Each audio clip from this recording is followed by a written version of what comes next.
Yo, Atlas speaking, and welcome to part 2 of What If an Evil Assassin Reincarnated in Naruto as a Human-Tailed Beast. Let the tale begin. Chapter 26, Carelessness and Gruesome Battlefield. Akira dashed through the forest with great speed. He had been followed, but his pursuers were left in the dust, unable to keep up with him. The thief looked back a few times before he finally came to a stop and hid in a tree. What do I do now? Do I go back and try to help him out? I mean, I doubt I can do much there. It's why I ran away in the first place. But maybe I can be of more help from the sidelines? Akira was well aware that he had left Ken alone against what was essentially a small army of shinobi. Escaping 7 jonin and a few dozen chunin was not something any regular shinobi was able to do, even if the red dot was supposedly stronger than most jonin. Akira was already too far away to observe the situation, so he had decided to try and make an inventory of what he still had on him. The red dot gave me all of my shuriken and kunai back, but he kept all of my paper bombs. The thief felt like crying at that moment, as paper bombs were a lot more expensive than kunai and shuriken, and he had amassed quite a few of them to use in dire situations. Another thing that Akira realized he was missing was the scroll he had pilfered from the Kusagakure. At least I got away with my life. I'm sure the red dot can handle himself well enough. It was at that moment that Akira felt his spine tremble. He immediately jumped away from the tree, which was promptly crushed by 3 earth dragons. Shit, they were still following me? Akira quickly turned around a few times in the air, only to notice that the jonin had already anticipated his movements. One jonin had already completed his hand signs. He immediately started spitting flame bullets in Akira's trajectory. The thief tried to dodge, but his lack of mobility in midair made that impossible. 3 of the flame bullets hit him and exploded, sending him tumbling to the ground where another had already prepared another jutsu. Earth release, bottomless swamp. The jonin targeted the area where Akira was to land, using a weaker version of the swamp of the underworld. It was a similar jutsu, but it only caused the target to sink. It didn't stick them to it, unlike the latter, so this was mostly just a diversion, as the last one was preparing one last jutsu to finish their target off. Akira was well aware of that. He knew that he was caught in a bad position. I got careless. Maybe I can still salvage this though. He didn't have any hopes of being able to escape. He did manage to turn in the air though, landing on his feet and trying to dash away instantly. Unfortunately, the jonin were already expecting that, with one of them slashing him across the chest with a kunai. You're not getting away, assassin, the jonin said as he stood in front of Akira. The thief scowled, taking out a kunai and throwing it at the jonin. That action had little to no effect, as the jonin simply batted it away. Earth release, dust storm. Akira didn't even get the time to think about his next move, as the jonin from before was already done with his hand signs. The ground in front of the jonin broke and shifted, creating a torrent of mud and dirt that flowed towards Akira like a river. The thief now only had one option left. Without even blinking, he disappeared from his previous position, the torrent of dirt and mud demolishing a good chunk of the forest as Akira ran in the opposite direction he had been running in previously. The jonin smiled when seeing that, as the now injured target was forced to return towards the battlefield. They quickly gave chase though, managing to keep up with the injured Akira and tagging along right behind him. Then they all heard it. A large explosion rumbled the forest. The trees shook and the winds churned. Even from a distance, they could see the smoke rising from the battlefield. Akira also gulped as he realized that he couldn't quite stop and change his course, nor could he avoid the battle in front of him. I just hope the red dot managed to take care of enough of them. The jonin had the exact opposite thoughts though. They instead hoped to see Ken dead by the time they got there. The leader should have already managed to do him in, right? What had happened on that battlefield was well beyond the expectations of either side though. As they arrived, they noticed just how destroyed the surroundings were. No tree was intact in the radius of a few hundred meters. Some parts were burnt to a crisp, other parts seemed inundated, and some had dried up and cracked earth. But that wasn't really shocking. Such a scene wasn't exactly uncommon in times of war. The more shocking part was the person that stood in the middle of the battlefield. The red dot was the only one still standing. His mask was bloodied, but the crimson dot in the middle was still very much visible. His fingers sunken deep into the neck of one of the Jonin that he had been fighting, corpses piled up at his feet as blood pooled on the ground, dyeing it a deep red. There was no one alive. The silence was just as deafening as the explosion they had heard earlier. "Oh! You're all back. You sure took your time." Ken's voice was the one that broke the silence. It was calm, unerringly composed for such a situation. His tone didn't shake one bit. He was speaking as if he had just finished frying some meat on the grill. The shinobi and thief all couldn't help but gulp a bit. There were many nutjobs in the shinobi world, but few were as powerful and demented as the red dot appeared to them at that moment. As they stared, they also caught a glimpse of the blind swordsman's body. As he dropped the mangled corpse of the shinobi he had been holding to the ground, adding one more to the pile. The usual red armor he had been wearing was no longer there, likely broken off during the battle. His body was only covered by a tattered cloak, loose pants, and black sandals. The scariest part about that scene?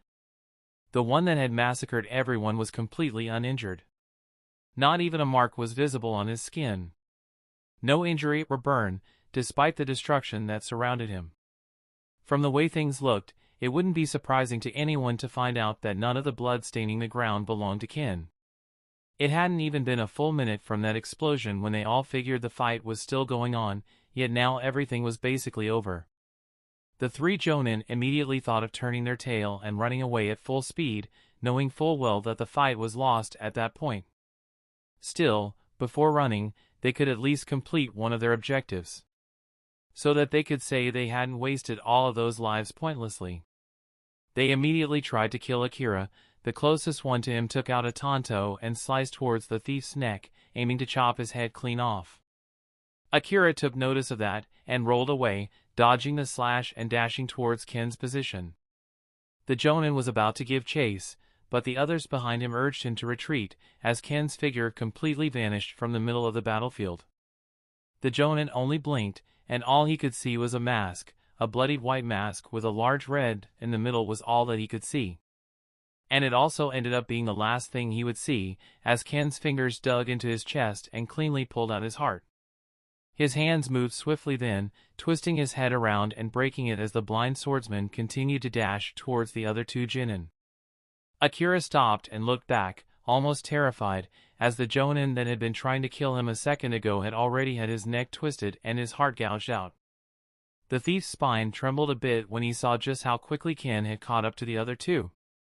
The Jonin tried their best, using various jutsu to try and fend off the masked killer. From a flame wall to yet another bottomless swamp. But neither did anything to Ken, who simply stepped on the swamp without any issue and dashed through the fire without any regard for his own safety. Akira couldn't see what happened behind that wall of fire, but he could hear a few muffled yelps before the fire died down. Both Jonin were lying on the ground, their heads twisted, and Ken was simply walking back towards him. Akira gulped as he noticed the massive burns on Ken's abdominal region. He got a bit careless there at the end dash. He didn't even get to complete that thought, as he noticed Ken's flesh shifting unnaturally and mending itself at a quick rate as the masked murderer continued walking towards him. What the hell? Akira was simply speechless at that point. He had never heard of a shinobi being able to instantly heal all of their wounds in that manner. And, in truth, there really were none at that point.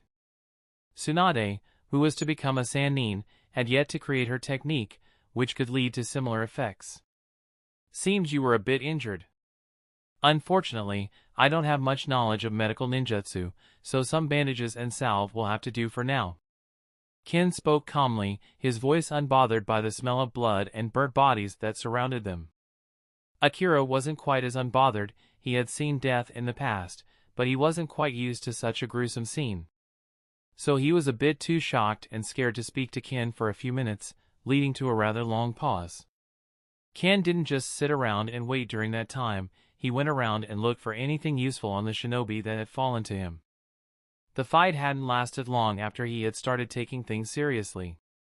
More specifically, he moved too fast for any of them to react accordingly while in that transformed mode. Ken had also decided to give that transformation a name, as he didn't see why he wouldn't be able to consider it a fully fledged technique. Scaled Sage Mode was what he decided to call it, taking after what the turtles had called him. While in that state, the jutsu of the Jonin and Chunin were basically useless against him. The fire only served to warm him up a bit, the lighting jutsus seemed to bounce off his scales, and the earth bullets hitting him felt more like gentle taps. Genjutsu was a joke to Ken in the first place, so no one could really do anything to him from that point forward. Kunai and Shuriken couldn't even scratch his thick scales, so the shinobi were really just sitting ducks. It was a mode that granted him overwhelming power. Ken still felt that it wasn't enough, but he wasn't exactly stressing out about it. He still had a lot of room for growth after all. That special shinobi, the one leading them all, didn't turn out to be much. He died relatively quickly. Well, whatever. At least he gave me a bit of information. I should pay the Kusagakure a visit. I'll make it clear that what happened here today is not acceptable, set a precedent for the other hidden villages as well. After finding a few scrolls and manuals, he went back to Akira, who was sitting on a log and still looking quite shaken. "Get your head out of the gutter, Akira," Ken said as he slapped the teenager across the head. Akira was immediately taken out of his trance. The thief was certainly not used to that type of scene, but it seemed a slap did help him compose himself. Sorry," Akira muttered as he took a better look at Ken's body. The blind swordsman was still very young, his musculature was already too pronounced for anyone to guess his age. Maybe Ken's body simply matured differently due to his mutation? Maybe it was just because of the excessive training he had been subjecting himself to from a young age. At that point, not even Ken himself had any way of knowing for sure. Still, Akira could see that muscles weren't the only aspects that were well-defined on Ken's body. He was also filled with scars. It seemed the wounds that healed would still remain there for a while. Patches of skin still looked off from the burns he had received earlier, and some cuts were present here and there. "You probably have a lot of questions, and you're definitely tired. But this doesn't seem like the type of place to stop and ponder things." The blind swordsman threw a few bandages on Akira's lap. The thief nodded, already treating Ken as an authoritative figure as he started treating his own wounds.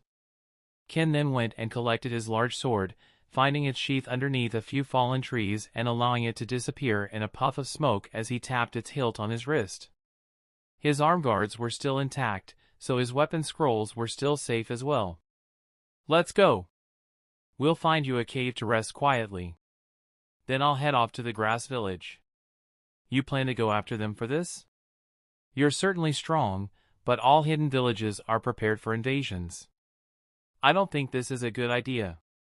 Akira instantly was against the idea of Ken going off to the grass village. Even if Ken somewhat scared him now, he had said those words almost instinctively. "Why do you suddenly care?" Ken simply tilted his head.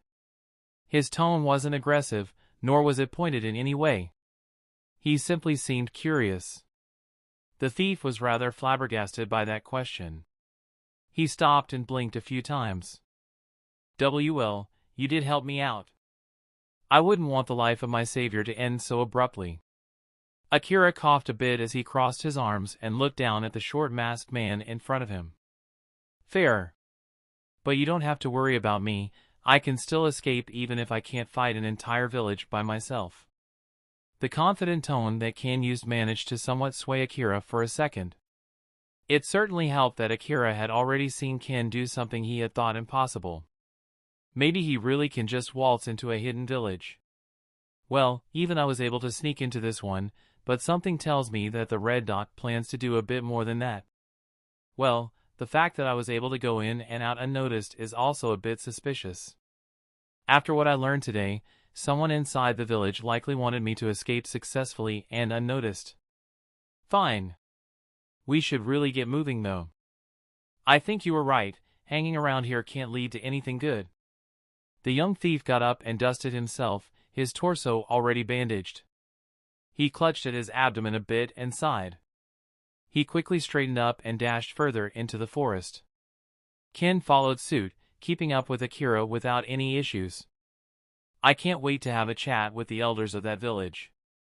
The blind swordsman thought to himself as he felt the wind bend around him with every step.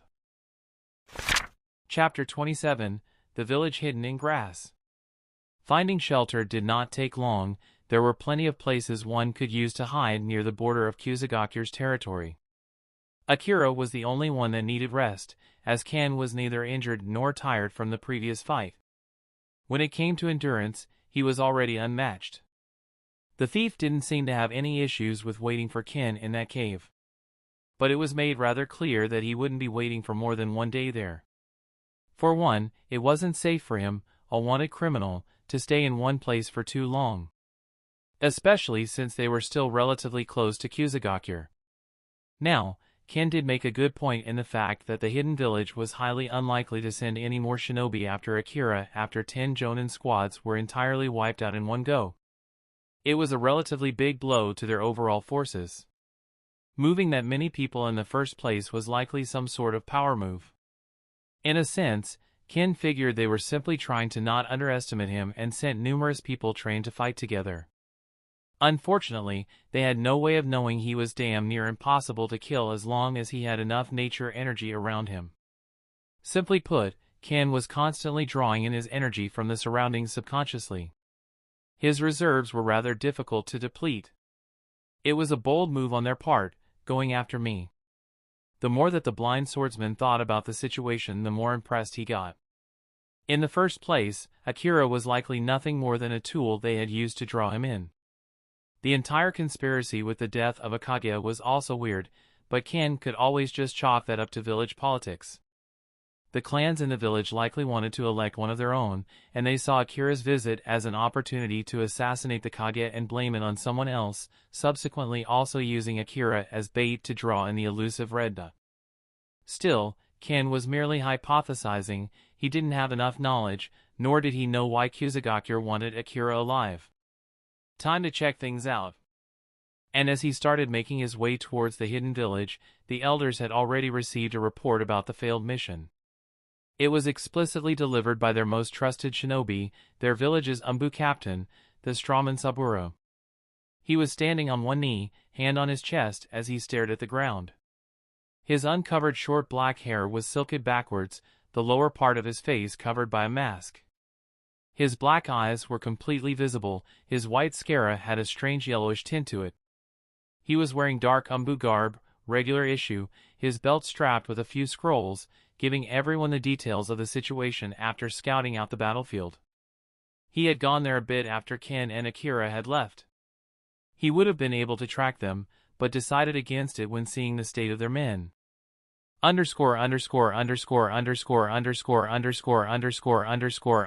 POV Saburo __________________________________________________________________________________________________ There I stood, kneeling in front of the council and explaining to them the pathetic state of the team that was sent in our latest mission. All of them died, you say? The one at the head of the table spoke with disdain. His tone is annoying, but he is one of the more influential people here. The most influential elder actually, he is technically the village's new leader. The one to become Kuzakage will most likely be his direct subordinate. Yes, Lord Yu. Uehara Yu, the one that spearheaded the assassination plot of our former village leader, and the one that decided it would be a good idea to try and hunt down the Red Dot. And even one of your straw clones was killed off. A Jonin one at that. One of the other elders decided to comment on my failure as well. It was my mistake to underestimate the enemy this time around. I was charged with this task, and I was the one to plan everything out essentially. I should have moved more of my clones to deal with the situation. It is shameful to have failed even after being given so many resources. Who would have thought that the Red Dot was that strong? I will recover it eventually. Your straw clones are recoverable, yet our trained shinobi are still just corpses scattered around the battlefield. These old fucks are really starting to get on my nerves. I get that I made a mistake, but most of these elders haven't done anything to help me either. It's their fault the most important scroll in our village got stolen in the first place. No, more specifically, it's all the fault of Lord Yu. Whatever he's planning, it's starting to look less and less like it will do any good for our village. Ha! Regrettable indeed, however, we should still be able to train more. Newer generations are born each year.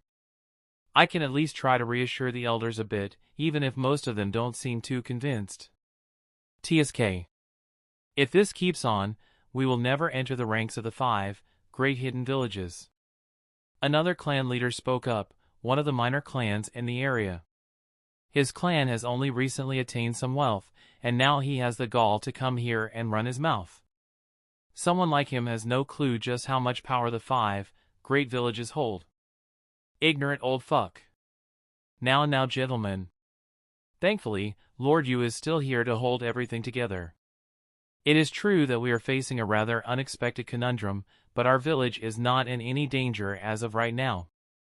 Indeed, Lord Yu, while we have suffered some losses, we have also learnt more about our enemy. I believe the Red Duck was still injured quite a bit during that altercation, so I at least have some understanding of his strength.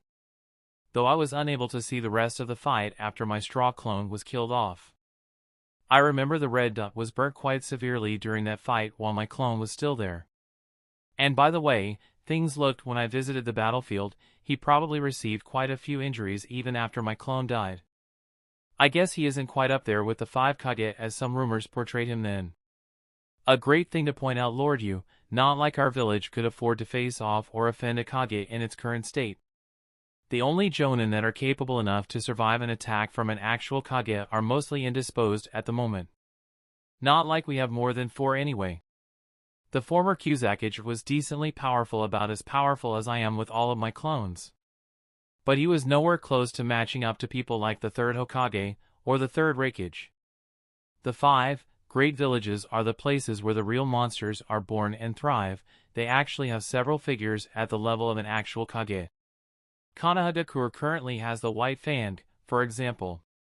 And the Kumogakure has the sons of the current Reikage, who I heard are quite formidable, all of them learning the lightning release chakra mode. All of the large villages also have several Jinchuriki, which makes the power balance even more skewed. It's basically impossible for a village like ours to match up to them, yet the elders here are still dreaming about useless stuff like that. At least Lord Yu is more realistic and is only trying to profit for himself in these situations. After all, a small village like ours will get killed off if even one of these Kage-level figures was to be tasked with its destruction. And while I can fend off most attacks by myself with my clones, I am bound to lose a lot of them against an actual Kage. I'd likely just have to flee, the village would still be doomed. It's no use for us to try and compete with the 5 villages, it's much better to just suck up to them. This is why I can understand Lord Yu's attempt at assassinating the Red Dot. One of the 5 villages seemed to be rather keen to see him dead. If we were able to claim his bounty, things would have been looking up for us. Well, I'll now have to look into killing the Red Dot myself after this meeting. I'm sure I can still track him, and with all of my clones, it should be rather simple to kill him as he is still injured. All in all, this village is lucky that I am still on their side. Yet I still have to put up with the bullshit of these stupid elders. Alas, they are also the ones to provide me with enough people to perform my rituals on. They are the most accommodating and ask the least questions, so I can't complain now, can I? Well, I guess this gives our village some time to recuperate. Still, an assassin like him will certainly come after our heads once he does recover. Another elder just felt the need to add that. Couldn't have had a more positive atmosphere after all. I guess Lord Yu will always have his detractors. It can't be helped. Though I'm guessing they won't be alive for very long if they're willing to voice out dissatisfactions like this. I doubt we need to worry. Our barrier will tell us whenever anyone gets too close to the village, no matter how well they can hide their presence. We will be able to prepare ourselves accordingly. We still have the home field advantage after all. That is also true. This being our territory means we know it better than any outsider. The Red Dot isn't as big of a threat here, especially since he'll be detected when he gets too close anyway. The barrier surrounding our village is made with advanced Fuinjitas. The only reason such a thing is available to us is that we managed to befriend the Leaf Village during the reign of their 2nd Hokage. No matter how good the Red Dot is, he won't be able to overcome something set up by Fuinjutsu masters back in the day. Right? Underscore underscore underscore underscore underscore underscore underscore underscore underscore POV narration underscore underscore underscore underscore underscore underscore underscore underscore. There were plenty of people stationed inside the array room of the largest building in Kusagakyur. Jonin that were there to both protect the array/formation and to watch over it. A large glowing map stood in the middle of the room, a large transparent circle surrounded it, the layer that made up their formation. The core was in that very room, and the transparent circle would ripple every time someone with a certain level of chakra passed through. One would only be able to not trigger the alarm by carrying a specific seal while passing through it. That seal was usually hidden in their headbands, so all of their shinobi was safe to pass through. Each rank of shinobi was given a different seal, as the formation reacted differently to the amount of chakra a person could have. Their defenses were quite good, and their secrets were well kept, so they had nothing to worry about. They also didn't have to worry about not noticing something, as the ripples in the array were large even when an unrecognized genin passed through it. There was no way for any such action to go unnoticed. Ken stepped into their territory without making any noise, his legs touching the grass soundlessly and weightlessly. He stopped just short of a small line in the tall grass in front of him. 1 centimeter of earth where there was no blade of grass, a line that likely surrounded the entire village. It was impossible to notice with the naked eye, but someone like Ken could sense it regardless. He felt the formation in front of him, he had already expected something like that from a hidden village, so he wasn't exactly shocked. Ken's knowledge of seals and formations was not that great, but he was aware of what could be achieved using them thanks to some scrolls he found, including the weapon storage seals he was using. To him, seals were an extremely complex and amazing art. It was something he absolutely wished to master if given the chance. Thinking logically, he started theorizing about how the formation worked.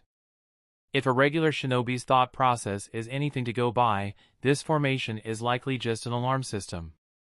If it triggered every time a regular person passed through, it would be very messy.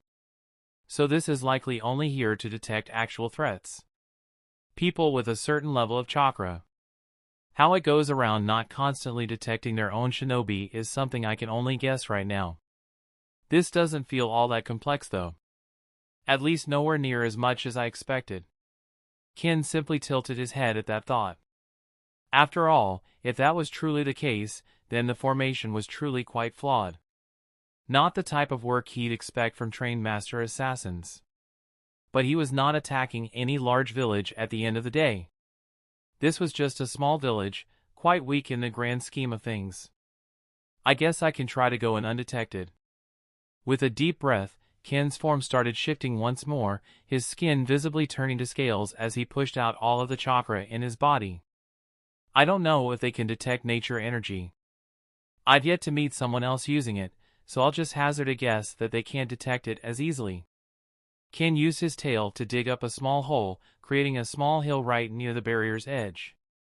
And so, Ken walked up in front of the barrier and sat down on that small dirt mound, sitting on his side with his tail wrapped around his body. I didn't think I'd be doing something like this to get into a hidden village undetected. Ken pushed out the small remainder of his chakra next, turning into a statue that next instantly becoming petrified and rolling off into the formation. Inside the array room, the Jonin in charge yawned as he kept his eyes fixed upon the translucent barrier around their large map. Not one ripple appeared as Ken's statue rolled through their barrier and into their territory. It was as if someone had just thrown a rock towards their village, which didn't trigger any response from their barrier. The blind swordsman stayed as a statue for a few minutes. Cracks started appearing on the surface as soon as he started regaining some chakra. Ken then proceeded to crawl further away from the array, his tail slithering behind him as he slowly stood up. I wonder if this formation helps them keep watch on who is inside it as well. Well, I've done whatever I could to come in undetected at this point. If they have further countermeasures, then I'll just have to deal with them as they come.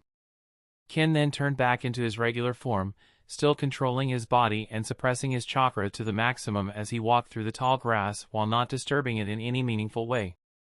Time to see what this village is truly made out of. I'll try to avoid harming any of the civilians here. I just hope the other shinobi have similar thoughts. Chapter 28, Stalking Shadow and Meeting Assault.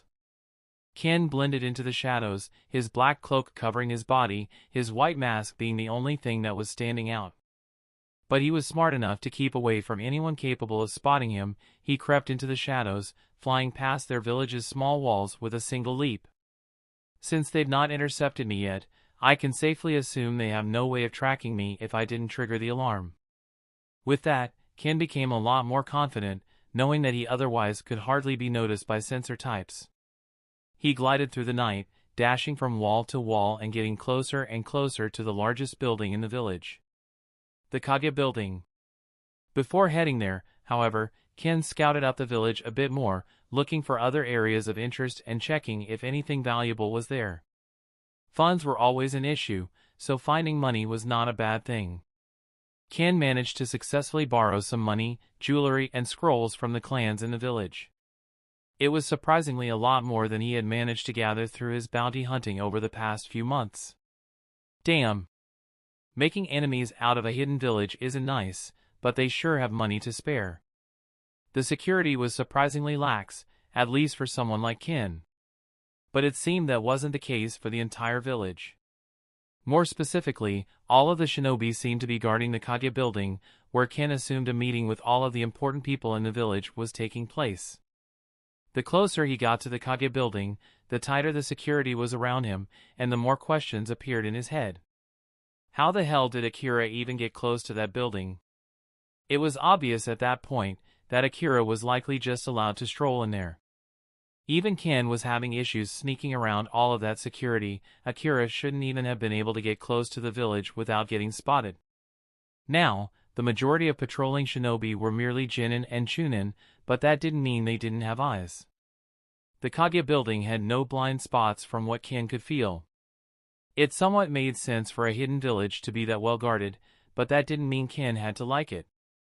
I can't just sneak in there by the looks of it. Too many eyes on all entrances, even windows on the higher stories. It's impossible to not get spotted if I do try something. A meeting is certainly going on in there from what I can sense. Wait. Isn't that the leader of the team sent after me and Akira? Ken could sense his signature, Sabura's signature to be more exact. And Ken remembered quite clearly that there were just a few chunks of flesh left of him. If it was a clone, then there shouldn't have been anything left of it. It's pretty weird, a lot of people feel like him nearby. I should probably look into this. Ken then decided to look for some type of disguise to get inside quietly. He could always just attack it, but that was likely going to affect quite a few of the civilians inside the village. If I can get in there, I'll just force the entire fight to happen inside. I doubt they'll be willing to destroy that building anyway, so it should be fine. Ken went around a few buildings for the following minutes, keeping an ear on the pulse of the situation, keeping track of the people around him and trying to decide who would be the best disguise. In the end, he managed to spot a masked figure, wearing a cloak similar to his own, probably of the same color as shinobi didn't like standing out. The blind swordsman immediately assumed that the man was an umbu. It wasn't exactly a difficult conclusion to come to.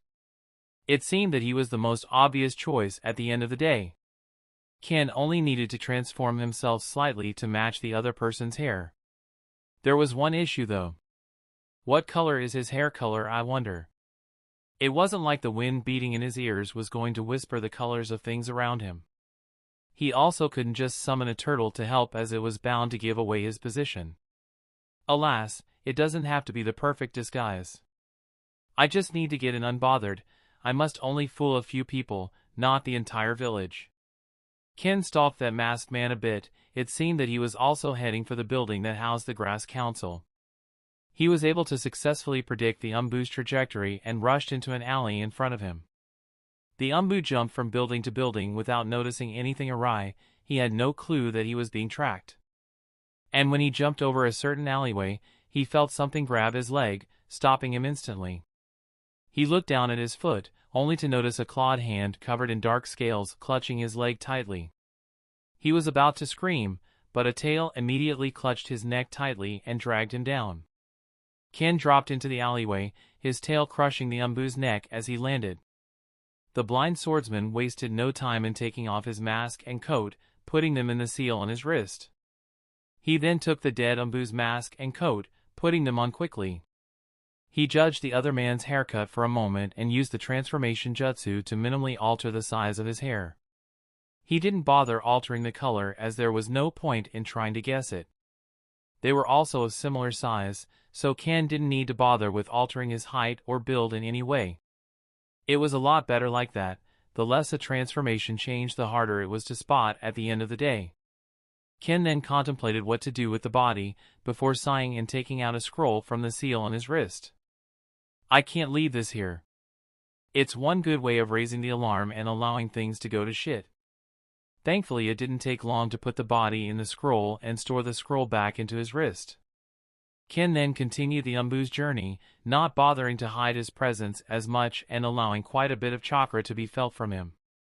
He tried his best to match the other man's chakra levels, which was a bit above most Chunin by the feel of it, but not quite close to being a Jonin. The blind swordsman continued on the Umbu's path. He could tell that he was spotted by quite a few people, but it seemed that his disguise had done its job.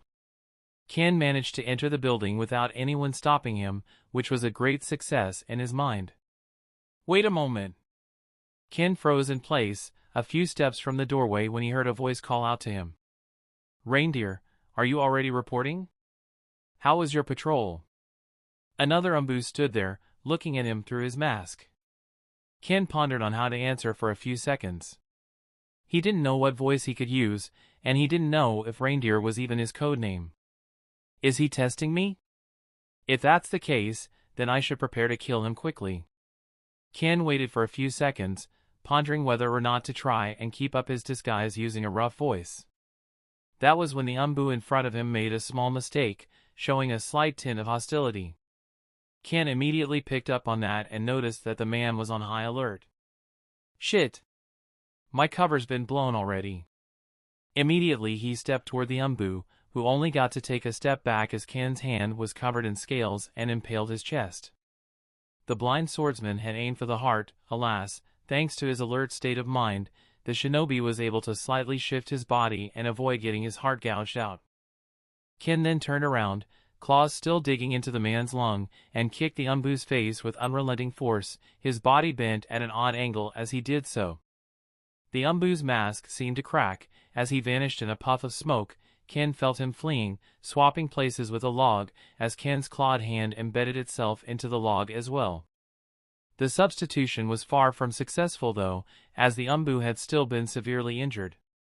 Ken then proceeded to throw the log outside using all of the speed he could muster, causing it to fly like a bullet right into a few shinobi right before it exploded. Explosive tags at the ready. He was preparing to attack me, good thing I acted first. Ken then proceeded to return his body to normal, allowing his chakra to recover as he started rushing towards the meeting room. He ran through the hallways. A few Umbu tried stopping him. This time Ken took out a katana to deal with them, cutting through their limbs before they even got to finish performing any jutsu. They were left with missing limbs on the ground, as Ken didn't even stop to finish them off properly. Ken immediately hid his presence and threw off his Umbu mask. He could feel all of the shinobi in the village mobilizing, but he knew that they hadn't spotted him. He had the time to put his own mask back on and change back into his usual cloak. The people in the conference room were already aware of what was happening outside. It seemed that the commotion had already alerted them of an intruder. All of the people inside, bar the elders that represented the villagers, were already up from their seats, with their hand signs finished, prepared to unleash a flurry of jutsu at the door. Ken could feel that some of the people inside were above most Jonin in strength. They were likely the heads of the few clans that resided in the grass village. The blind swordsman wasn't at all discouraged by the surplus of people inside, but he wasn't about to just walk in front of their jutsus. There were also plenty of other people inside, Umbu hiding in the room and protecting the elders. Coming through the door was not a good move in that situation, so Ken instead went to an adjacent room that shared a wall with the meeting room and took out his blade. He grasped his large blade with both of his hands, swinging it and severing the wall in front of him. A flying slash extended and killed most of the people near that wall. The others in the room seemed to have the time to duck, but Ken's surprise attack did manage to kill 3 elders. Through the dust of the destroyed wall, everyone in the room caught a glimpse of Ken's mask, making their spines shudder. A famed bounty hunter coming after their heads. It was a bit absurd for him to attack an entire village alone, but seeing as 3 elders were already dead. Sufficient to say, Ken certainly had the skill to kill them, even in that situation. Saburo was just as shocked to see the red dot.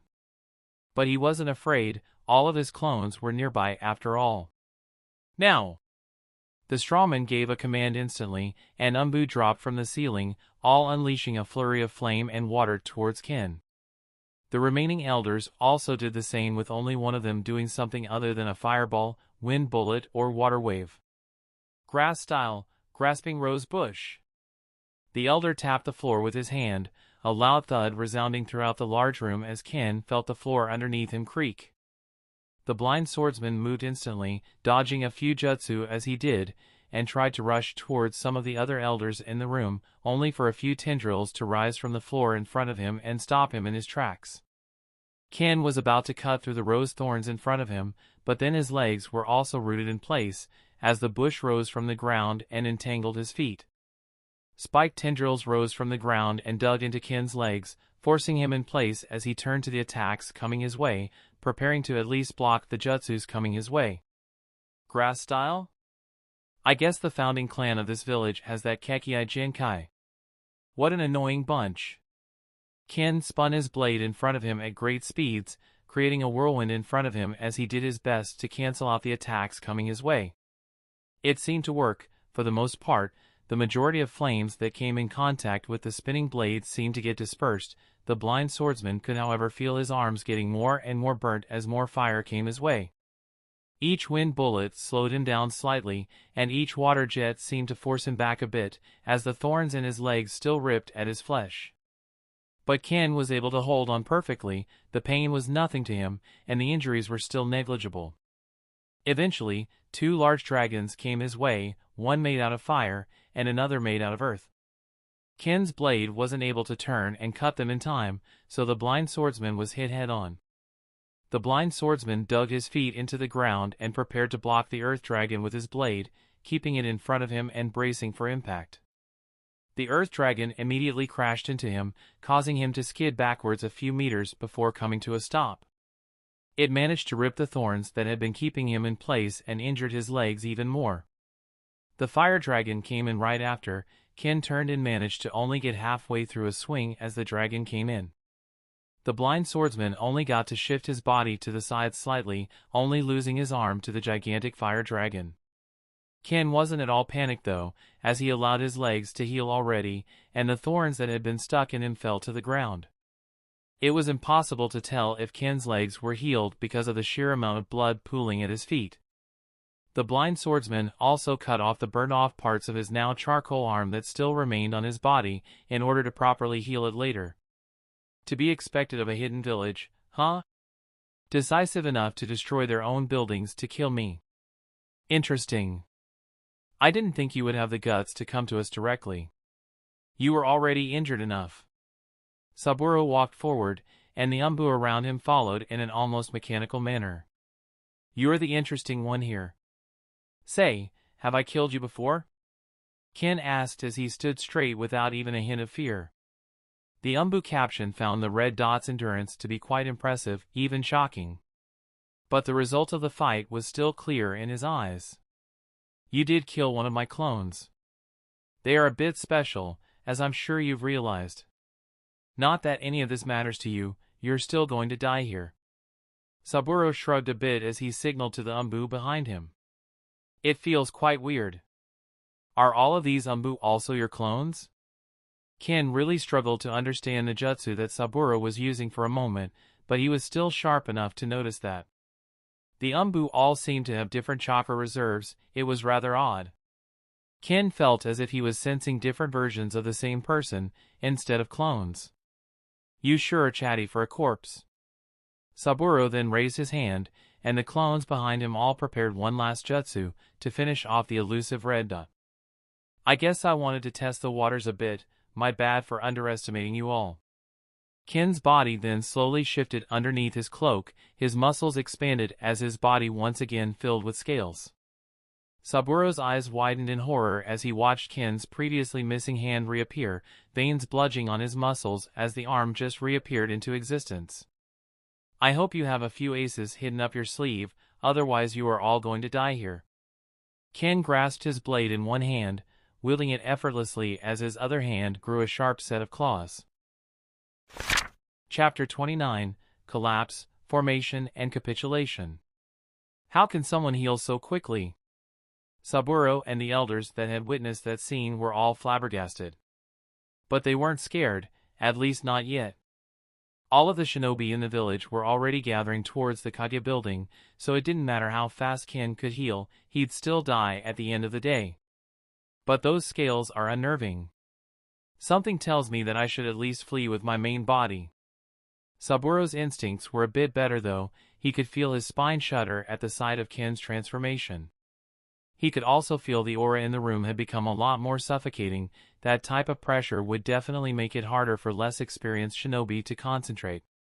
He could feel everything that his straw clones were feeling, so he felt Ken's aura a lot better than most would. He could also see Ken from every angle essentially, but that didn't make him any more ready for what was to come. The red dot started moving at speeds that simply couldn't be tracked by any regular shinobi. The strawman could only sweat as he watched 4 of his straw clones lose their heads instantly. Ken stopped and touched one of the heads of the dead clones, his claws dug a bit into it and he shook it after noticing something strange. A layer of straw seemed to fall apart and revealed the head of a completely different man. Possibly a former shinobi. Interesting. Some sort of possession and transformation technique. I can safely assume that not one of the people in front of me is the real one, as they all feel the same. Your technique seems a bit sadistic, the blind swordsman said, slowly turning his head towards the strawman's clones. It is a cutthroat world. No one has any right to judge me. You especially. One of Saburo's clones said as it looked at Ken's scaled body with visible fear. Oh, I wasn't judging you. Ken stepped on the floor heavily, fracturing it and causing a lot of it to fly from the sheer force of his step. The blind swordsman appeared in front of that clone, his clawed hand digging through its head with ease. It was just an observation. I would also call it quite impressive, Ken said as he looked at one of Saburo's clones that was trying to stab him with a tanto. The blade snapped completely when coming in contact with the blind swordsman's back. Saburo's eyes widened, and he gulped a bit as he responded. That is high praise coming from somebody like you. Fuck sake. The only one I know of that may be able to fight this monster is the Raikage. Maybe some of the other 5 Kages of the large villages could, but this small village is doomed. Saburo had already completely given up on the grass village. The other elders were still willing to fight though. Grass-style, overgrown weeds. The floor underneath Ken seemed to shift and grass started growing out of it uncontrollably. The blind swordsman jumped and grabbed onto the ceiling, digging his tail into it to avoid the attack that tried to grab and entangle his entire body. The grass seemed to keep growing, expanding toward him regardless of his elevation, so Ken was forced to his tail to push himself into a different part of the meeting room. He spun in the air, and a few of Saburo's clones managed to get out of the way, allowing Ken's tail to cleave through one of the elders, the other one substituting with a wooden log in time. There were now only 3 elders left. Saburo's clones were still numerous, but Ken wasn't exactly afraid of them. You, the strongest and most influential elder, was still willing to fight with his life on the line. Despite the clear difference in skill, he won't be able to keep up that form for long. Whittle him down, keep him here until the others arrive. The elder shouted with authority in his voice, waking up the others around him and rallying them again. You then tried to perform another grass-style jutsu, hoping to at least distract the monstrous bounty hunter that was bent on slaughtering them all. Shit. I need to escape by myself at the very least. As long as I live, our village does as well. The influential elder looked around as he watched Ken cut through Saburo's clones with ease, dried-up body parts flying throughout the room as the carnage continued. We can't fight him in an enclosed space. The other 2 elders looked at each other, quickly performing a few hand signs and finishing their jutsu and tapping on the ground. Doton, Rikuju Shigeki no Jutsu. Earth Release, Ground Shockwave Technique. Their combination made it feel as if an earthquake was breaking through the entire building. The floor made out of wood and dirt was deformed and everyone was forced to jump from one piece of rubble to another as the building fell apart right underneath them. Anyone that had been on the lower levels was doomed to be crushed by the debris, but the elders didn't seem to particularly care. All of the shinobi of their village were already gathered around the collapsed Kage building, and the elders were the first ones to jump out of the rubble and stand amongst them. Good! Let's show this bounty hunter why you must never mess with a hidden village. Yu was a bit mad that the other elders had acted without consulting him and destroyed the building, but he was glad to be amongst the other shinobi of their village. The strawman also jumped out of the collapsed building in time, along with a few clones. He stared at the collapsed building with a scowl on his face. Well, on most of his faces. As if that's going to injure him. I already tried stabbing him with every weapon in this stupid village, my clones weren't even able to put a scratch on his scales. As Saburo had expected, the next person to come out of the rubble was Ken. All of the shinobi presents shuddered when they saw the rubble being blown apart in all directions. Ken walked out of it uninjured and uncaring, his masked face was simply facing everyone without even flinching. He let his long sword sink into the ground, tilting his head slightly as he seemingly glared at all of the shinobi through his mask. Not that Ken could glare at anyone per se, but they didn't have any way of knowing that, now did they? All of the shinobi presents were looking at him with sneers and cursing at him loudly, asking how he had dared to attack a village by himself. The three elders still alive also helped rile everyone on, as they added to the fire by promising great rewards for the one to bring down the red dot. Saburo scowled when seeing that. He was the only one smart enough to know that there was really no winning in that situation. Even if we manage to beat him, many people are bound to die here today. The standing of this hidden village will fall exponentially, and it will likely just be swallowed by another one. The strawman ultimately couldn't care less about the village itself, but he would be forced to look for a new hideout. And right when my supply of clones is going down the shitter. Saburo couldn't help but curse under his breath. All of you are noisy. Would you mind shutting up a bit? The blind monster tilted his head as he spoke, the same baleful aura from earlier spread throughout the battlefield, unnerving all of the people present. It didn't get a large reaction out of trained shinobi, but it was at least enough to make them quiet. You were the ones that decided to make an enemy out of me in the first place. You can only blame yourselves for all that will happen today. Ken's voice reverberated throughout the clearing created by the collapsed Kage building. Big words for someone that's surrounded. Do you think you have what it takes to escape from here? Elder Yu said with a cocky smile on his face, his eyes narrowing at Ken's appearance. He is a lot stronger than the reports say. No one said anything about scales either. It's good that everyone got here quickly, or I might have gotten killed earlier. Although cocky on the outside, he was quite worried inwardly. Their lack of understanding when it came to the Red Dot's abilities was the main cause of that worry. It couldn't be helped, after all, they had just watched Ken kill quite a few of Saburo's clones with ease, and most of the clan leaders in the village were also dead. Escaping isn't a problem. I'll leave when I feel I've done enough to send a message. Ken's tail swayed a bit, the spiked end trailing on the ground a bit and cutting through it with ease.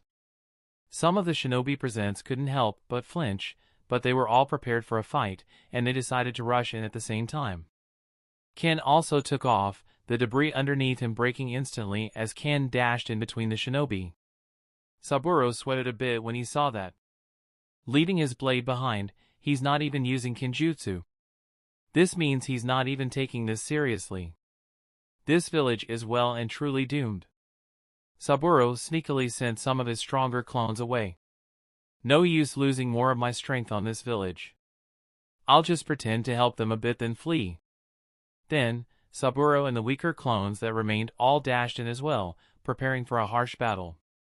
Might as well say goodbye to the rest of my clones. I want to at least try and damage him slightly, repay this stupid village a bit for all of the test subjects they provided. Unfortunately, the taijutsu bout didn't go exactly as the grass shinobi had planned, as Ken's tail and claws cleaved through their weapons with ease. Ken swung his claws at a shinobi, cleaving him in two while 3 blades broke on his back, cutting into his cloak and shredding it further. The shinobi were simply flabbergasted, looking at their broken weapons with scared eyes, only for 2 of them to be decapitated by a tail swipe. The third one managed to crouch in time and avoid losing his head, but Ken's leg whipped out and kicked him square in the chest. The shinobi immediately felt his ribs shattering into fragments and shooting into his lungs. He was sent flying into the crowd, half dead.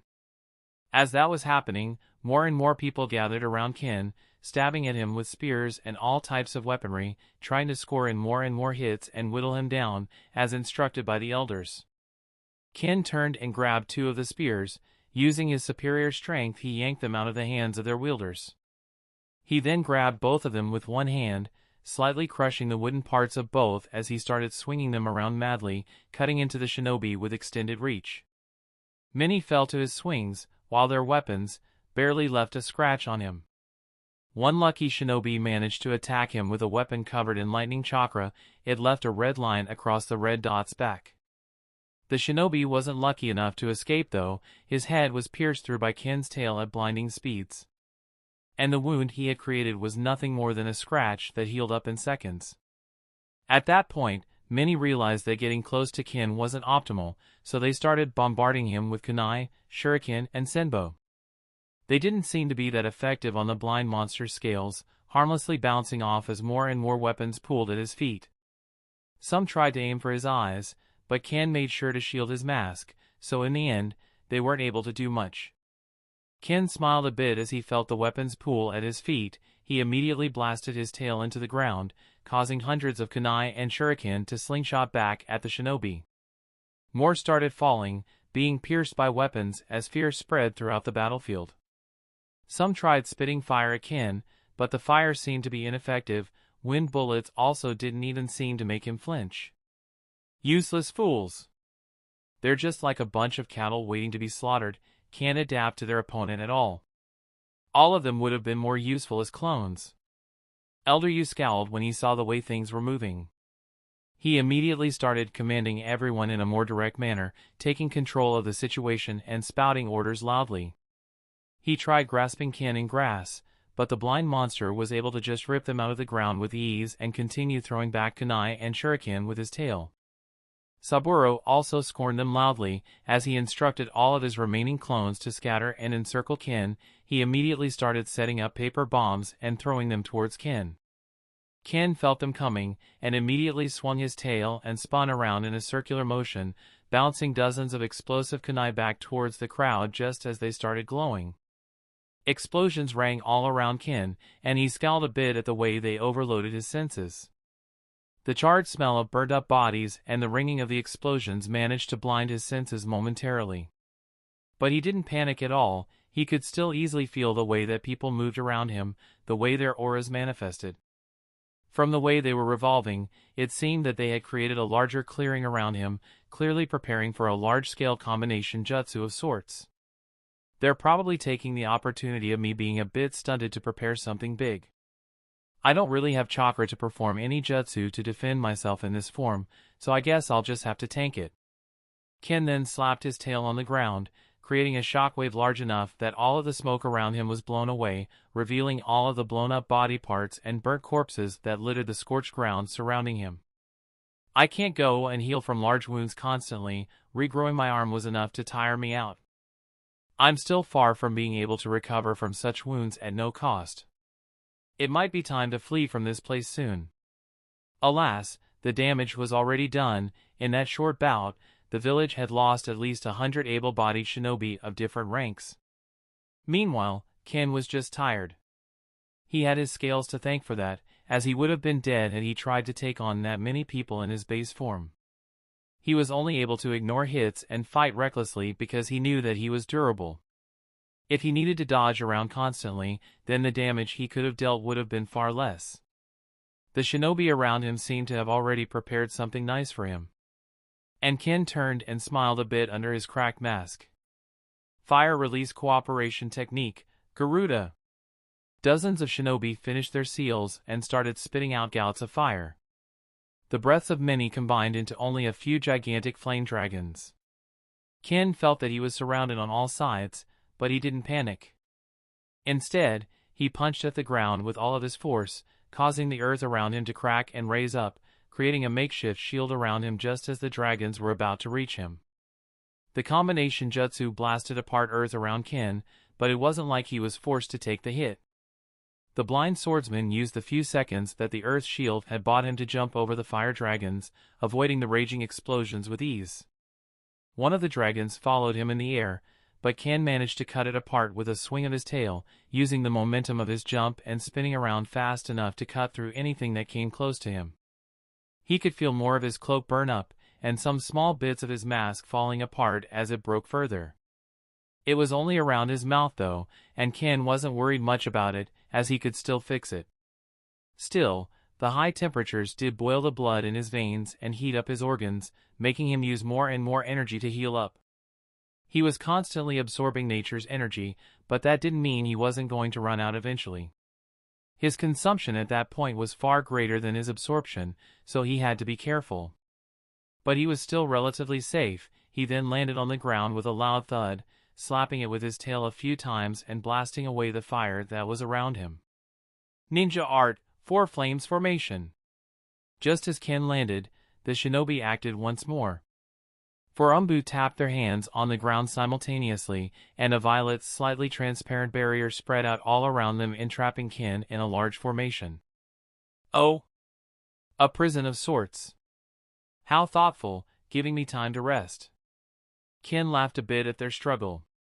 He was already planning on fleeing, as he felt he had already done more than enough damage, and he didn't feel like he could keep up much longer. The shinobi didn't seem to be in any mood to joke around anymore. Any mocking laughter or gaze was completely gone. They were all desperate, tired, and scared from what Ken could feel. So his attack had already met its intended purpose. Most of the fight was kept in the clearing of the collapsed Kage building, so no civilians were affected at the very least. Kee. More like giving us some time to rest. One other person was there in the formation with him.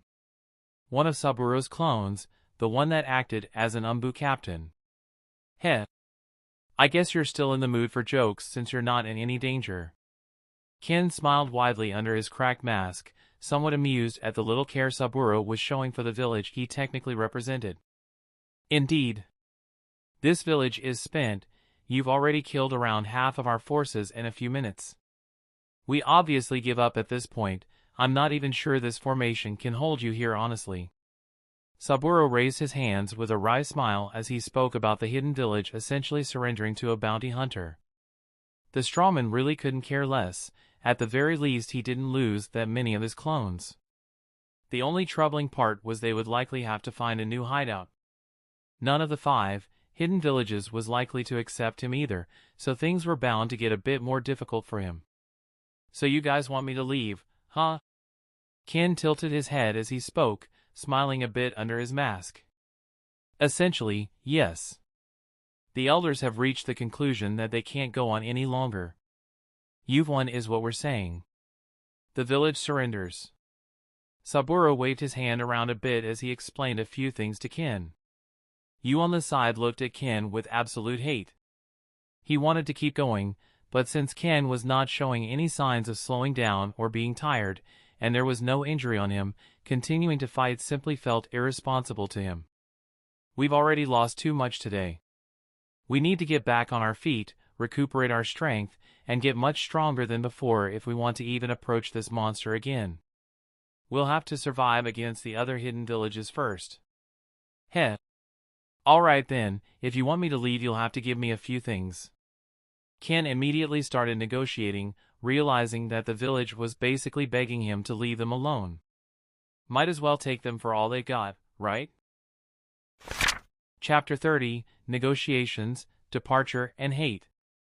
The very concept of an entire hidden village surrendering to a bounty hunter was unheard of. And that was with good reason.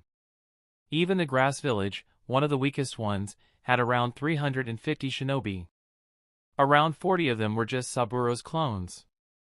Even if the majority of them were genin, they made up a force large enough to make other villages wary of them.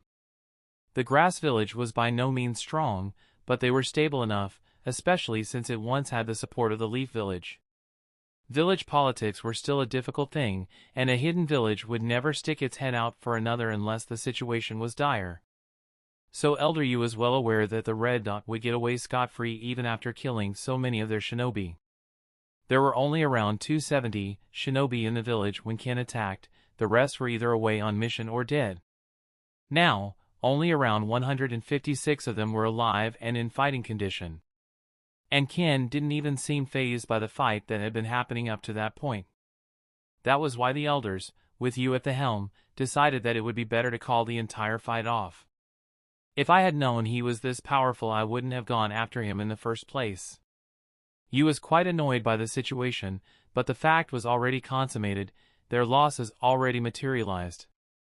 They sent Saburo to speak to him. As the Umbu captain, he was the most powerful in their village. They hoped the formation would be able to hold Ken there, but even if he was held there they wouldn't be able to do much to him. The formation would fall apart when the shinobi forming it ran out of chakra anyway, so they couldn't hold him there forever. How much is your village willing to give exactly? You could hear Ken's voice from inside the formation, as the masked monster crossed his arms and tilted his head at Saburo. Well, at this point, I am sure you'd be able to talk the elders into giving you anything. Saburo's response was a bit grating for you to hear, but they'd surely get to speak about that later. Money. This village is willing to pay you a good sum if you agree to leave without taking any more lives. As a bounty hunter, you surely appreciate wealth. You interjected from the side, knowing that Saburo wasn't going to say anything to benefit their village. I am not interested in your wealth. More like, I've already stolen most of it. I want techniques, jutsu, as many as you can give me, including this formation. The Red Dot spoke out with a grin. A bounty hunter doesn't want money. Yu was completely flabbergasted by that fact alone. Ken requesting techniques off of them was even more insulting. Our jutsu and techniques are our bread and butter. We can't afford to give all of our secrets to a bounty hunter. We'd not even manage to recover our secret techniques from that stupid thief. Yu was feeling livid at that point, but he couldn't snap at Ken either, as they truly didn't have any leverage over the bounty hunter. As much as Yu hated it, Saburo was completely right when saying the elders would give him anything to just leave them alone. Jutsu, huh? Sounds manageable, but you obviously won't get all of the ones in this village. Saburo smiled calmly, clearly not bothered by the situation at all. Let's make this simple. I want at least 2 S rank, at least 20 A rank, and of the rest, I want at least 30 to 40 each. Ken's words immediately served to give you a brain aneurysm. That's outrageous. A bounty hunter asking for this many techniques. Plenty of voices around seemed shocked and livid at Ken's request. Many were also confused, but in truth, no one really dared to refuse Ken's requests at that point. Saburo simply narrowed his eyes. So you're building an organization, huh? His voice was lower than before, only Ken managing to catch it. You'll find out soon. How does my request sound though? Ken's long hair danced in the wind along with his burnt and tattered cloak. Well, the village can provide you with copies for a few techniques. There aren't that many S-rank techniques in this village, so you won't be able to pick and choose. But I'm guessing you aren't requesting specific techniques. Saburo stroked his chin, trying to think more about Ken's words.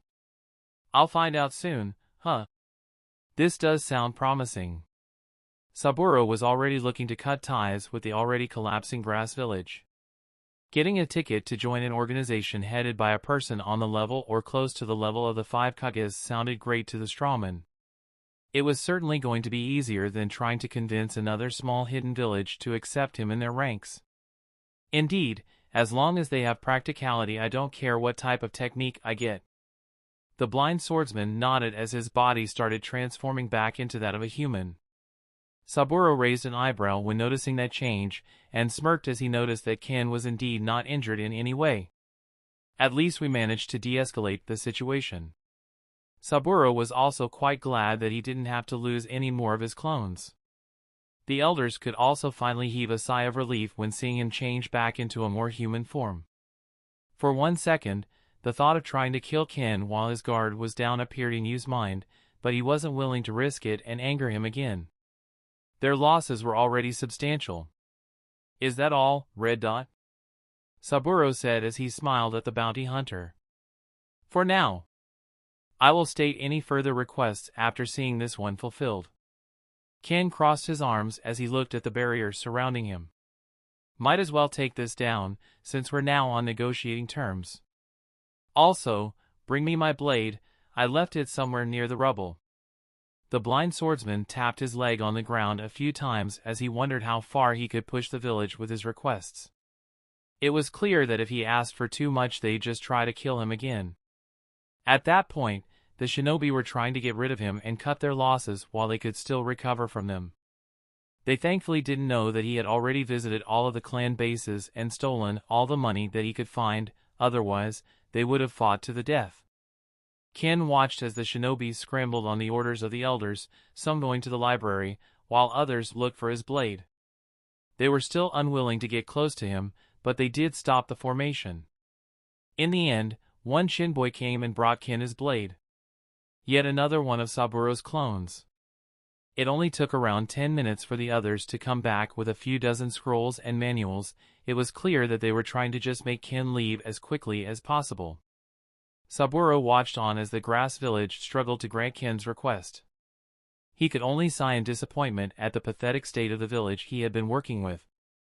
He figured the village would try something, like placing a chakra tracking seal on some of the scrolls, but at the end of the day, it wouldn't help them in any way. Even if they tracked the red, he'd still just kill whoever they send after him. All in all, Saburo considered the situation quite shocking to witness. But he didn't show any of his emotions outwardly. After Ken placed all of the scrolls and manuals in a sealing scroll of his own and stored everything in the seal on his wrist, he looked back at Saburo, who just smiled. "So he won't even look over them, huh? I guess he doesn't care what techniques he gets from us, a bit irresponsible, but he may have his reasons. So, is there anything else you need, or are you prepared to leave?" Saburo said with that same smile on his face. Ken could almost hear the teeth of Elder Yu filing against each other. The elder was looking pointedly at Saburo, almost wanting to stab him with his gaze. Why the hell would you ask if he needs anything else? Just tell him to leave. Alas, it was already too late for him to interject, as Ken started speaking while he was still busy ripping out what little hair he had left. "One last request. I want you to either join me or give me your technique." Ken smiled widely as he spoke, making Saburo narrow his eyes once more. The strawman couldn't help but raise an eyebrow at how forward the bounty hunter was, though he didn't really mind. A leader should have at least this much confidence. "Unfortunately, my technique requires a specific bloodline limit to work. Only members of my already extinct clan would be able to use it." The strawman shrugged a bit, not bothering to lie to the bounty hunter. His technique was something specific to him, and he was neither willing nor able to share it. "This is not acceptable. Asking for our Umbu captain to join you is overstepping your boundaries." Yu from the side immediately protested, not willing to part with the only failsafe their village had left in case they got attacked. Saburo was far too valuable for them to just part ways with easily. Unfortunately for them, Saburo was far from loyal to their village. "I am willing to follow you as long as you are able to provide me with the proper resources to continue my studies and rituals." Saburo surprisingly agreed with Ken's requests without much hesitation. "Of course, you will have plenty of resources, of that I assure you. Even more so than in this village." Ken simply nodded, quite pleased with the answer. The elders and nearby shinobi were flabbergasted to hear that. Their morale was already low, now it was just reaching rock bottom. "Saburo, what is the meaning of this?" Yu asked loudly as his throat turned red, his voice bubbling with rage and frustration. "A man must know when to cut his losses, Elder Yu.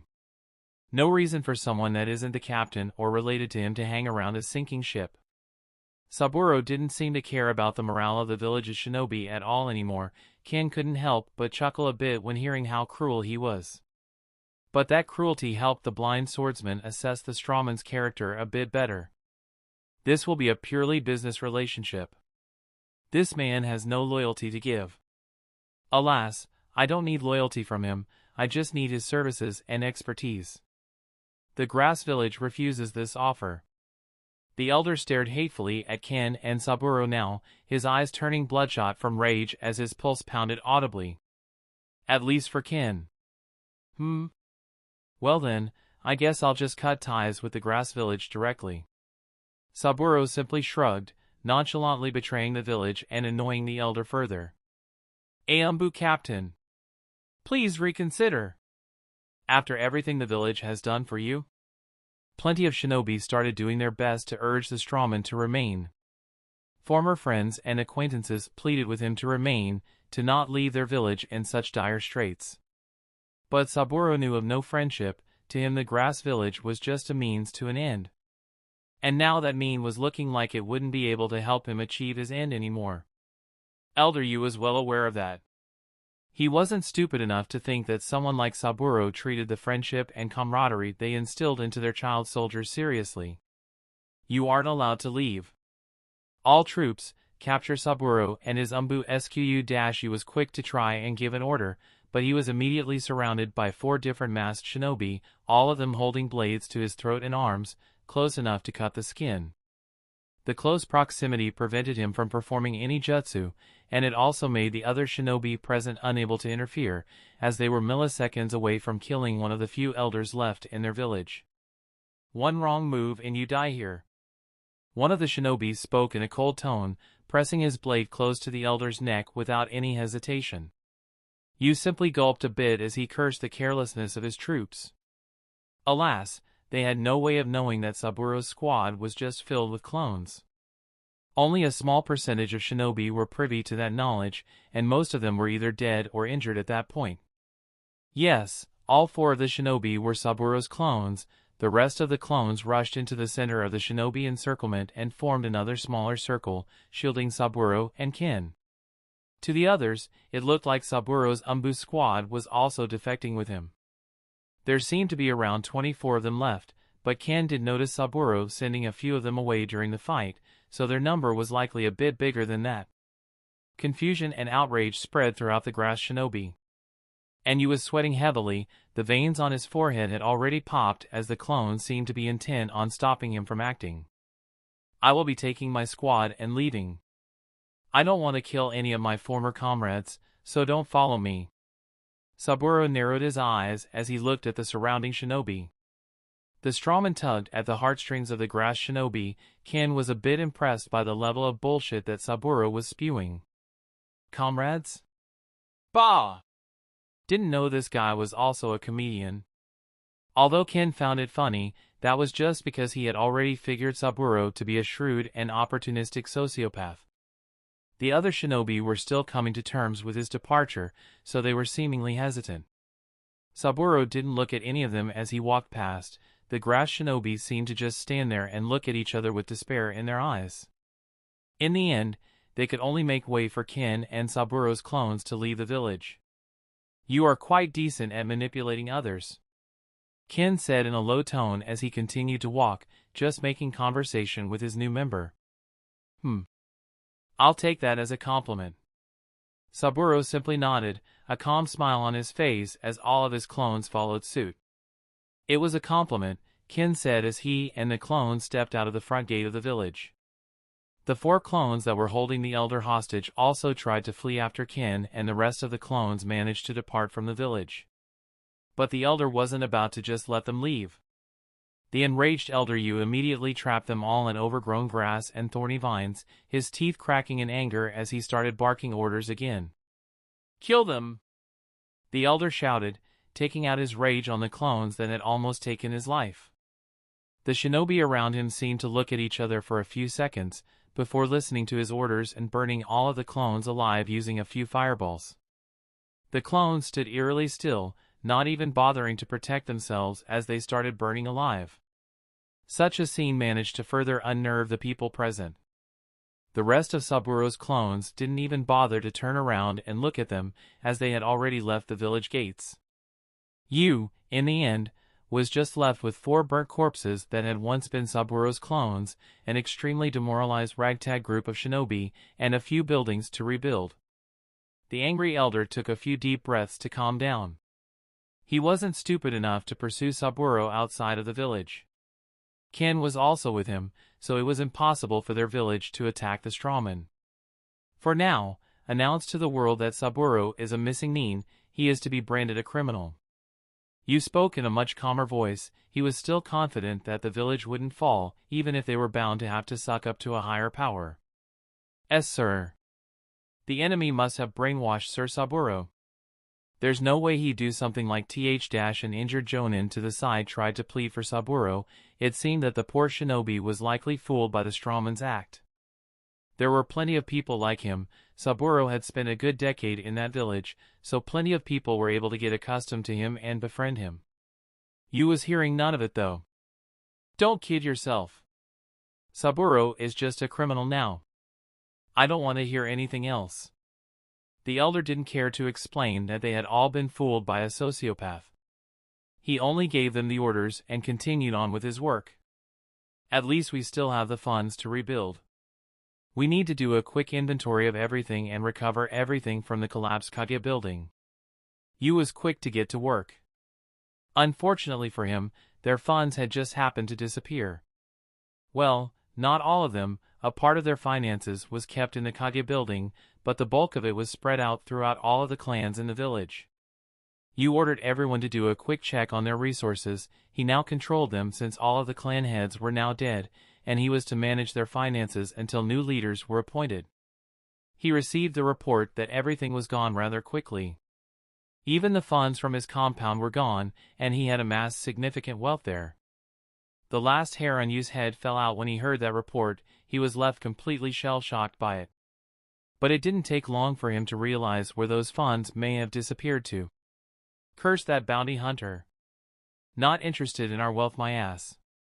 Yu looked at the wrecked state of their village with empty eyes, his mind wondering how exactly to avoid total destruction. But one thought surfaced in his mind. "I won't forget this, Red, Saburo. Both of you will pay for this." Chapter 31, New Recruits and Journey. Ken and Saburo's clones continued dashing from tree to tree, with the blind swordsman adjusting his speed and allowing the clones to keep up with him.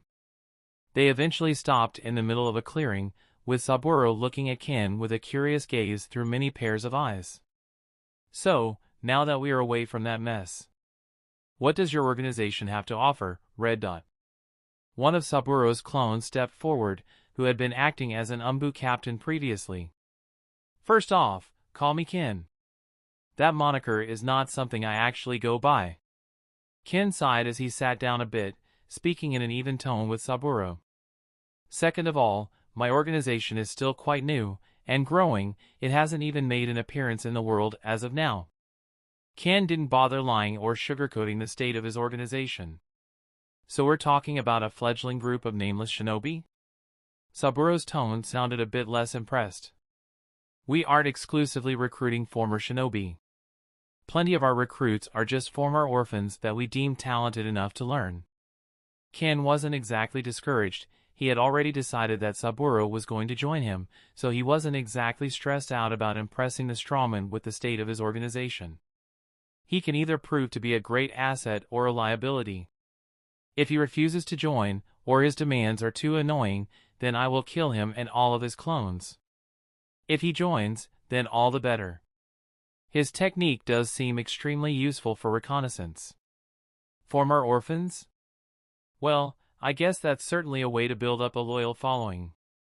Say, how many people are there currently in this organization? Adjusting to development speed, and some information that my right hand provided, there should currently be around 16 people, 15 of which are in training. Ken remembered Tasho mentioning that he had found a dilapidated orphanage to recruit from, so the blind swordsman expected even more people to be recruited on his next time checking up with Tasho. That doesn't sound quite as promising as what I had in mind. Saburo seemed wholly disappointed now. The only reason I'm still even talking to this man is that he is truly powerful enough to build something great. In the future, he will certainly build something worth joining, but I also need support in the short term. The strawman scratched his chin a few times, weighing his options. I can see you aren't quite as satisfied with what you're hearing. Ken decided to just call out the strawman on his indecisiveness. I won't lie to you, Ken. I expected a lot more from someone like you, but you did say it's a new organization. I can understand a bit of hesitation. Maybe I can help convince you further. Currently, I am close to 11 years old. My current strength should speak for itself. Ken decided to attract Saburo with his talent instead, seeing as his organization wasn't proving to be enough. Saburo and all of his clones seemed to start choking instantly when hearing that. Any composure that the strawman might have had vanished completely. He studied Ken for a few seconds, and now he could see it. Ken was still short by adult standards. He was also skinny by adult standards, even if he was well-defined. In retrospect, one could still guess Ken's age from his appearance. But his raspy voice, scars, and overall demeanor made it absolutely impossible for anyone to guess his age. To think that the one to bring a village to its knees would be a child. Saburo still remembered seeing Ken coldly ripping people apart, how his tail and claws cut through everyone who even got close to him. If he is already this strong, then he even has a chance to become the next god of shinobi, doesn't he? I would ask for further proof. But I doubt someone like you would have any identity documents relating to any nation. Saburo smiled with a glint in his eyes. Ken just nodded, not bothering to say anything more after confirming his age. Since he's so young, doesn't that mean I can take advantage of his lack of experience and end up leading this organization? No, I can think about that later. He doesn't seem especially inexperienced in the ways of the world either. I agree then. Just because I want to see how much you are able to grow in the future. If your organization grows large enough to rival other villages, then that's also good. Saburo extended his hand, and Ken shook it without any hesitation. The masked swordsman's grip was strong, much stronger than a child's grip had any right to be. Saburo could only sweat a bit at that. I'm guessing we want to go to your main body first, right? It's not even that far from here. Ken then turned his head in a random direction, and Saburo instantly paled, retracting his hand and jumping away in fear. How Saburo's voice was filled with fear. For a few seconds, he had forgotten how dangerous Ken was, letting his guard down and thinking of him as a child. Your clones, you are connected to every single one. I discovered this during the fight, but a thread of chakra exists between you and all of the clones. Ken didn't bother to tell the scared strawman that he needed to be in contact with the clones in order to feel that connection they had with the main body. He felt that there was no need to get into details. No reason to act scared now. You are already part of my organization. I don't see any need to harm you right now. Ken then started walking in that random direction, with Saburo slowly walking behind him alongside his many clones. Right now, huh? So I guess taking advantage of him isn't going to be easy. The strawman almost wanted to scowl, but he didn't wish to show any displeasure to the blind monster in front of him. Saburo simply decided to see where their partnership would go. It wasn't like he was planning on backstabbing Ken anytime soon, or ever, depending on how things went. By the way, I'm assuming I shouldn't expect too many funds right now, correct? Moving will necessitate quite a bit of equipment being left behind, as it isn't easy to carry, too big to fit in a ceiling scroll too. The strawman said as he followed a few steps behind the blind monster. Funding won't be an issue. I have made quite a bit during my bounty hunting career. Also, I stole all of the money I could find in the grass village, so we aren't exactly strapped for cash. Ken smiled a bit as he continued walking. Saburo only smiled when hearing that, chuckling a bit internally as he remembered Ken bragging about not being interested in their wealth. The way that the child in front of him could shamelessly lie right in front of the face of every shinobi present was actually astoundingly amusing to the strawman. I guess following his orders will be more entertaining than following a few crusty old men. And since it's a small organization with a lot of cash, I can receive much larger funding. Saburo almost couldn't help but smile at the thought of continuing his experiments unhindered. Ken and the clones continued strolling all the way to a large tree. Ken yawned a bit before tapping the trunk of the tree with the tip of his shoe in a specific spot. After noticing that nothing was happening, he raised his leg a bit more and was about to kick the tree away. Saburo stopped him though, sweating a bit as he did so. No need to destroy the entrance. This place could still be useful. The strawman's argument was actually extremely reasonable. So Ken ended up just nodding and allowing Saburo to open up the fake tree. The clone stepped forward and tapped the tree in a few specific locations a few times until a lock mechanism seemed to click, and a part of the trunk slid open like a tatami door. Nice hiding spot, Ken said as he felt the opening lead down, through the roots of the fake tree and into a large underground cave. It did take a few years on the run to come up with something like this. Saburo shrugged, quite pleased with the compliment, although he was still disappointed an almost 11-year-old child would be able to find his main body and hideout. Saburo's clones made way for Ken, who jumped down the open fake tree and landed in a rather well-lit corridor that led to a metallic door. The clones followed suit, and once again opened the door for him using a strange set of hand signs. There was some type of seal spread out on the door from what Ken could sense. This place really is rather well defended. I wonder how much it would take to build something similar for our organization. By the way, what name does this organization of ours have? Saburo asked as the steel doors slid open. The name is still a work in progress. Ken simply shrugged, sensing the inside of the laboratory with a raised eyebrow. This place is a lot bigger than I expected. The laboratory was much bigger inside than even the Kagya building he had besieged previously, so Ken was a tad surprised by the amount of work put into that secret hideout. The organization has no name? Saburo sweated a bit when he heard that, looking around and wondering just how new the organization actually was. Well, we are still only a few months off from starting it. No reason to rush, we won't be announcing it to the world anytime soon either. Ken simply shrugged away the strawman's concern. Well, the name would also help provide the current members with a sense of belonging if we play things right. The name isn't just for outsiders. Saburo scratched the back of his head as he brought a rather good point to the table, something that Ken hadn't really thought about. I guess you're right. Ken started scratching his chin instantly, somewhat embarrassed, but not quite enough to react outwardly in any way. We'll have to come up with a name by the time we return, I guess. We will? Saburo was a bit confused when hearing that, his eyebrows scrunched up together as he looked at Ken through many pairs of eyes. You're officially one of the leaders of this organization and the one in charge of all research. I hereby give you the right to help me come up with a name. Ken crossed his arms and spoke in a resolute, confident tone. An outsider wouldn't even notice just how shamelessly the blind swordsman was pushing his work onto Saburo if they listened to his tone. His confidence made it look as if he was rewarding Saburo in some way. I guess he really is still a child. Well, I can still work with this. Saburo was too flabbergasted to speak for a while, and Ken continued inside. I guess I'll come up with a few possible names by the time we arrive at the location of our main base. The strawman could only relent, not willing to call out his new leader on his shamelessness. Is this place to your liking, Ken? Another version of Saburo walked up to the group from inside the room. Behind him were another 24 clones. Oh, finally speaking to the original, huh?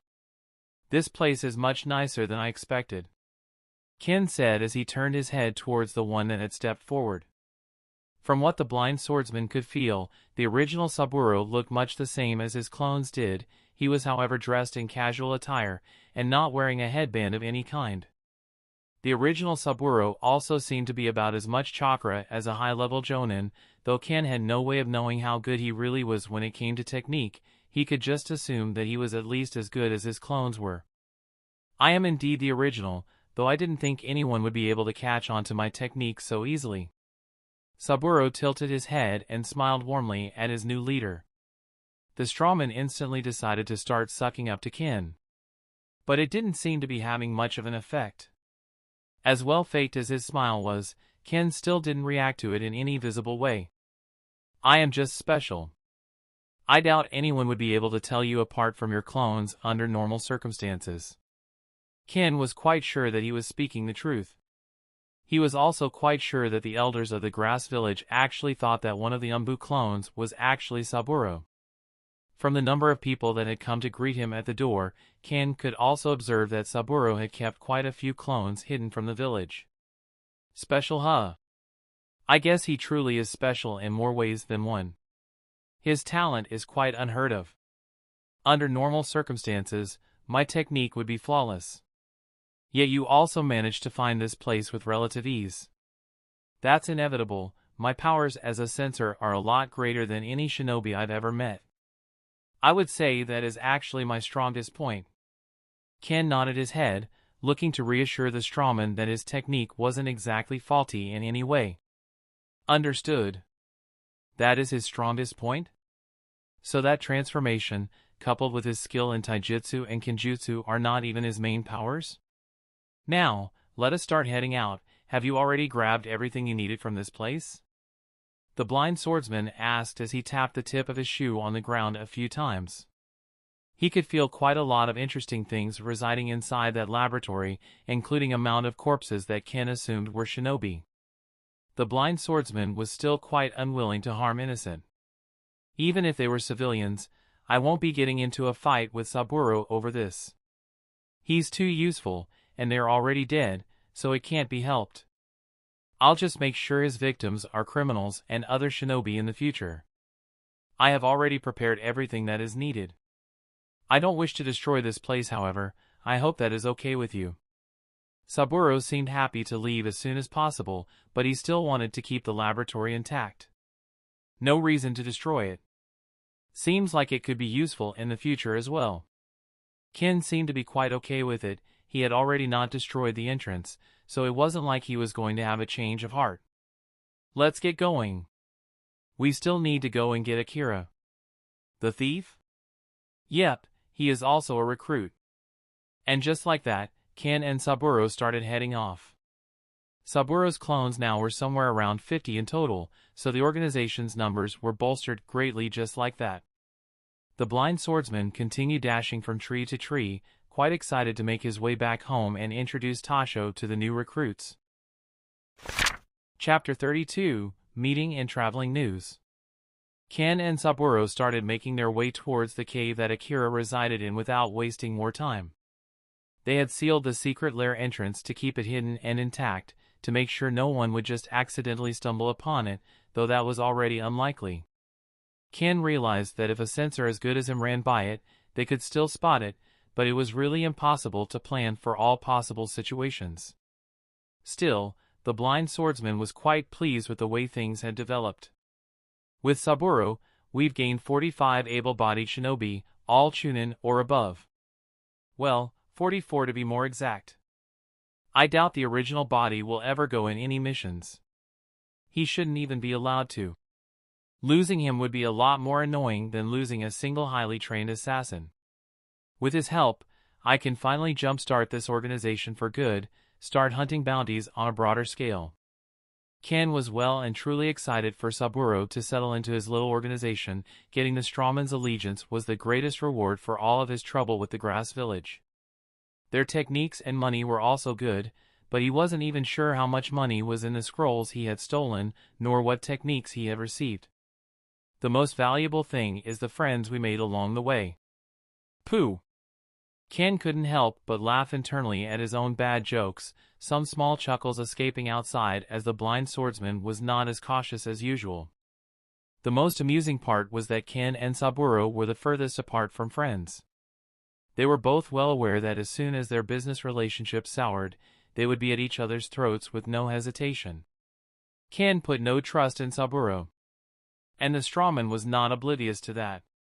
No, he even respected it. Such is the mentality one must have in this bleak world. That was what the strawman thought. Though he found it exceedingly odd that a child could adapt to their world so quickly and easily. Ken's occasional giggle and raspy chuckle along the way as he remembered some random joke was the only thing that could remind Saburo that the blind monster was still a child. The strawman always just looked at the masked child with a raised eyebrow, not bothering to ask what had amused him so much. The entire situation was amusing to him, to begin with, so he wasn't about to judge the perpetrator for laughing. An entire village begging the one they had attacked to please leave them alone was a funny prospect. Ken and Saburo reached Akira's cave after a few more minutes. Instantly, Akira became alert when seeing close to 50 shinobi descend on his hideout. He immediately tried to run away, but seeing Ken calmed him down greatly. The thought of Ken allying himself with the grass village and hunting him down again didn't even cross his mind. Well, it had slightly. Ken was traveling with plenty of shinobi visibly wearing a grass village headband, but Akira shoved the idea out quickly as it was a rather stupid conclusion to reach. After all, if that had been the case, Ken would have already knocked him out and or killed him. He also took notice of Ken's appearance. His long coat was now both tattered and bloody. It also revealed parts of his body, filled with scars and lithe muscles, but no wounds whatsoever.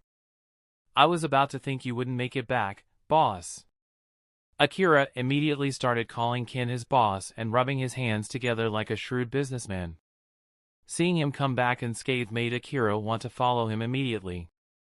After all, someone that could stand up to an entire village was usually someone worth following, and Akira was already a wanted man. He needed protection. "If you keep doing that with your hands, I'll cut them off." Akira immediately stopped rubbing his hands together at Ken's threat though. "What's with all of the shinobi though? Are you getting escorted out of their territory or something?" Akira pointed at Saburo and his many clones. "They will be joining me from now on. I am building an organization currently, and some extra hands are welcome. Yours will do just fine too." Ken decided to just be upfront with Akira, as he wanted to invite the thief to join them as well. "Thanks, boss. I'd be more than glad to join ya." Akira immediately kneeled in front of the bounty hunter, calling him boss once more. His shamelessness made Saburo sweat slightly, but the strawman could understand the thief's thought process well enough. The weak follow the strong for benefit. That much is just natural law at this point. Is it really wise to trust the former shinobi of the village you just raided? Akira was a bit skeptical about Saburo though. "I assure you that our relationship with the grass village was nothing more than transactional." Saburo decided to step out and speak for himself. Meanwhile, his clones also just threw away their headbands, as they didn't need them anyway. Akira could only raise an eyebrow at that. Shinobi never threw away their headbands. They never threw away the marks of their original village, even if they cut a line in the middle of it. It was a sign of loyalty, a sign that something still tied them to the place they came from. Be it spite, hatred, longing, or regret, all rogue shinobi kept their headbands. In truth, most of them were just brainwashed to think highly of their respective hidden villages from a young age. All of their friends and families gathered in one place. It was a great way to foster loyal shinobi, and it was also extremely easy to indoctrinate them and convince them that dying for the village was acceptable and even heroic. The hidden villages had managed to draw a parallel in between families and the village. Some had even managed to convince shinobi to put the village above their families. The good of the village was, at the end of the day, much more important than personal happiness and the safety of your loved ones. Other times, the safety of the village was directly related to the happiness of your loved ones. It was a rather well thought out system. Few outsiders could see it for what it was, and Akira was one of them, as he had seen many shinobi and he had traveled a lot despite his young age. That was why the scene of shinobi just throwing away their headbands was so jarring. But it did its job of convincing Akira. The thief was still a bit skeptical, of course, but he didn't voice any displeasure anymore. Ken didn't bother to explain that Saburo was just one person, extremely sadistic and opportunistic at that. The blind swordsman also didn't bother to introduce Akira to anyone but the original strawman, calling him the de facto leader of the deserting shinobi. Akira was a bit weirded out by how silent every single one of the shinobi was, but he didn't voice out any more complaints. He was just glad that his savior/benefactor was back in one piece. The thief was rather shocked to hear a bit more about what had transpired in the village, but it was still within his expectations after seeing Ken decimate the group that had attacked them. It was already clear enough that numbers won't help you much against the Red Dot. This just helped solidify that, and this should also help the world realize that he isn't someone to mess around with. Still, none of the people present expected the news to come out of the village quickly. They expected the grass village to internally suppress it for a few weeks at the very least. They didn't know that a storm was already brewing throughout the world. In but a few hours, every important figure got wind of the fact that a single bounty hunter brought a hidden village to its knees. Bah! The third Raikage couldn't help but burst out laughing when reading that. He slapped his desk with jubilation as he heartily laughed at how absurd Ken's achievements seemed to be for a single bounty hunter. Immediately, the Raikage became even more interested to have the masked assassin in his fold. Not only was the report thorough, it included everything, even the fact that the grass village was forced to surrender and that they weren't able to do any meaningful damage to the Red Dot. Overall, the reputation of the grass village was tarnished, and their power was extremely diminished, with even their Umbu captain and a sizable number of Umbu going and joining the bounty hunter instead. It was a pathetic loss for a hidden village to ever admit to. Even the Raikage was shocked to see how willing the grass village was to write on its own sorry condition. However, the Raikage couldn't really bring himself to laugh at them, as he could see exactly what the elders of the hidden village were trying to do. They seemed to have a rather clear goal in mind when announcing their failure so quickly. Asking for aid from one of its former allies, Konoha, the village hidden in the leaves. Elder Yu was initially going to try to bide his time a bit, but discovering that he had absolutely nothing to work with inside the village, he knew that the faster he revealed everything and asked for help the better he was off. The hidden village immediately called Saburo and his shinobi criminals. They didn't denounce him for any of his unsavory experiments though, as they didn't wish to implicate themselves with that. Thankfully, the Second Shinobi War was already coming to an end, and most of the villages were somewhat spent. None were willing to attack the grass village when reading reports that Ken had already taken everything from them, and they also didn't have much land or resources to take either, as it was a rather small nation. By revealing the news in such a way, the shrewd elder had managed to momentarily take the target off his back and put it on the bounty hunter that was now technically one of the richest men alive. Such power and wealth are currently just roaming the world, huh? Many bounty hunters were tempted to try their hand at the newly risen Red Dot. But not that many were actually willing to try. His reputation was already quite fearful before, but now it had already reached a whole new level. It was clear that no shinobi was going to stop by and sit down at any of his roadside grill parties. The fear had now truly set in, and it was clear that Ken didn't just go for targets. It was still unknown what exactly made Ken attack the village, so people would rather choose to not find out on their own skin. The limits of the Red Dot's patience, that is. The 5 Kage were well aware of the full situation though, especially those that had wanted Ken dead. No one bothered to speak out on Ken's reasons, so they remained a mystery, and the blind swordsman was called a bloodthirsty monster and criminal. Ken and the rest had caught wind of that, about 1 week into their journey while passing through a small village. The people there were visibly fearful of Ken and his men. A squad of close to 50 shinobi rolling up on a village was rather intimidating after all. They also received other new and rather interesting pieces of information. The Second Shinobi War has officially ended, huh? 1 week. In 1 week the villages had finally stopped their fights. The highlights? Konoha had managed to defeat Amakagure and Sunagakure, or at least it did so on paper. Losses were great on all sides.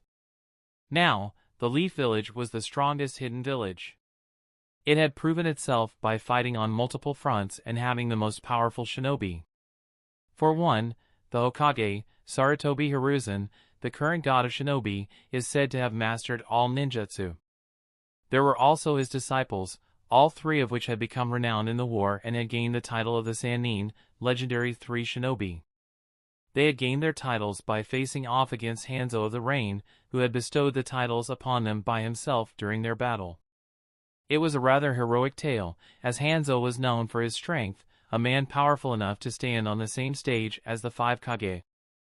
Another prominent figure was Konoha's White Fang, who had also distinguished himself against the Sunagakure.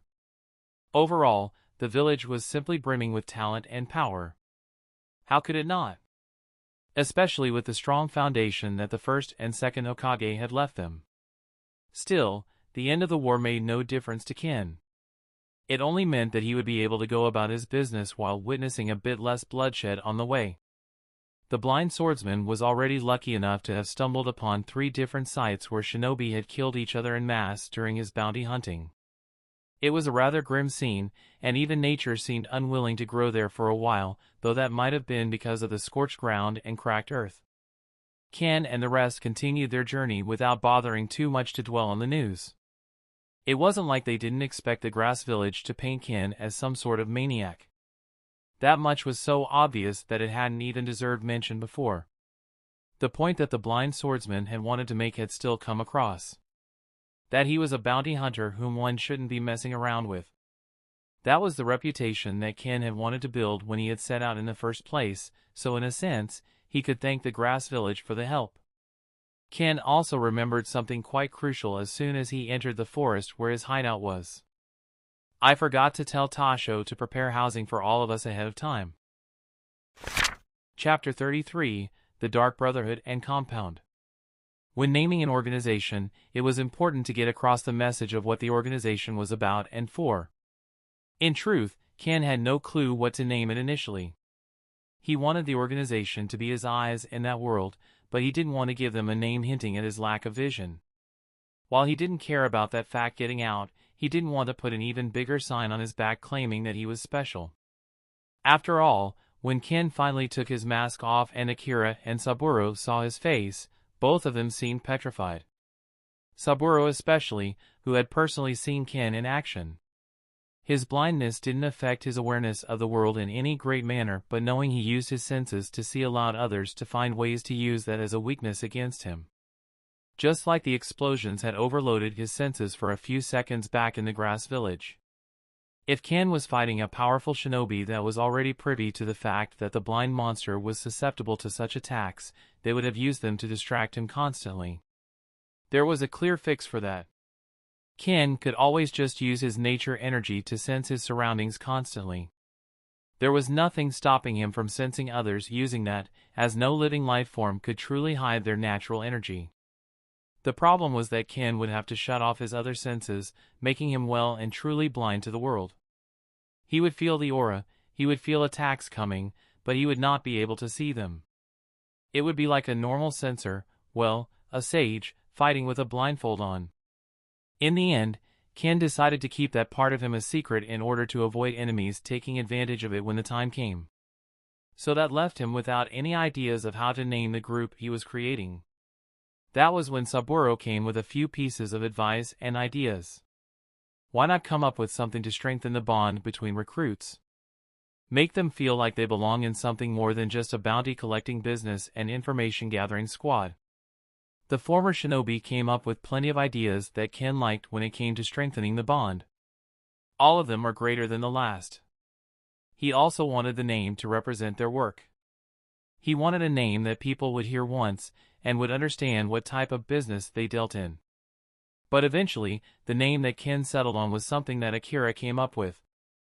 How about the Dark Brotherhood? It's a brotherhood, so it will help with forging the bonds between recruits later. And we do plan to be assassins mainly, so something broody like that sounds fitting. It was a bit simplistic, maybe.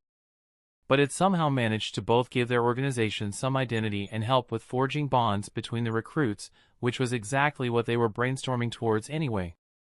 Having all recruits be brothers and seniors/teachers to be elder brothers and elders, in general, was a bit of a classic when it came to creating camaraderie and strengthening bonds.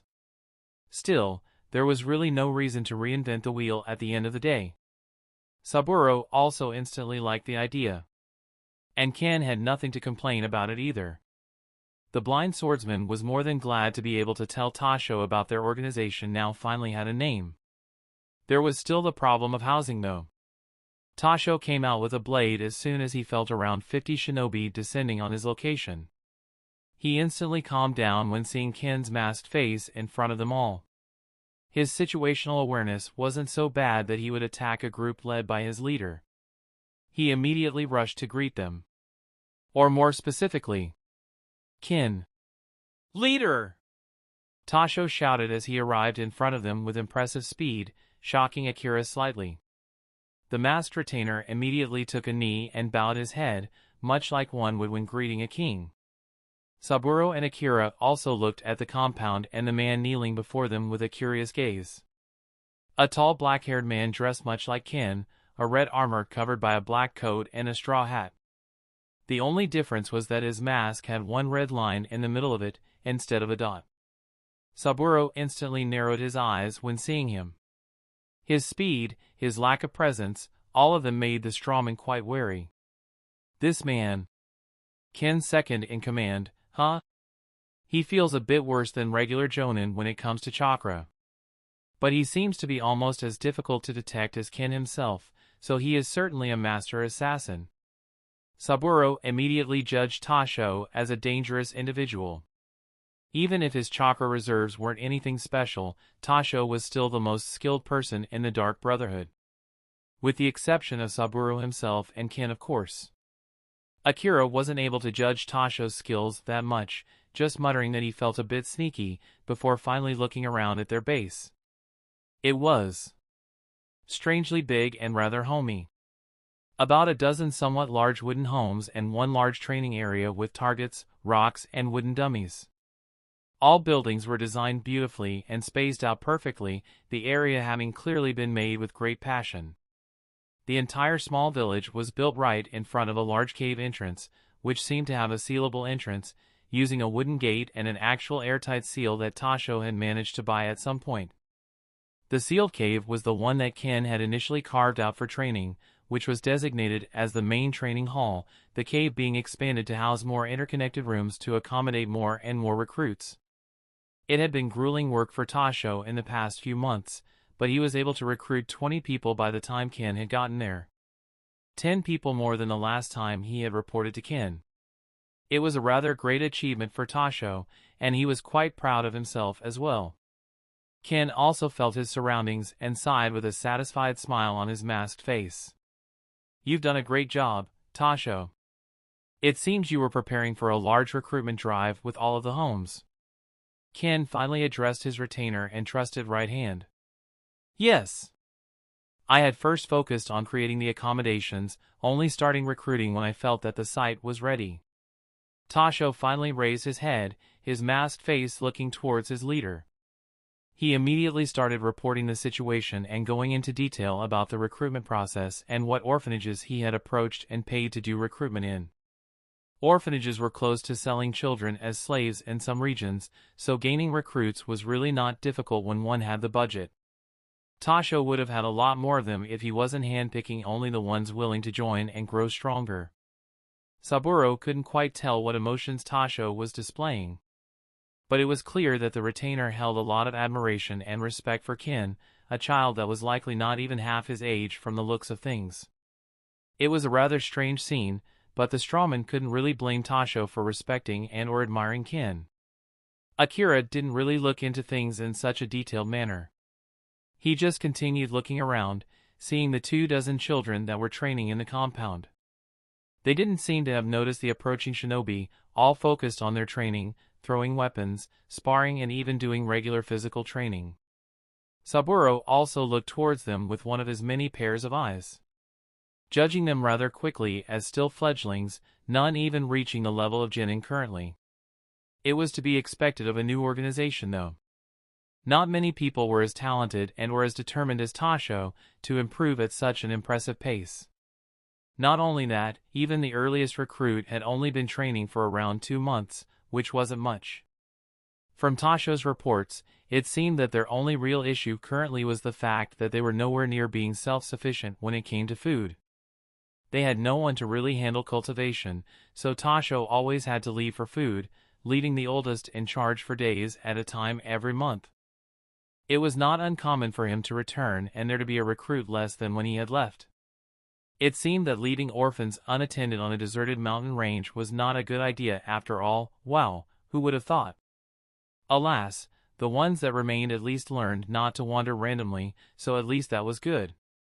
Still, the children seemed to be in quite high spirits from what Saburo was able to see. All of them were intermingling with each other, creating rivalries and friendships as they would have inside the academies of the hidden villages. It seemed that Tasho was prepared to recruit at least 3 times as many children, and he had already made accommodations for them. It seemed that Saburo's clones wouldn't have to sleep outside in the dirt after all. Alas, they didn't really need sleep anyway. Only Saburo's main body really needed it. But it did help keep up the facade that they were real people and not puppets. Also, when Saburo was actually asleep, all of the clones would enter a vegetative state as well, as there was no way for him to split his consciousness into so many different bodies while unconscious. It was good for there to be a place where they could hide while Saburo rested. In the end, it was also time for the children/recruits to learn who the leader was. They had always been calling Tasho their teacher and mentor. But they already knew that he wasn't the leader of the organization they had chosen to join. To them, Tasho had given them a chance for a better life. But the one to have made all of it possible was someone they hadn't ever met. In a way, it helped make Ken seem a lot more enigmatic. But actually seeing the blind swordsman in person made them all shudder. All of them stopped training when seeing him walk over.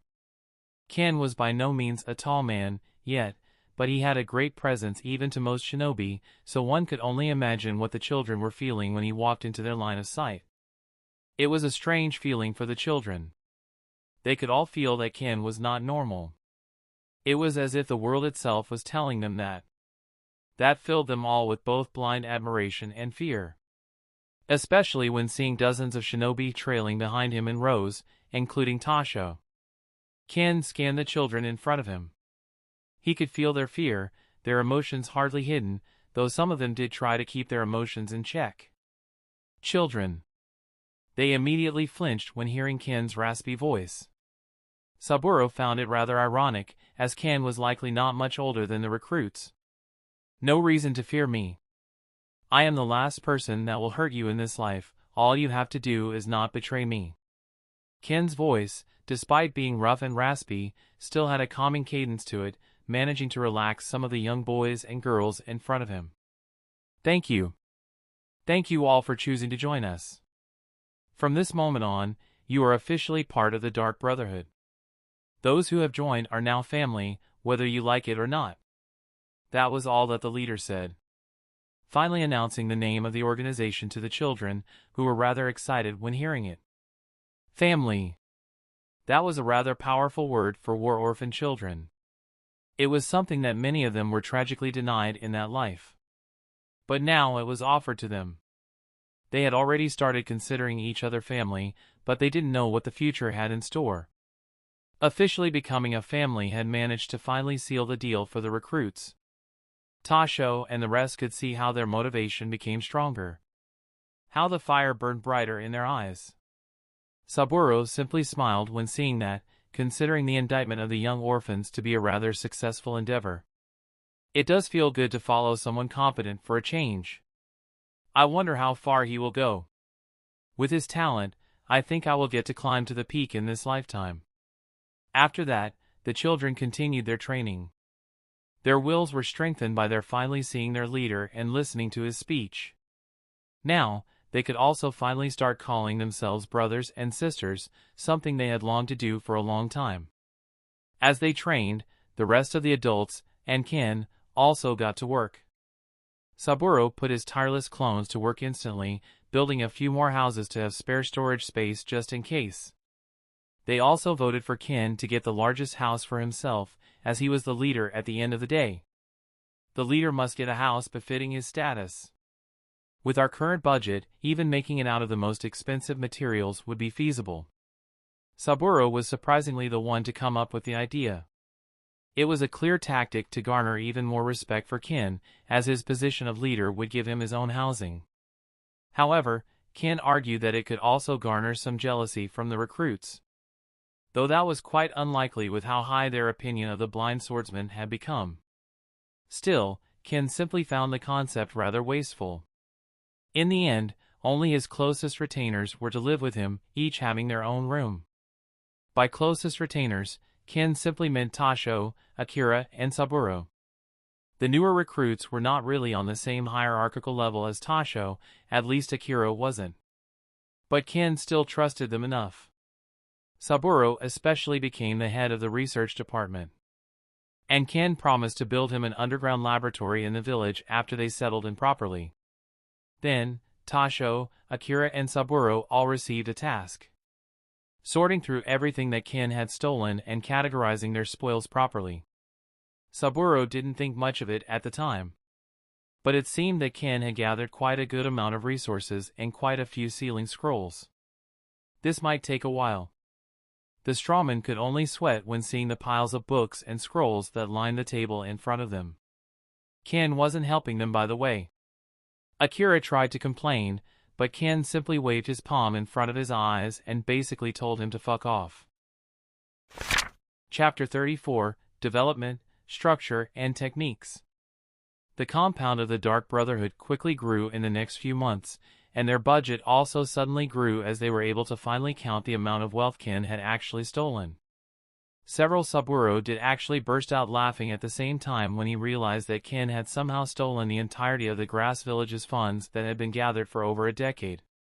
To him, it was just funny, though he did also realize that the Grass Village was likely never going to forgive them in any way. The good part about that was that neither Ken nor anyone working for him really gave a shit about the Grass Village anymore. Ken being strong enough to take the entire village on really just spoke for itself at that point. And not even the orphans/recruits seemed to be scared at the prospect of their leader angering a hidden village. If anything, they were actually excited to hear about his exploits. Tasho was rather disappointed that the children were no longer admiring him as much, but he did understand that Ken was worthy of their admiration as well. Besides gaining a large budget and expanding with a few more buildings.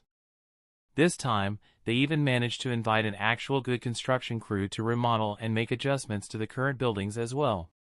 It wasn't that Tasho had done a bad job, but it wasn't as if he was an experienced builder. Every home, and especially the leader's abode, was remodeled to fit with their new expanded budget. Saburo did plan to kill them after they finished their jobs, to protect the location and knowledge of their base.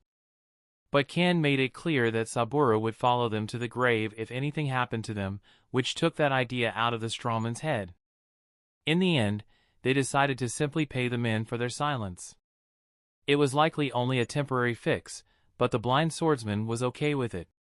Ken decided to spare no expense and give the recruits the best accommodation and food possible, the type that would make middle-class families blush.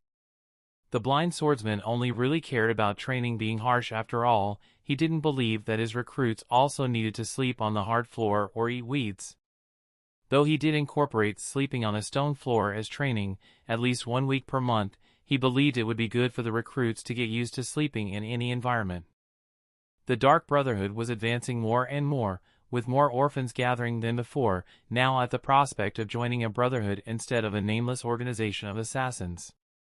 Suddenly, Tasho's orphanage scouring across the Land of Iron and nearby areas became a lot easier, with him managing to surpass his goal and increase the number of recruits to a whopping 86 in a mere few months. Although, that number was bound to stop growing for a time, as Tasho had already exhausted the avenues he was using for recruitment. They only handpicked orphans under the age of 10, so they were all children easy to build rapport with and easy to gain the loyalty of. As long as they were treated well, of course, but that was never an issue, as Ken's organization presented the recruits with human rights that were very much above the usual standards that hidden villages provided. Some certainly complained about the difficulty of the training, but at the end of the day, they all were allowed to leave whenever they wanted. They were given the choice of becoming something more than just victims of a prolonged war. Their wills were strengthened by their losses and life experiences. Besides a surplus of recruits, the Dark Brotherhood also gained a stable source of income in the form of Saburo's clones hunting bounties of bandits. The strawman was more than glad to send some of his joning clones to hunt down notorious bandit groups. He was also more than capable enough to engage in several fights at the same time, so all was well as long as he didn't run into any annoying enemies. The fact that they were situated in the Land of Iron also helped a bit, as it was a natural land and somewhat filled with bandits because of that. That meant that the daimyo was always putting up bounties for new bandit groups in the area, and the Dark Brotherhood was more than happy to collect them all. Tough Ken did provide a rule that they weren't going after groups of deserters unless they had more crimes on their record. Even then, Saburo's clones would have to stalk them for a bit to verify their guilt. It seemed that Ken had a soft spot for deserters. Saburo could somewhat understand it. They were after all just numbers to their leaders. Some would obviously reach the conclusion that dying for a worthless cause was foolish. Alas, there were plenty that also just wanted to profit off the war and the common folk. Those were actually the Dark Brotherhood's prime targets. Saburo was a bit annoyed by the extra steps he had to take in vetting groups, but he did need to respect orders. The Dark Brotherhood now also had a more concrete internal structure, with Ken as the leader, the head of the organization. Many of the orphans had also taken to calling him father. Ken didn't complain, and the name started to stick in the minds of the recruits. His costume remained unchanged, as he didn't see any need to change it. Tasho, Akira, and Saburo were part of the leadership, part of Ken's retainers. They were called the Blades. They all had similar costumes. Tasho's remained unchanged, while Saburo got a mask with 2 small red lines in the middle, and Akira got one with 3. Each of them was to lead departments of their own and grow as the strongest in the organization besides Ken himself. Then, after the Blades, there were the Numbered, a ranking system based on strength inside the Brotherhood. Each department would have its own rankings, of course. Currently, the only numbered in the organization were Saburo's clones, belonging to the research department, which also acted as a bounty hunting department, at least for now. They were wearing regular thin black clothing with long black coats that covered their bodies. All of their faces were covered by completely white masks, slightly obstructed by large straw hats. The recruits were still not part of the system. They were only given regular training garb and clothes. They were to become numbered upon graduating from their training, later to be delegated into different departments of their choice. There were still many things that Ken planned out for the Dark Brotherhood, but he'd first have to wait and train the current batch of recruits that the organization had. Now, Ken wasn't dumb, neither was Saburo or Tasho. Akira was arguably the least intelligent among them, but even he caught on rather quickly. All of their actions, all of their current exploits and rapid growth, basically gave away their exact position and announced to the world that they were there, in the Land of Iron. Ken, however, didn't care about their base location being found out. He knew that it was impossible to keep it a secret, especially since he had no way for the Dark Brotherhood to be self-sufficient when it came to food in the short term. Ken knew that he needed to establish clear trade routes, to arrange for and create a proper marketplace at some point. Farming would only become feasible down the line, so the Dark Brotherhood was going to only be able to gain its food through trade, which wouldn't be possible as their organization grew. He had planned to build a secret organization at first, but after finding out that it would be near impossible to keep it a secret, he decided that he would go all in and create an entire village. Not a village of commoners, mind you, a village inhabited only by the Dark Brotherhood's trained assassins.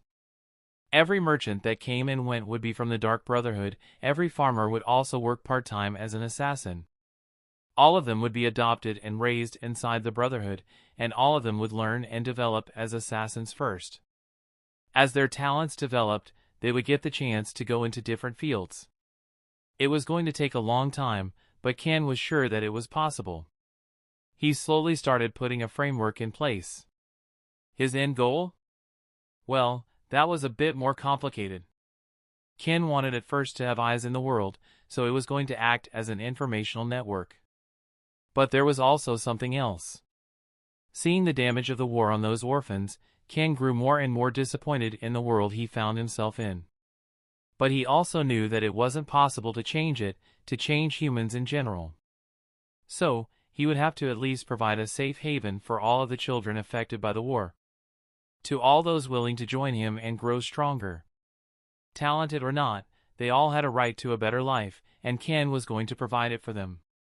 But that would take years, many years to develop and reach everyone throughout the world.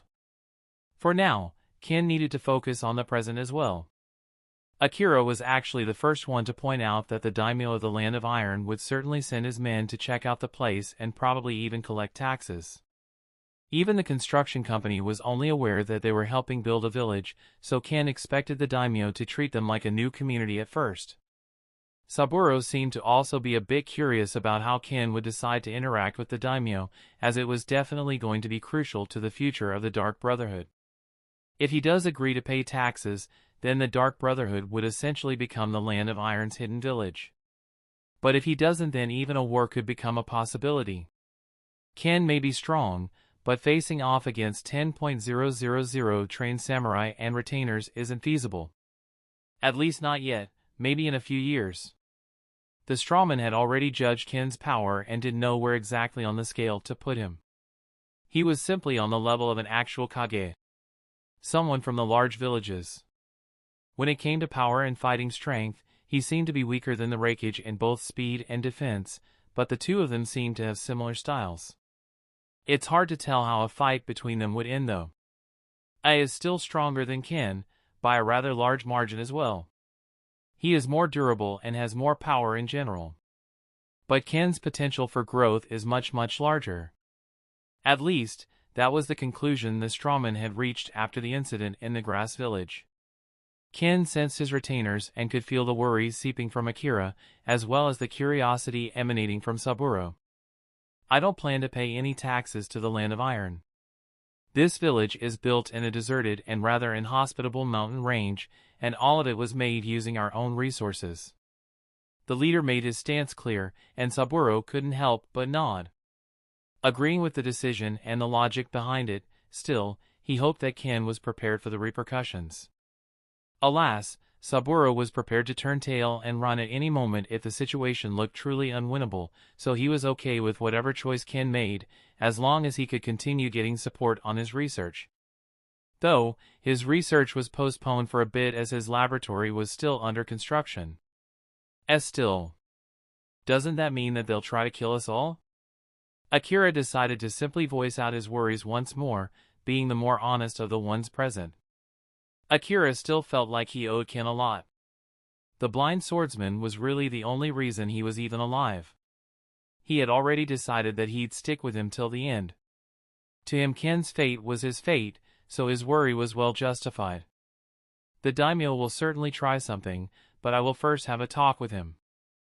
I will set up a meeting when he eventually sends his men here. Don't worry, I'll handle everything.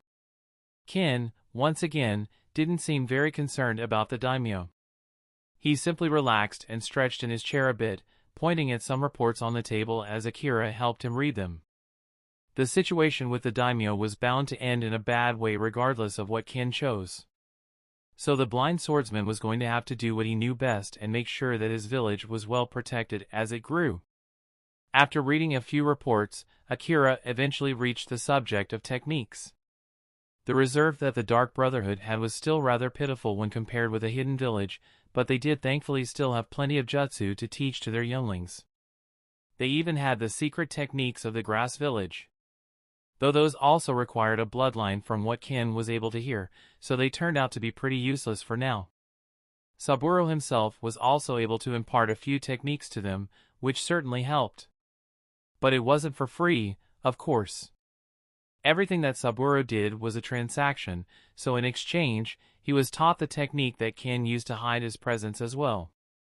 Saburo was genuinely shocked after learning about it and the way it worked. It was well and truly demented, requiring an almost insane level of dedication and hard work to gain even a little bit of mastery over it.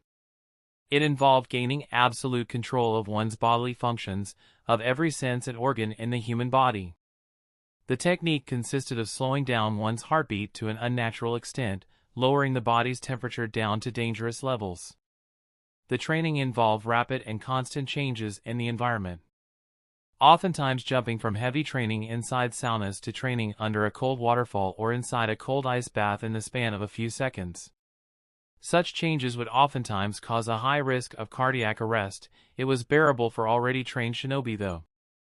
Alas, the recruits would only start training after gaining a proper base as regular assassins. Such harsh training would otherwise kill them at such a fragile age. It was a technique that Ken had come up with in his previous life, and his rather long career as the best assassin in the world. He could use that method to easily slip by most detection methods with ease, including infrared and night vision. As long as he was dressed appropriately, he really could sneak in just about everywhere. The technique wasn't perfect, however. Ken was unable to pass through the highest levels of security undetected. The latest models and security systems in his old world would detect and snap at even the smallest blade of grass moving with the wind, so a human sneaking by would easily be noticed.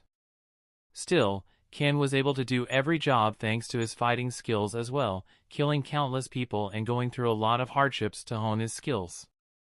In his current life, Ken was able to further perfect that technique with the discovery of chakra and nature energy, making his technique essentially perfect, making him almost impossible to ever spot. Eventually, Ken even decided to give it a name.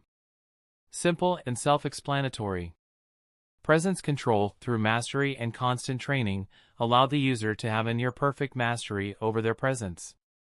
Thanks to nature energy, the blind swordsman was able to do a lot more than just hide his presence perfectly. He also managed to affect the surroundings with his aura. He used that before, mainly to spark fear into the hearts of his enemies before the battle. Alas, he couldn't teach others how to use nature energy. He himself didn't have the greatest understanding of what it was. So, at most, they would have a weaker version of presence control.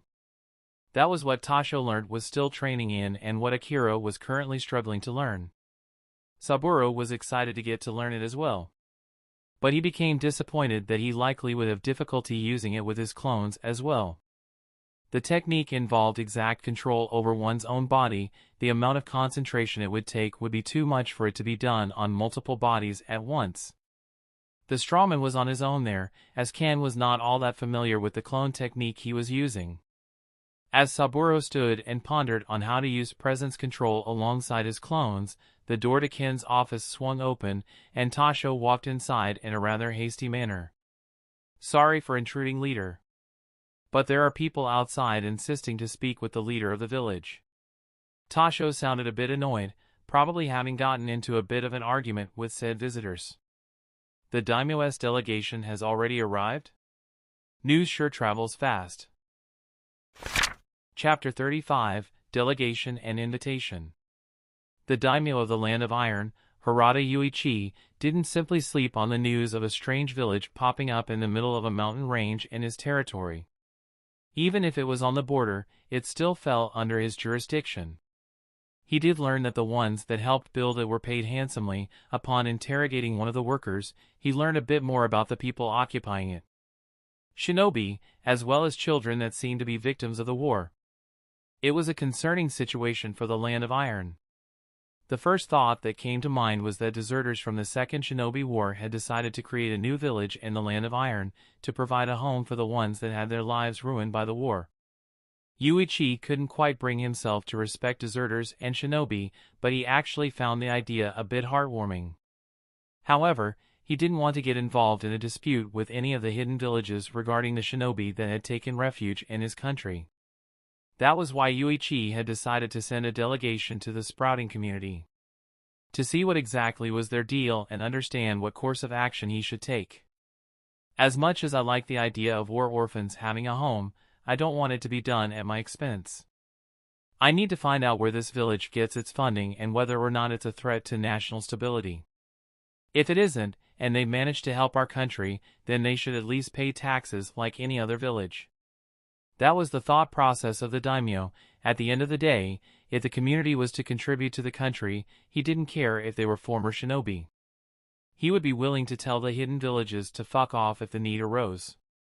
There was, however, the possibility that they were actually spies sent by one of the hidden villages. But it seemed unlikely. None of the hidden villages had anything to gain from aiming for the Land of Iron. The Land of Iron was mostly a mountainous region. All of their castles and cities were easy to defend, and all of their soldiers were used to the terrain and cold temperatures. Back in the warring era, many clans had tried to take the Land of Iron, only to be forced to back away by samurai determined to defend their homes. Many warriors had distinguished themselves at that time, their families now part of the nobility in the Land of Iron. They weren't afraid of any of the other lands surrounding them, even if they were smaller in size. After all, from reports, none of the shinobi were wearing any headbands, meaning they had abandoned any loyalty they once had with their former villages. The delegation he sent was comprised of one Hokushu, a noble appointed by the shogun, and two Hatamoto, banner carriers that were there to protect the noble messenger in his quest. They were there specifically to invite the leader of the community to meet with the daimyo. The noble was there to represent the Land of Iron's honest intentions. The delegation was greeted at the gate. It was newly constructed, and a small wooden fence surrounded the small village from what they could see. There were two masked men guarding the gate, standing eerily still and not moving even an inch as they waited on the orders of their leader. The Hokushu had already been greeted by a person wearing a different mask, one with a red line down the middle. Their conversation hadn't gone quite well. "You want to summon our leader to your castle?"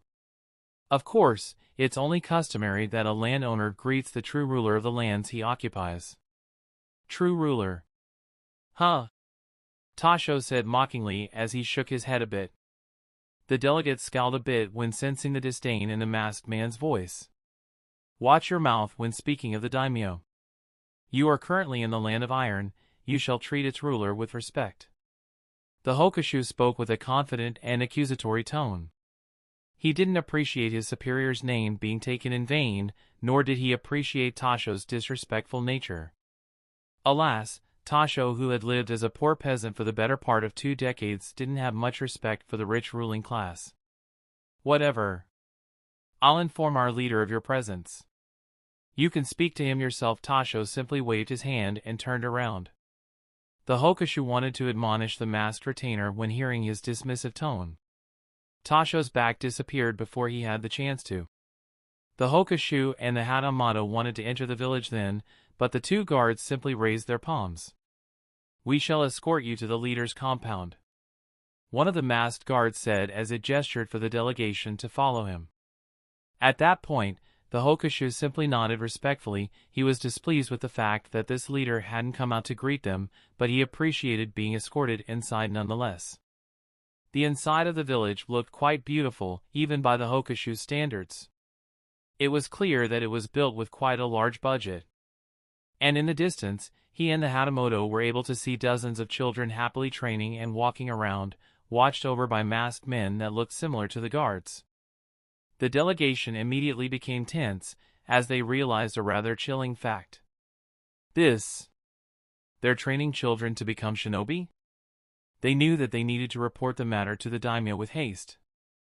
The community that they were visiting now was clearly not just a regular village, and every resident seemed to either be a masked shinobi or a child still in training. Building a hidden village in our territory. This spells trouble. The Hokushu gulped a bit as he looked at his surroundings.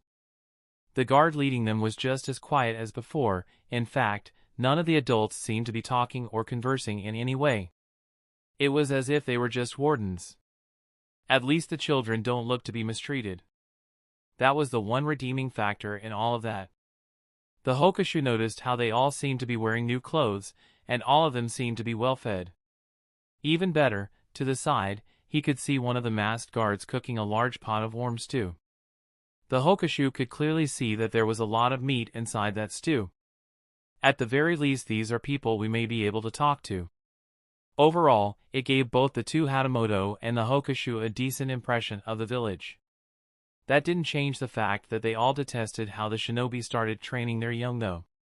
Eventually, the delegation reached a large building, which seemed to be more akin to a mansion, with a wooden structure and a tiled roof. There were 2 more guards stationed at the entrance, which greeted the delegation with a nod, before showing them inside. The halls inside reminded the Hokushu of his own home. Large and spacious, spotless and clean, while also being well lit and decorated. It's clear that this leader knows how to live. It was rather impressive after all. The village was starting to look less like a village and more like a compound with a mansion housing a stray noble. The faces of the delegation changed as soon as they entered the room of the leader though. 2 more guards at the door opened it for them, allowing them to enter.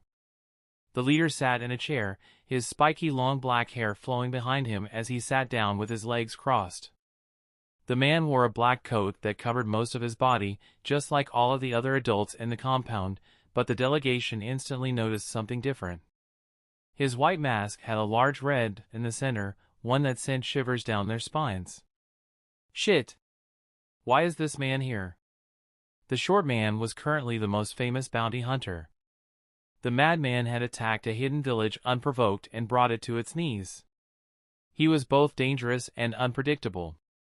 In that instant, the delegation felt as if the situation was just going to take a turn for the worst. The Hatamoto by his side also immediately tensed up, their hands trembling as if they prepared to reach for their blades. The red dot wasn't even alone in the room. By his side stood two people. All dressed the same as him, but their masks all had a different number of lines on them instead of a dot. Greetings, representatives of the Land of Iron. The bounty hunter's voice broke out first, relieving some of the tension in the room, at least momentarily, with his polite tone. The Hokushu even sighed in relief when hearing that. Unlike Tasho, Ken seemed to be respectful at the very least. Greetings, I must apologize for the prolonged silence. I was a bit taken aback by your presence. The Hokushu decided to simply calm down and carry out his mission. He was just a messenger at the end of the day. It was unlikely for him to be killed off for no reason. As long as he acted with respect, the Hokushu believed he would be just fine. The Hatamoto at his side were also trained enough to know when acting was a bad choice. So they both chose to remain completely silent. I can understand how my presence may be a bit off-putting, especially with the rumors that have been circling around lately. However, I assure you that you are in no danger currently. I do not wish to make an enemy out of the Land of Iron. At that point, the Hokushu was completely relieved. Not only was the red dot nothing like the rumors, but he was also polite and well-spoken. A man that knew his way around diplomacy, at the very least. I am glad to hear that. However, I am afraid that the daimyo wouldn't quite agree with you building a hidden village here. The noble decided to also address the elephant in the room after realizing that Ken was someone he could converse with. Oh, I can assure you that we are not building a hidden village. This is merely the compound of my bounty hunting organization. It hasn't been established for long, but I was planning on getting in contact with the daimyo myself. Ken decided to not tell the whole truth in the end. He didn't feel that the Land of Iron needed to learn of his intentions and aspirations for now. A bounty hunting organization? That is quite unheard of. I guess you will have to speak to the daimyo directly regarding the rights to build such a thing in his territory. The delegation still didn't seem completely convinced by Ken's answer, but they weren't quite willing to challenge him directly. I am sure we will be able to come to an agreement regarding that. Regardless, this organization is only funded and built through the money we make from hunting bounties and killing threats to the Land of Iron. I doubt the daimyo will be unable to see the benefits of keeping such an organization around. Ken's answer was just as polite as before. Constructed well, almost as if he had already been expecting them and had thought of exactly what to say beforehand. I am able to see the benefits of such a thing. I am sure the daimyo will also be curious to learn more. I am here to formally extend an invitation to you. The daimyo wishes to meet you in person in his castle. You may come at your own convenience, but please try to make haste. I am sure you understand that this is a rather delicate matter. The Hokushu placed a small scroll on the table in front of Ken as he spoke, wanting to quickly complete his mission so that he could leave the compound/village. Of course. I shall start making my way there this week. Thank you for delivering this message to us. The red dot simply nodded, not bothering to extend his hand and read the letter in front of the delegation. The Hokushu felt that it was a bit disrespectful of him, but decided not to say anything, as Ken had been quite polite up to that point. Of course, it's been a pleasure to finally make your acquaintance, Red Dot. The Hokushu bowed slightly before preparing to take his leave. A pleasure indeed. Ken nodded a bit, before turning his head to the side of one of his retainers. Second Blade. Please make sure to escort these men out of the compound. The delegation watched. The man that wore a mask with two lines simply nodded and walked to their side. There's no any dash. The delegation wanted to leave the village anyway, but they didn't exactly feel safe walking around with one of the red dot's retainers. Think of it as me showing my sincerity. We shall speak again at the palace. Ken didn't bother to hear them out anymore, simply gesturing for them to leave. The Hokashu wanted to protest once more, but decided against it, and simply looked at his men and started leaving. As soon as they left the room, Ken sighed. Rather annoying, huh? Tasho said as he looked at his leader with a side glance. Maybe, but it is something we would have had to deal with eventually. The blind leader shrugged a bit. This doesn't feel quite right. I think you should take us with you when you visit the castle. Akira said as he scratched his chin a bit. There is no need to overcomplicate things. I can always escape if I find out they're planning something. Besides, this doesn't feel much like a trap, at least not a physical one. The leader simply shook his head, placing his mask on the table, raising his head high and taking a deep breath. They will certainly try something if you don't agree to submit to them. But your reputation might make them reconsider taking action. Tasho was also a bit unsure when speaking. He wasn't quite used to politics either, so he was mostly going by what his gut was telling him. Regardless of what they attempt, I'll at the very least hear them out. Ken smiled a bit, revealing his sharp teeth and canines to his two retainers. We are still preparing for that mission though, so this isn't exactly ideal timing. Tasho said as he turned his head and looked at a billboard on the wall. It was filled with different pictures, currently obscured by a screen to their visitors, only visible from the leader's chair. On the billboard were the pictures of 7 people, all impaled with knives on that wall. Indeed, but there is no hurry, we'll get to it after training our current set of recruits, which might take another 2 years.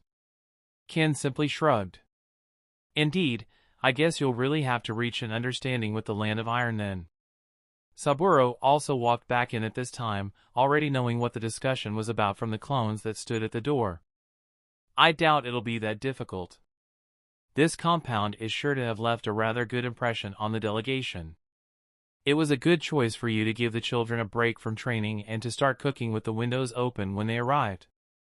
Of course, thank you for noticing my efforts. Though some of the children still continued training, hard-working seedlings, the lot of them. Saburo simply bowed slightly, smiling a bit under his mask.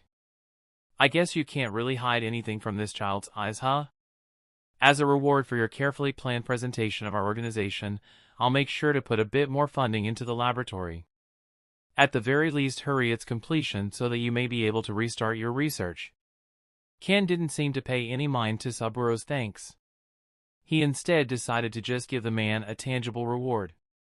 A carrot on a stick for him to continue performing. That was the only strategy that would truly ever work with someone like the strawman.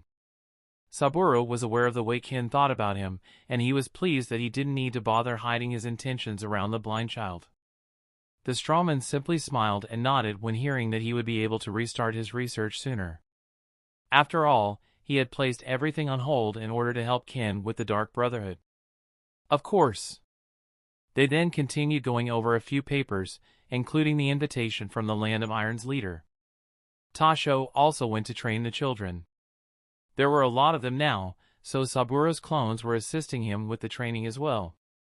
The next few days flew by quickly, and Ken eventually left his office with a smile on his face. Time for diplomacy, huh? Chapter 36, State of Affairs and Surprise Guest. The Land of Iron was structured in a rather strange way. Unlike the other territories, it wasn't outright ruled just by the daimyo and the kage of its respective hidden village. However, just like any of the other nations, in the Land of Iron, the daimyo acted as the political leader of the country. As a strict and honor-ruled society, the Land of Iron saw shinobi with disdain and considered their assassination techniques and jutsu to be nothing more than petty tricks. The samurai in the Land of Iron relied only on kenjutsu, or sword techniques and fighting styles that coupled well with their chakra blades. A big part of why they could maintain their neutrality was their military strength. Each samurai was also much stronger than regular shinobi, which gave them an advantage on the world stage. But the leader of the armies was also a figure that could protect their country if push came to shove. The general and samurai warrior, Mifune. He had even been told to have fought Hanzo of the Salamander and survived. He had actually won Hanzo's respect, only losing because his blade had broken during the battle. Their fight was nothing more than a simple skirmish while the general was away on a mission near Amigakure or the village hidden in the rain.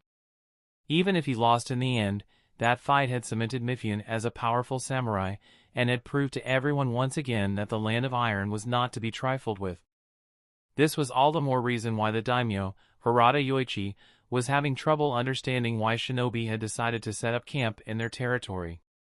After all, besides Mifune, there were also plenty of Hatamoto more than capable of fighting and killing even Jonin. Only after his delegation returned with a report that he had grasped the situation a bit more. The red dot.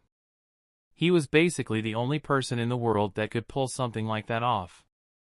Yoichi was a bit relieved when hearing that the red dot was only building an organization and not a full-on hidden village. But that didn't mean he was all that happy about not being consulted at all regarding the mountain range said the organization now occupied. Alas, the red dot did have the strength to just take whatever territory he desired, at least unless any of the 5 great Kage decided to speak up against him. In a sense, any of the 5 Kage would also be able to take up whatever territory they wanted if they were to be Rouge Shinobi. But they were all affiliated with their respective hidden villages and directly under the political jurisdiction of their land's daimyo. The red dot was a powerful figure not affiliated with any of the daimyo, and not under the jurisdiction of any power. That was what made him dangerous. That was also why plenty of the daimyo and Kage wanted him to disappear. He had gained a lot of fame and notoriety too quickly, which took the world by surprise but only ended up putting a target on his back in the end. At least that was what Yoichi had figured out when reading reports about him. But now his movements were starting to make more and more sense, the bounty hunter's intentions becoming clearer and more transparent. From reports, he could have easily never been seen during his missions. This means that he was specifically always looking to increase his reputation. I didn't really know why before, but it seems that it might be related to that organization of his. Not only that Yoichi started connecting the dots of all of the bounties that were being collected as of late. Many of the bandits with bounties died before the people he employed to deal with them even got close to finding their hideouts. Yoichi had received reports of masked men turning in those bounties, and now he realized that they were all affiliated with the organization that the Red Dot was building. It was quick and decisive, and it cleaned up a lot of the danger on the roads, which allowed merchants and villagers to feel a lot safer. A village of bounty hunters, huh? Training other children to follow the same profession. I am unsure how to feel about this still. In the end, the daimyo decided that he would just wait to meet with the Red, as he had promised to visit rather quickly. It was a bit concerning considering the Red Dot's reputation, but the delegation did also vouch for his character, as he had been nothing but polite to them. Yoichi still summoned all his strongest guards at the castle while expecting the bounty hunter. Mifune was also there to assist in case something happened and represent the Land of Iron's military power. All of the leaders of the noble families were informed of the situation and they all sent their strongest warriors to the castle to defend their lord, just in case. Some of the leaders even showed up themselves, as they were renowned samurai in their own right. Everyone was gathered in the throne room, where a large table had been set up. Each noble was sat down, refreshments in front of them, and their personal guards behind them and lined up in the hall. The daimyo stood at the head of the table, dressed in expensive white royal attire garb, his face obscured by a golden veil connected to his large hat. Everyone had already been present at the castle for a few days, and some of the people present were getting a bit bored with waiting. Sate could only entertain them for so long at the end of the day. My lord, when exactly do you think this Red Dot is going to appear? Mifune was the one to speak up first. His long gray hair and pointy beard flowed in the wind, as the windows inside the throne room were all open. He was wearing a black garb underneath his gray samurai armor, and at his waist was a regular katana. The samurai and nobles in the room all refrained from speaking about their displeasure. But Mifune didn't seem to have the same reservations. Today is the last day. He had promised to arrive shortly. If he does not arrive, then I will have to send people after him and his organization." Yuichi spoke from behind the golden veil, his voice resounding throughout the hall, which caused many of the nobles present to nod in acceptance. Having a decisive leader was a good thing in their opinion, and they, as a nation, didn't see the red dot as a large danger to them. Mifyun's point of view was, however, different. "I appreciate your resolve, my lord. But please understand that going after the red dot might not be as simple as that. It would be a commitment that will require many lives, lives we cannot afford to spare. I urge you to reconsider." As the general, Mifyun wanted to avoid losing the lives of too many of his men. "And what do you propose? That our great country bends backwards to attend to the will of some vagrant?" One of the nobles present spoke out in a haughty tone, spreading out her fan and asking a rhetorical question with a scowl on her face. She was dressed in a flower-themed red yukata, with her black hair flowing back all the way to her waist. Her face was fair, and her skin was as white as snow, mostly thanks to makeup. Her eyes were also dark to match her hair. It all gave her the appearance of a noble beauty. She was mainly there because she wanted to deepen her relations with the other nobles, and also hopefully get to meet the elusive Red Dot, as he seemed like a useful ally to have. However, Ken had yet to show up, and she decided to voice out her displeasure without much hesitation. She was Yuko Chinatsu, the head of the Chinatsu merchant clan and one of the youngest leaders present, being only 26 years old. The elders in the room would have usually ignored her presence or tried to dispute her words. Being a woman in their field was rather difficult after all, but now they all seemed to unanimously agree with her. That vagrant can likely assassinate everyone in this room before the end of the week. We can't afford to underestimate him in any way. He's already proven himself in his skirmish with the Grass Village at the end of the Second Shinobi War. Mifyun simply narrowed his eyes at the people in the room. His determined tone remained unflinching even when all of the nobles eyed him with scrutiny. He truly felt disdain for the nobles present, as he and his men would be the ones to suffer from their choices if a war was to break out within their territory. Mifyun also felt bad for the civilians, who were already suffering enough because of the Shinobi War.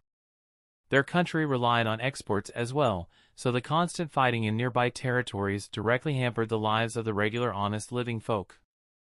If the Red Dot truly decided to wage war against them, Mifyun was confident he could win. He knew of the forces that he commanded, and he knew that there were few in the world that could match them. But he was also sure the damage done to their land would leave them open for the other nearby nations, which was a much larger disaster than just some bounty hunter starting an organization in their territory. He truly is not a figure I would wish to face off against under normal circumstances, especially since he specializes in assassinations from initial reports. Alas, we can't afford to not take action, lest we become the laughingstock of other nations for harboring a band of supposed war criminals right under our noses. Yoichi was the one to respond to Mifyun's concerns, though his response did little to help the general. "Who cares about you losing face? The lives of my men and the future of our country are at stake here." Alas, Mifyun didn't continue speaking, knowing that lashing out like that at the daimyo was not a good idea. To the side, Yuko also smiled a bit, covering it with her fan in the process. "Just saying some stupid shit like this is enough to buy me some brownie points with these old fools." Alas, winning over the general might not be all that easy. Yuko couldn't care less about waiting for the Red Dot to show up. She simply wanted to build up relationships with as many of the noble families as possible. She could easily read the mood in the room and tell that everyone was displeased for having to wait around for a bounty hunter, so she voiced out their displeasure without any hesitation. To her this was all a game she planned to win. She may not have been dealt the best hand, but that didn't mean she was unable to make the best of it. The dealings of a royal court are never going to get boring, huh? The people at the table couldn't help but blink a few times, as they wondered who the voice belonged to. At first, they thought it was one of the samurai to the side, but their samurai knew better than to interrupt the nobles. Then, they looked to the side. Sitting at the same table as them was an unfamiliar figure, eating grapes and drinking wine alongside them. Suddenly, all of the nobles jumped away from the table in shock, all of their spines shuddering when catching a glimpse of the man they couldn't quite recognize. G guards, Yuko said as she gestured for the shocked samurai to draw their blades, as she herself unfolded a sharpened metallic fan. In an instant, all of the samurai presents drew their swords and pointed them at that chair, where one short man stood, still drinking wine with a smile on his eyeless face. The man was only wearing a black coat, and his long spiky hair was just as long as Yuko's, who was still staring at his figure with an unnerved expression. "Who are you? State your business right away." Mifune had also drawn his sword already, walking over to the disfigured man with careful steps. He was less flustered than the others, but also shocked that he hadn't even realized when the man had entered the room. "Oh! Wait, I forgot that no one has seen me like this before." The disfigured man then took a mask which had been hanging on his belt and put it on his face. Instantly, everyone in the room was staring at a man wearing a white mask with a red dot in the middle, and they all instantly understood who they were staring at. "Red Dot. It's a pleasure to finally see you in person." The daimyo was the first one to recover, as the nobles were still processing what had just happened. The lord immediately glared at the samurai and clapped his hands, gesturing for them to sheath their blades. "The pleasure is mine, Lord Daimyo. One rarely receives such an invitation after all.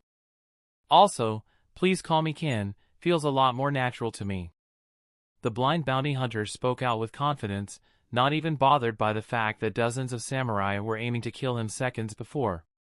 The daimyo laughed heartily when hearing the blind man's request. "Haha, very well, Ken it is then. You may also call me Yuichi, no reason to mince words at this stage." The daimyo would have normally not accepted someone disrespecting him in any way. But Ken had technically just shown him that he could have killed them all at any second, so he decided to throw away honorifics for once, be it from shock or fear. "Red Dot." Mifune also muttered as he sheathed his katana, his eyes narrowing as he studied the infamous bounty hunter's figure. Mifune could clearly see him sitting at the table, yet he couldn't feel him there at all. It was bizarre, to say the least. "How did you manage to sneak in here undetected?" Mifune immediately questioned him, the security of the castle being his #1 concern at that stage. "The windows are open. Most shinobi are also able to just crawl on the ceiling, these chairs are pretty tall. So from there, it was just a matter of dropping down when everyone's gaze was not focused on the table." Ken pointed at the large windows off to the side. He didn't see any issue in explaining how he had gotten in. It wasn't like he was there for an assassination, though his entrance definitely served as a demonstration of what he was capable of. "I see. Interesting method indeed, a master in stealth, to say the least. How did the men on the other side of the table not notice you?" Mifune was appreciative that the red dot answered honestly. But that didn't mean he was satisfied with the answer completely. Such a mishap was not something that could be overlooked. Now, we didn't invite him here for an interrogation. I'm assuming the samurai present were just not staring at the table, in fear of provoking any of the nobles present. Yuko was the one to calm him down in the end, folding her fan and being the first noble to sit back down at the table. Seeing her do so made the other men also sit down, and Ken sighed as he finally sat up and walked a bit closer to Yuichi. Mifune made sure to stand in between them though, just for protection. In the end, Ken sat back down a bit closer to the lord, right in between Mifune and Yuko. The noblewoman's gaze was curious, sometimes shifting towards the bounty hunter that stood beside her. He would make a useful ally indeed. Yuko's thoughts immediately started running wild, as she imagined employing an assassin like him under her. Yuichi looked at the bounty hunter with a bit of sweat on his brow, before taking a deep breath and calming himself down completely. In the end, he smiled underneath his golden veil before he started speaking again. "Now, I think it's time for us to get down to business." Chapter 37, Dealings and Manipulation. To say that Ken's entrance left an impression on the people present would have been a severe understatement. None of them had managed to sense him until he made himself known. The nobles especially hadn't even looked at his side of the table. And the samurai lined up near the table had also done precisely as Yuko had said, averting their gazes from the table where the most influential nobles ate. It was a great mishap on their part, but it wasn't completely their fault either. At the end of the day, not even Mifune, their strongest samurai and general, managed to sense Ken. At least that occurrence gave them a bit of perspective on how grim the state of affairs would be if they were to actually start going after Ken. Mifune's prediction about the Red Dot being able to assassinate all of them by the end of the week seemed a lot more plausible now. It didn't help that they didn't have any seals or formations in place to detect intruders. Mifune was at least now aware of a major flaw in their defense. After all, if Ken was able to sneak in, then others would be able to do so as well. The last thing the Land of Iron needed was for their leader to be assassinated. Ken now sat at their table masked, but all of the nobles present still remembered how his face looked.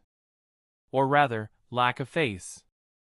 Mifune and the rest didn't really take it seriously though, they just took it as Jinjutsu or transformation. After all, Ken was well known for only his mask, they doubted he would reveal his real face to them. Yuko also became very curious, especially when seeing the abnormal appearance he had chosen to transform into. She now wanted to see his real face even more. I'm sure I'll have the opportunity if I do end up aligning myself with him or his organization.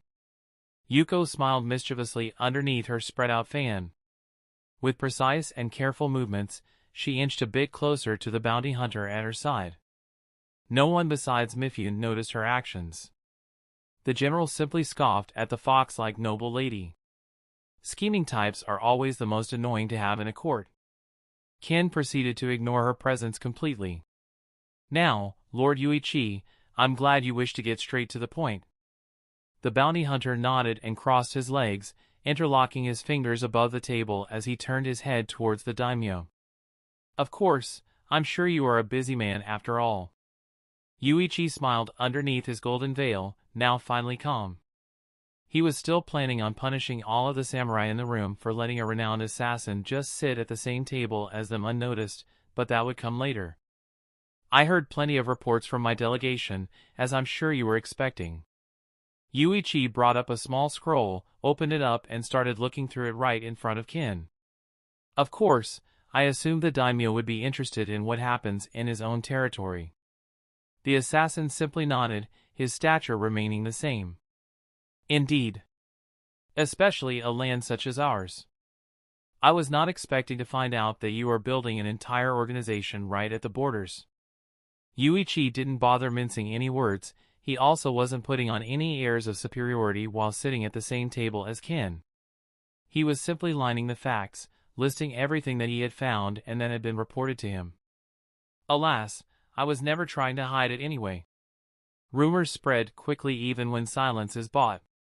Indeed, silence can only be bought from trustworthy people anyway. The construction workers you had hired weren't all quiet about what they had helped build. Figures. Alas, I want my associates to have the best possible arrangements and living conditions. Ken smiled a bit under his mask as he spoke of that. It wasn't even a lie. He knew that the morale and determination of his recruits were directly tied to their living conditions and food. The construction workers he had hired were only paid a bit for their silence, their real purpose was to spread word of the Dark Brotherhood while making it look like he wasn't actually trying to catch anyone's attention. And they had accomplished their mission perfectly, exactly as Ken had wanted them to. Mifune looked to the side with a raised eyebrow, studying the assassin with a careful gaze. Most of your associates are still children in training. The general scowled as he spoke, addressing the issue of Ken training up child soldiers instantly. Indeed, all of the children were given a choice when recruited. To either remain with their old orphanages and live their lives normally, hoping that no other wars break out and they survive, or join our brotherhood and train as assassins. Ken recounted their recruiting process without withholding anything. He had given Tasho specific requirements for the recruitment, and it was likely the most humane/morally sound way to go about things. Ken was against involving civilians in conflicts, but he wasn't planning on stopping them from joining if they wanted to. Which was why he decided on using that choice as a recruitment strategy. Tisk, and we're supposed to just believe you? Mifune was a bit skeptical, the same as the vast majority of nobles present. Yuko didn't seem to particularly care about the recruitment process, but she still decided to speak out. Now, I understand skepticism, I myself wouldn't be inclined to believe everything that our guest says at face value. However, if I remember correctly, the delegation was able to attest to the treatment of the orphans. Her melodious voice was calm. She spoke in a clear tone, defining her position and using the evidence they had to further her points, at the same time gaining a few points with the red dot. At least in her mind, Ken didn't see her any differently because she spoke out in his favor. He was still just as indifferent to her. She appeared impartial in her words, but it was clear to anyone with a brain that she was planning something. Even if your recruitment methods are humane, the fact that you are going to use child soldiers is still not in line with the customs of our land. Mifune was still unconvinced and was quite willing to bring up any subject. Even if he wanted to avoid a war, that didn't mean he was okay with what Ken was attempting to do in their territory. He just hoped they'd be able to convince the bounty hunter to move base elsewhere. Do not worry. I am also vehemently against using children assassins. I don't plan on sending any of them on the field before I feel they are truly prepared. And one of the factors necessary would be for them to mature properly. Ken didn't mind having to explain parts of his plans to the people present.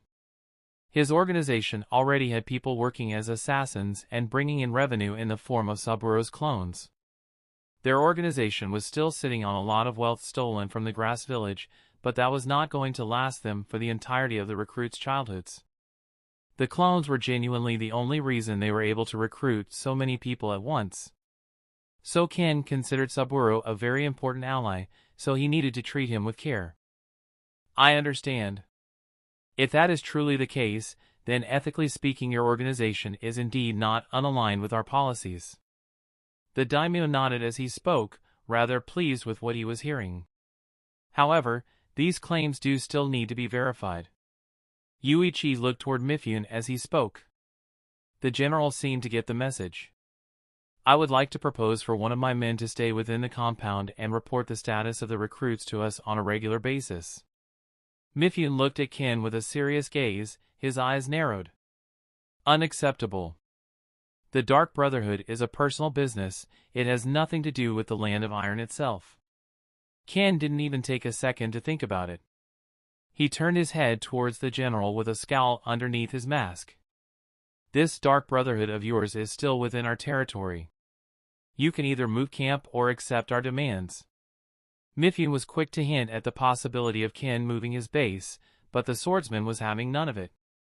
Yuichi gave his general a strange look. A rather risky strategy to employ.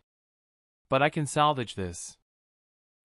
Ken was about to tell Mifune off, but the daimyo interrupted their argument. Now, I believe we can come to a middle ground when it comes to this. The Dark Brotherhood will remain a private business, of course. However, I propose that we should be allowed to send a person to check it out at least once a month. Yuichi gestured for his general to calm down as he spoke, and he addressed Ken with a respectful tone. I can agree to that. We may discuss more details when the time for that comes. The masked swordsman nodded, and Mifune also seemed to agree with the compromise, though he still seemed a bit uneasy. I'm glad we can come to an agreement with that. However, there is also the issue of taxation. All revenue made within the territory is taxed by the ruling part of the said territory. Of course, the most important part. The daimyo would obviously also reach the subject of money and taxation. That is the case under normal circumstances, yes. However, our main and currently the only form of income is bounties. Those are not usually taxed under any jurisdiction. Ken had already made sure to study the law of the Land of Iron, and Saburo did help him a lot with his knowledge. Although the strawman was more inclined towards knowledge of human experimentation, he was still able to help Ken learn about the laws. Most of Ken's time after the delegation had visited them was actually spent listening to either Tasho or Saburo read books about the laws and customs of the Land of Iron and the land surrounding it. Indeed, taxation for bounties isn't an issue. It would actually be unethical for us to tax bounties. However, your organization itself stands on our land, so tax for the land does need to be paid. Bear in mind that this will be the case in any land you got to unless you were to become affiliated with the government in question. Yuichi was surprisingly lenient, at least all of the nobles present were thinking that he was lenient. But no one raised their voice or complained. They didn't exactly want to enter the sights of the assassin that had just snuck up on them. So at the very least Ken's entrance did its part in helping him gain an edge in the negotiation. I was expecting this type of tax to come into question. I don't think I have a way of outright avoiding it, but the Dark Brotherhood can't currently afford to pay taxes on land, lest we go broke much faster than expected. I understand that some type of remuneration must be given for the land we are occupying, although I am not pleased with it. We have occupied an unused mountain range and started developing with money out of our own pockets. Yuichi nodded a bit when hearing Ken's words, and he instantly started thinking up a way to come to a compromise regarding that tax. They couldn't just avoid taxing the Dark Brotherhood, as it would make it look as if the Land of Iron was afraid of Ken. Well, maybe you should have reached out to ask for authorization before you started doing things on your own. Mifune was also of a similar mind, but he was still doing his best to antagonize Ken and hopefully convince him to leave the Land of Iron altogether. Someone like him is bound to bring along a lot of trouble. I don't want his presence to burden my people.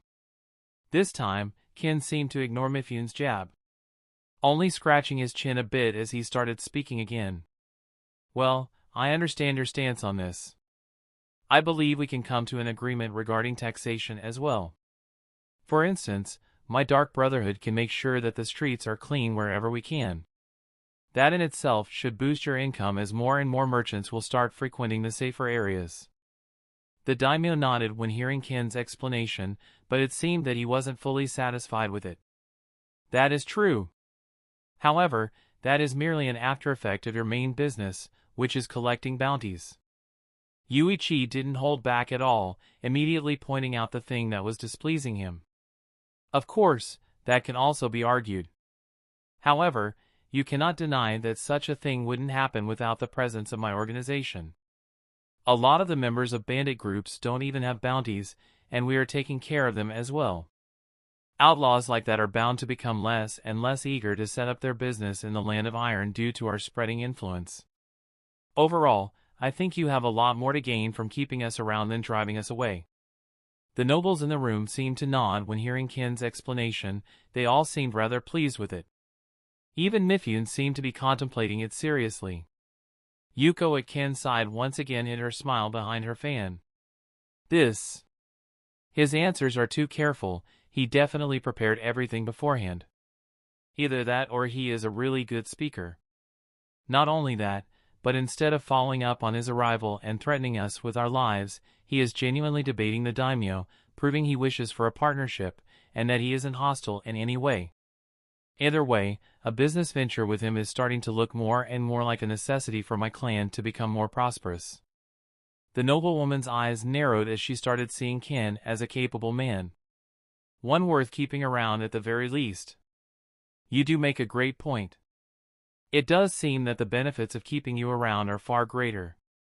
Yuichi smiled underneath his golden veil. His thoughts were somewhat similar to Yuko's, but he was looking at ways from a very different perspective. This man. He is indeed formidable. I need to do my best to gain at least partial ownership of that organization. I think I have a plan for that already. But it will have to wait. Good points indeed. Now it was time for Mifune to speak out again. But there is still the risk factor involved. At that point, all of the nobles looked at Mifune, glad that someone was addressing that as well. It is no denying that you are a controversial figure, Red. The shinobi you keep with you are also unknown, but we were unable to find anything on them, so it should be fine in that regard. Controversial indeed, however, none of the nations would ever be waging a war with a mere organization. Ken nodded at the general's concerns, understanding his concerns perfectly and doing his best to dispel them. I don't want our nation dragged into the struggles of the shinobi.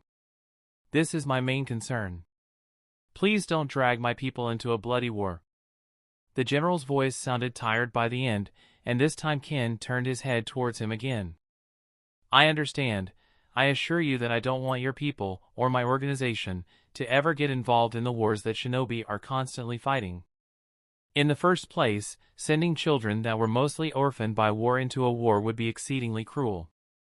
After that, the throne room was silent for a few seconds, as the nobles took a few seconds to process the words of the assassin leader. The masked swordsman pursed his lips, as he stretched his legs a bit underneath the table. Well, I for one am glad that we managed to reach an understanding. Ken nodded and slowly stood up, surprising the nobles present. You are departing already? A feast would be in order since this is the start of a rather fruitful partnership. The daimyo asked as he immediately waved to his servants and signaled them to bring more food to the table. Lord Yuichi, I appreciate the offer, however, I am needed elsewhere. It has been a pleasure, we shall meet again, of course. Ken then bowed slightly as the daimyo and the nobles were present, his black hair swaying slightly as he then started walking towards an open window. Some of the samurai eyed him carefully as he passed them by, some even reached for their blades, almost instinctually. Ken didn't react to that in any meaningful way. After all, it was rather normal for trained warriors to react in that way when a beast stared them down. No one stopped him as he leapt out the window either. And just like that, the meeting was over. Chapter 38, Impressions, Plan and Sounds. As soon as Ken left the room, Yuichi sighed and looked at everyone else at the table. So that was the red, huh? One of the elders said as he tapped the table with his finger. Or Ken, which might be either his real name or an alias, Yuko said as she smiled a bit. It might just be his real name. Not that it tells us anything. It's highly unlikely that someone like him is recorded anywhere. Yuichi said as he crossed his fingers and looked at everyone at the table through that golden veil of his. Indeed, from his demeanor, we can at least assume that he wishes to have a fruitful relationship with our land of iron. Mifune sighed as he rubbed his long beard. Still, having an organization that big acting independently from us in our own territory, it's certainly not a good look. One of the nobles said as he finally regained his bearings. It really can't be helped. The red dot has already proven that he's able to waltz in here at any time.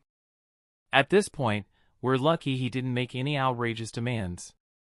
Yuichi could only sigh once again when thinking about it. The daimyo was a smart man. He understood that they had little to no leverage over Ken, especially since he had decided to show himself in such a way.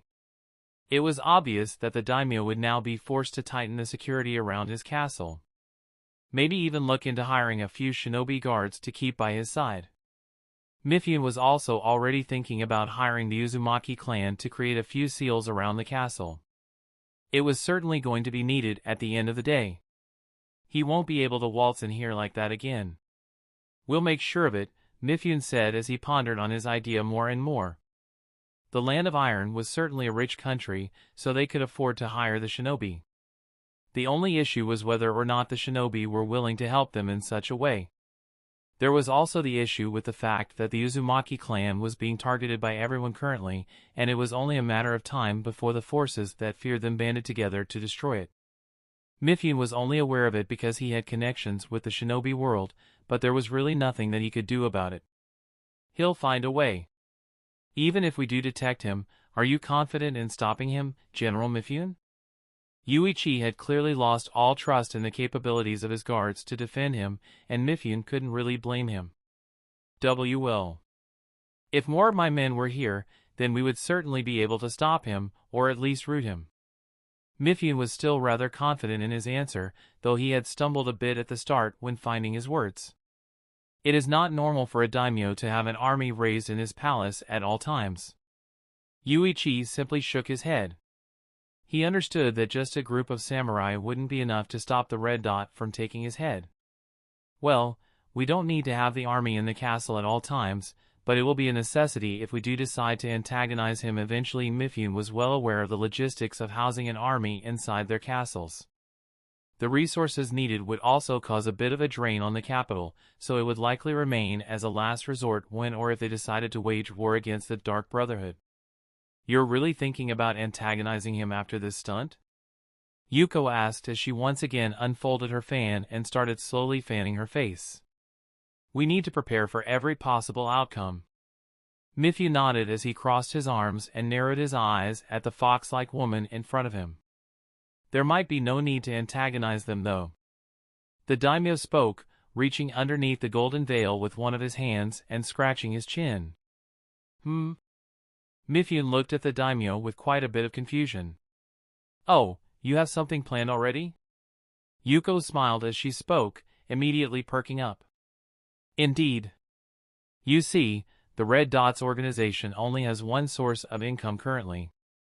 And that completely relies on our bounties, correct? Yuichi couldn't help but feel a smile creeping on his lips as he spoke as well. Wait.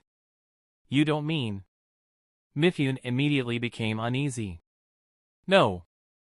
We are not going to obstruct his business. However, he will eventually run out of bandits to hunt in his proximity, which will eventually lead to him running out of money. The daimyo's smile became more and more pronounced as he spoke. So you're playing a game of attrition then? Yuko narrowed her eyes as she continued smiling under her fan. Indeed. When he eventually runs out of money or is close to doing so, I will be there to provide his organization financial support. In exchange for a small part of the organization, of course. Yuichi felt a bit scummy saying it out loud, but it was really the only feasible way he could think of when it came to gaining control of Ken's business. Yuko simply nodded. That might just work, dear lord. But you're just assuming that the Red Dots organization won't expand at all in the meantime. That is a large mistake on your part. The noblewoman was not about to let such a thing happen. She already deemed Ken to be a highly capable diplomat and assassin.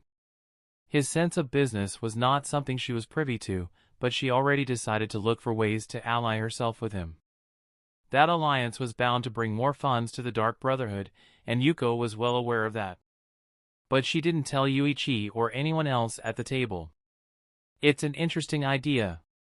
But we might also have to put fewer bounties on bandits.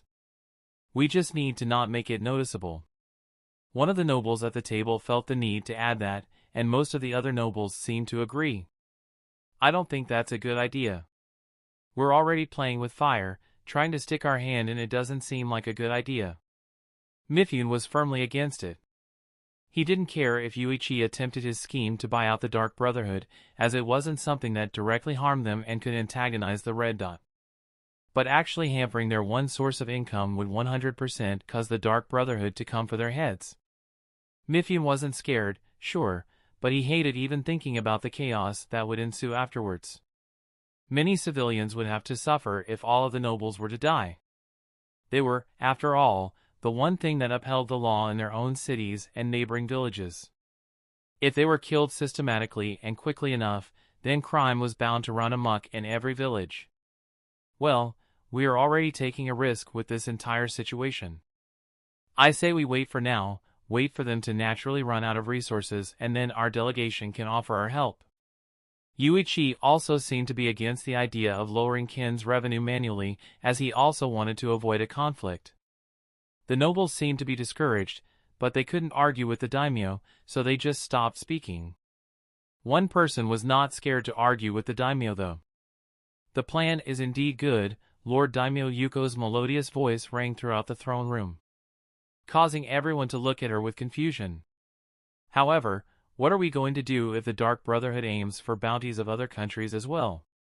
Yuko was the head of a merchant clan. She decided to at least let her experience be known when it came to her area of expertise, which was making money. That is indeed a possibility. However, bandits in general will stop posting up anywhere near their organization, and news will spread about the Dark Brotherhood soon. Yuichi didn't mind having his ideas challenged or questioned. He responded in kind, with a patience befitting of a lord. The more bandits avoid their area, the more the Dark Brotherhood will have to spread out their forces, and the slower their income will come in, which will eventually lead to the same results. Yuichi had already thought about that aspect as well, rather, he expected it to happen. He expected the Dark Brotherhood to hunt bounties around the elemental nations after all. Just like the Red Dot himself had hunted down bounties wherever he could, chasing rumors and listening in on whispers.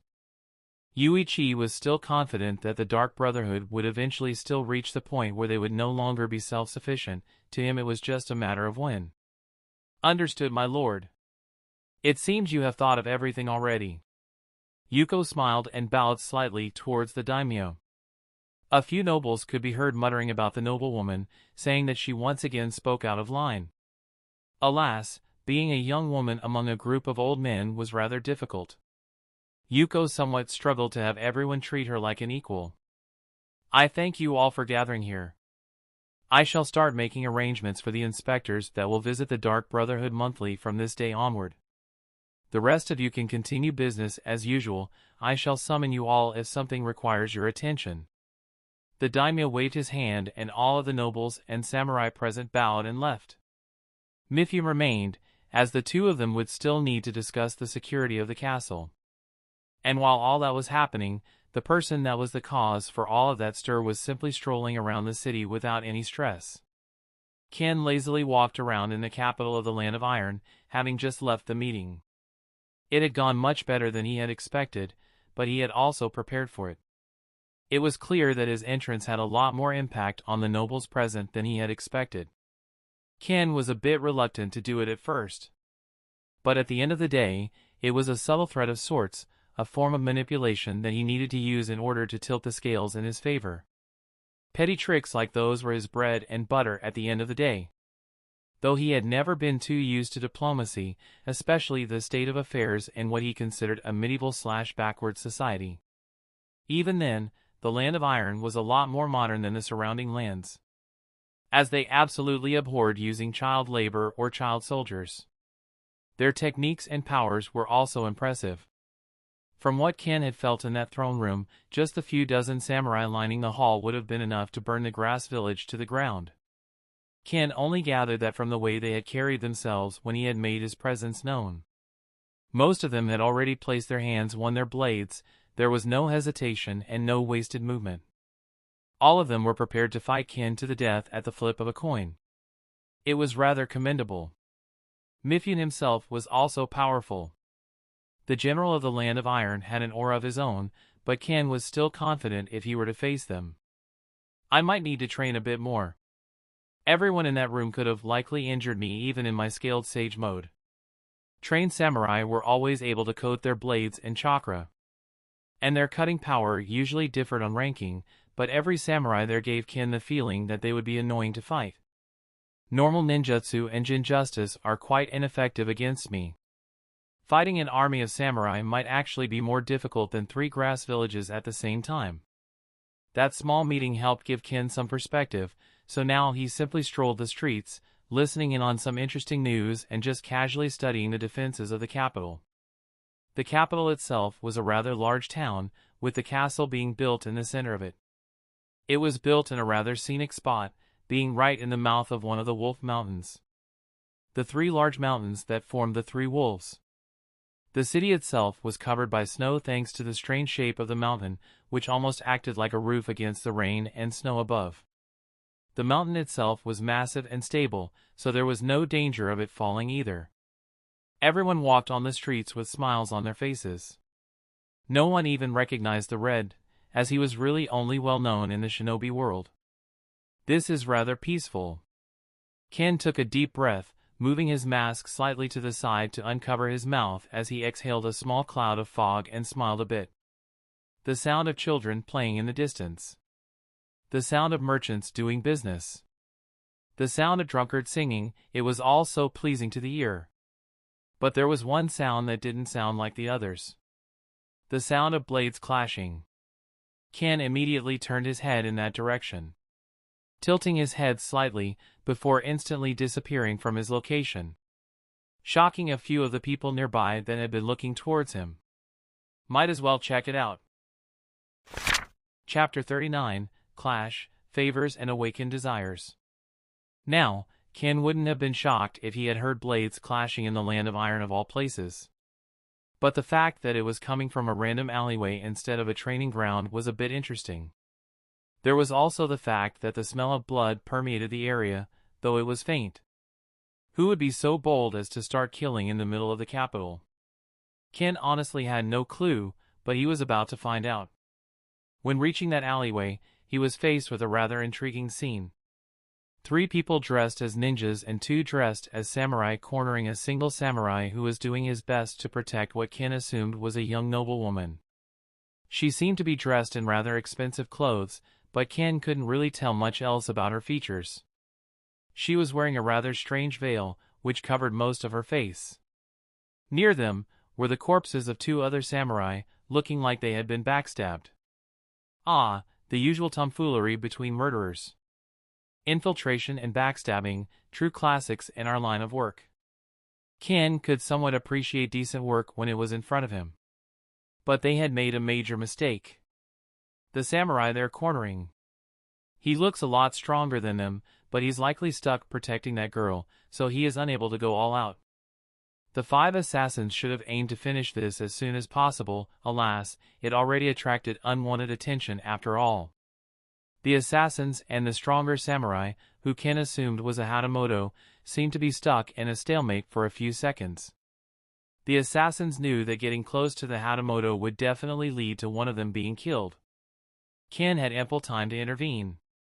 The true question was if it was even worth his time.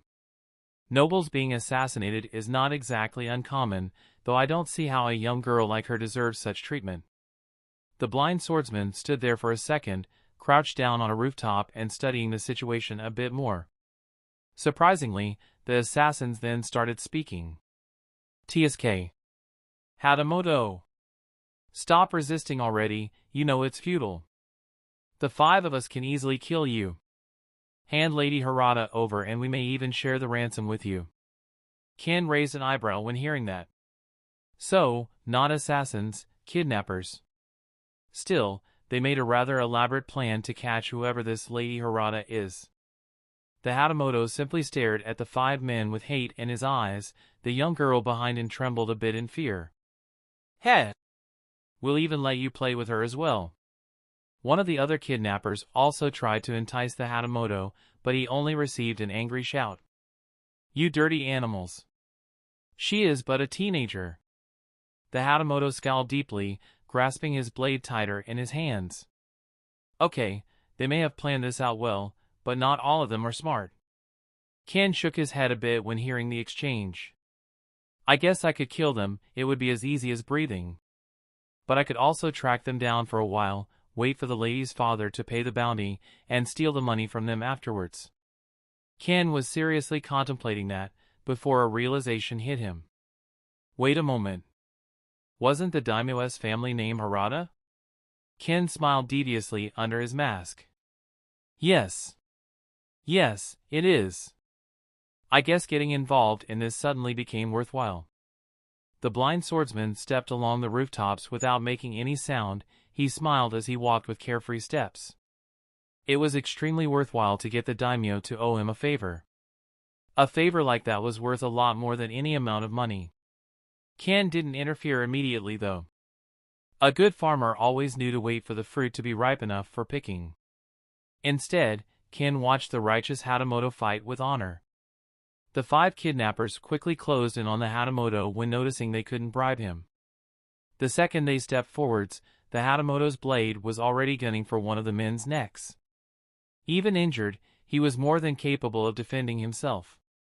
The Hatamoto decapitated one of the kidnappers instantly, while the rest of them all dodged his slash with room to spare. One of the kidnappers threw a kunai at the noble lady, forcing the Hatamoto to block it with his blade, while another approached him and stabbed at his gut. Shit! The Hatamoto scowled when seeing their dirty moves, but he still managed to kick the blade away, causing it to only graze his side instead of gut him alive. Unfortunately, he left himself open, as one of the other kidnappers stepped to the side and kicked his other leg, breaking his balance and causing him to fall to the ground. Shit! Shit! The Hatamoto knew very well that the situation was not good for him at all. Die! The kidnapper quickly stabbed down at the fallen samurai. The Hatamoto managed to roll away in time, slashing one of the kidnappers in two before his blade was blocked by another one of the kidnappers. Both swordsmen were covering their weapons in sharp chakra. But the tired Hatamoto was, unfortunately, the one to give way first, as his blade broke and the stronger kidnappers slashed him across the chest. "I am sorry, my lord." That was all the Hatamoto could think as he fell to the ground. "Tisk, troublesome samurai. Had to kill 2 of my grunts before croaking, huh?" The strong kidnapper/ringleader said as he then pointed his blade at the fallen samurai, prepared to finish him off. He looked at the noble lady with a sadistic grin as his sword glinted. His eyes shined with pleasure when seeing her fear. Lady Harada seemed to turn completely white when seeing her guard on the ground. She knew what fate awaited her. She simply closed her eyes, not wanting to see the man that had fought to protect her die in such a cruel way. One thing was for sure. She regretted not convincing Mifune to teach her how to wield a sword. Just as her hopes were dying down, a voice she didn't recognize spoke out. The strange thing? It seemed to be very close to her. Now. This is a rather strange scene to come across in such a beautiful city. The ringleader immediately stopped his actions when hearing that voice. His blade also froze in place. But not because he wanted it, no. The ringleader looked down to see a short masked man with spiky long hair crouching down beside the Hatamoto. It was none other than Ken. And he was just holding the kidnapper's katana in place with his bare hand, gripping it by its dull part without shaking even slightly, regardless of how much strength the kidnapper tried to apply. Children shouldn't play with weapons. The masked man stood as still as a statue, seemingly glaring at the strong kidnapper through his mask. The blind swordsman then gripped the blade tightly, causing cracks to appear everywhere on the blade. Before it crumbled completely, Ken infused it with his own chakra, causing lighting to cover the entire blade including the hilt, which ended up shocking the kidnapper and forcing him to let go of it and jump back towards his comrades. What the hell do you want? Is he some sort of hidden guard or something? Would the daimyo of the Land of Iron really hire people this sneaky? The kidnapper was confused, but he didn't panic yet. "Well, I was bored a bit earlier. Seeing how your blood spills might make my day a bit brighter." Ken nodded before standing up. He smiled a bit underneath his mask as he turned his head toward what he presumed was the daimyo's daughter behind him. She still seemed petrified in fear, but that was likely because she didn't know him either. At first, the blind swordsman wanted to wait for the Hatamoto to die, then swoop in when things looked the worst. But seeing the man fight with his life on the line like that did manage to make Ken respect him. Besides, it also felt like an appropriate enough moment to intervene. The fruit was ripe enough. Now, there's no need to go that far. I bet you're just some random mercenary, right? We can all split the ransom. 2 of my men died here already, so you can get a decent share. The kidnapper was quick to try and entice Ken. After all, he was quite sure Ken wasn't associated with the daimyo, so he wanted to at least test his luck. "Only 2 of your men died today?" Ken simply tilted his head, not answering the question, instead asking a question of his own. "Are you sure about that?" The masked swordman's voice sent a shiver down the kidnapper's spine. He immediately turned around to look at his underlings. The 2 of them were standing still, with their arms raised. It was as if they were petrified, with their heads twisted so much that they were almost broken off. Someone had twisted their necks with such ferocity that it went beyond a 360-degree angle. It was almost as if someone had tried to unscrew their heads from their bodies. The ringleader's back was filled with cold sweat when he noticed that their bodies were being held up by metal wire, strung up for display. The kidnapper was instantly filled with dread, and the noble girl's attention was also finally brought to the other kidnappers, and she also almost covered her mouth and almost vomited in disgust. People these days really need to learn to pay more attention to their surroundings. Ken simply shook his head, acting disappointed while crossing his arms. I'll give you whatever you want. Please spare me." The kidnapper was instantly on his knees, knowing that there was no way he was killing or escaping from the man in front of him. "Who? Spare?" Ken immediately turned into a blur and appeared right behind the kneeling kidnapper. The kidnapper was knocked out cold before he even had the means to react, receiving an axe kick to the head. the street underneath him cracking heavily. "Don't worry, you won't die. I'm sure the daimyo will appreciate having someone to torture and interrogate for this matter." Ken wasn't even thinking of killing the man in the first place.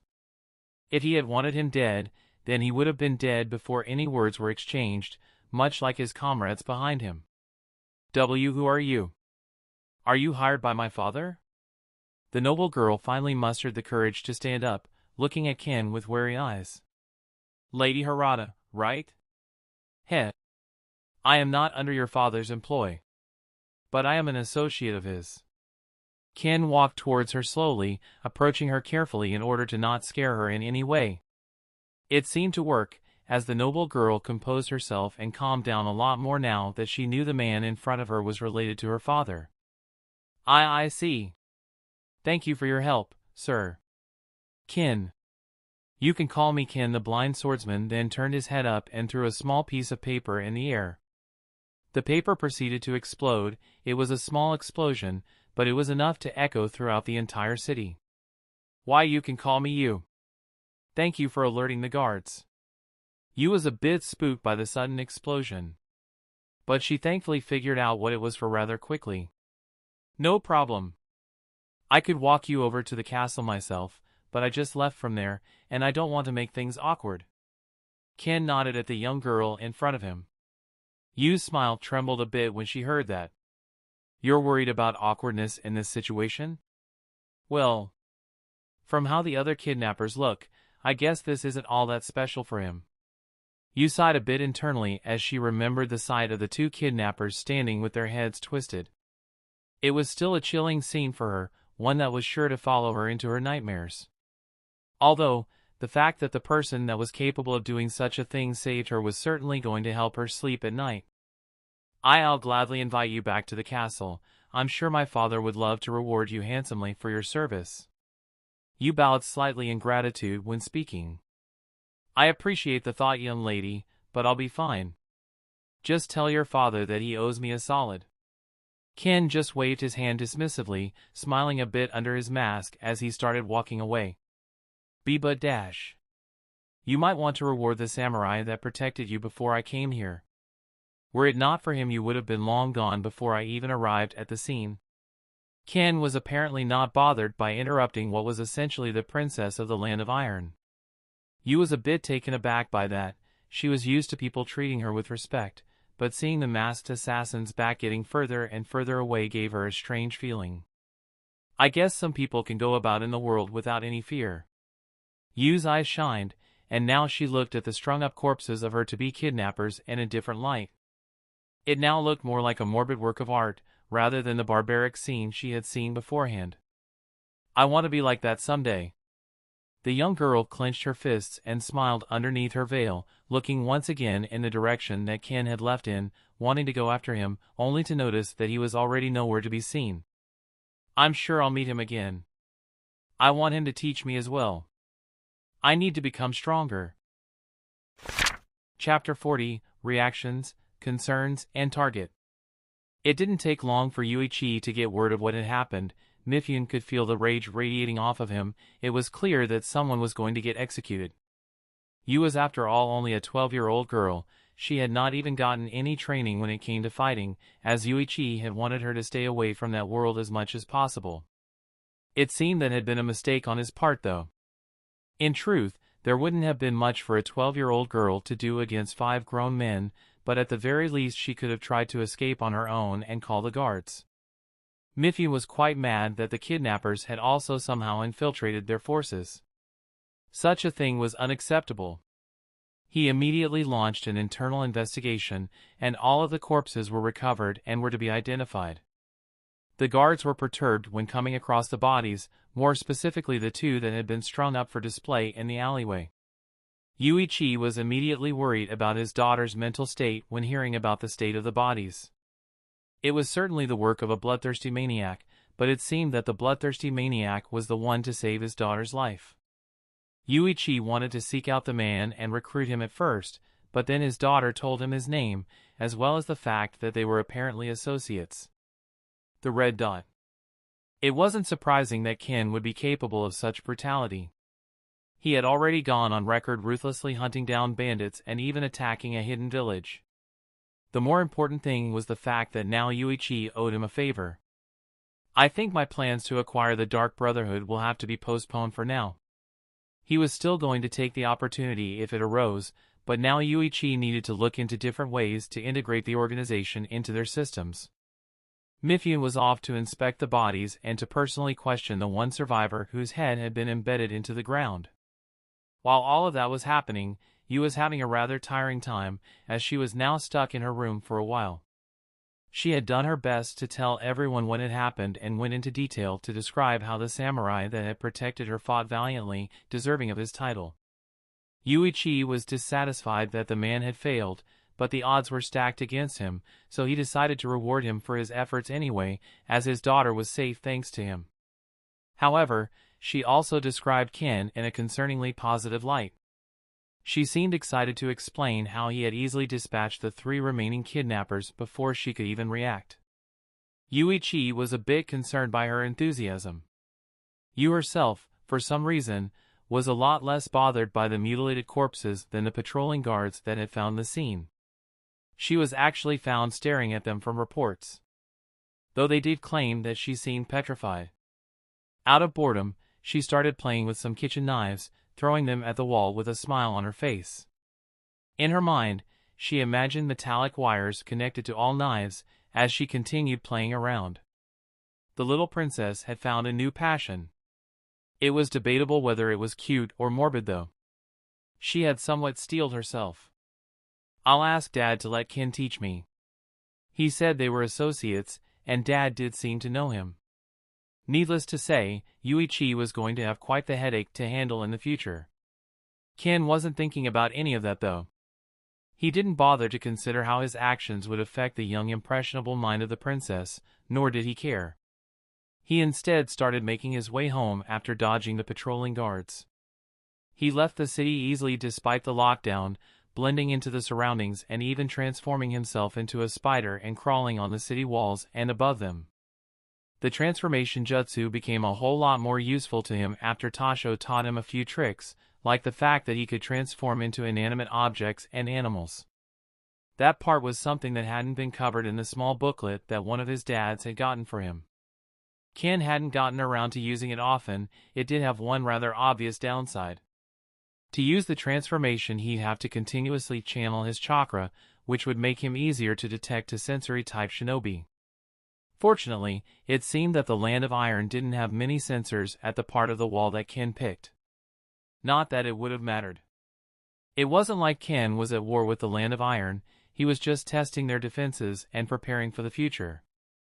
I can expect them to be a lot more on guard if they do start fighting me in the future. Especially Yuichi, he'll likely start using body doubles as long as I'm around. It wasn't uncommon for lords to use body doubles. Ken was aware of it as well. In his mind, he already had made a plan to kill everyone he had met in that room. Whether or not he would need to make use of his plans, well, that was entirely up to them. To him, it was just something he was used to. Have a plan to kill everyone you meet. Although it sounded a bit silly, it was a core rule for an assassin. Be it ally or foe, you must be prepared to kill them under any circumstance. That was also how Ken had managed to kill all of the allies that had betrayed him before being caught by the police, because he was alert at all times, prepared to kill them at any moment. He always made sure to study the weaknesses of each and every person that he worked with or against. And he would always fight and form his plans around said weaknesses. Alas, he was still a human back then.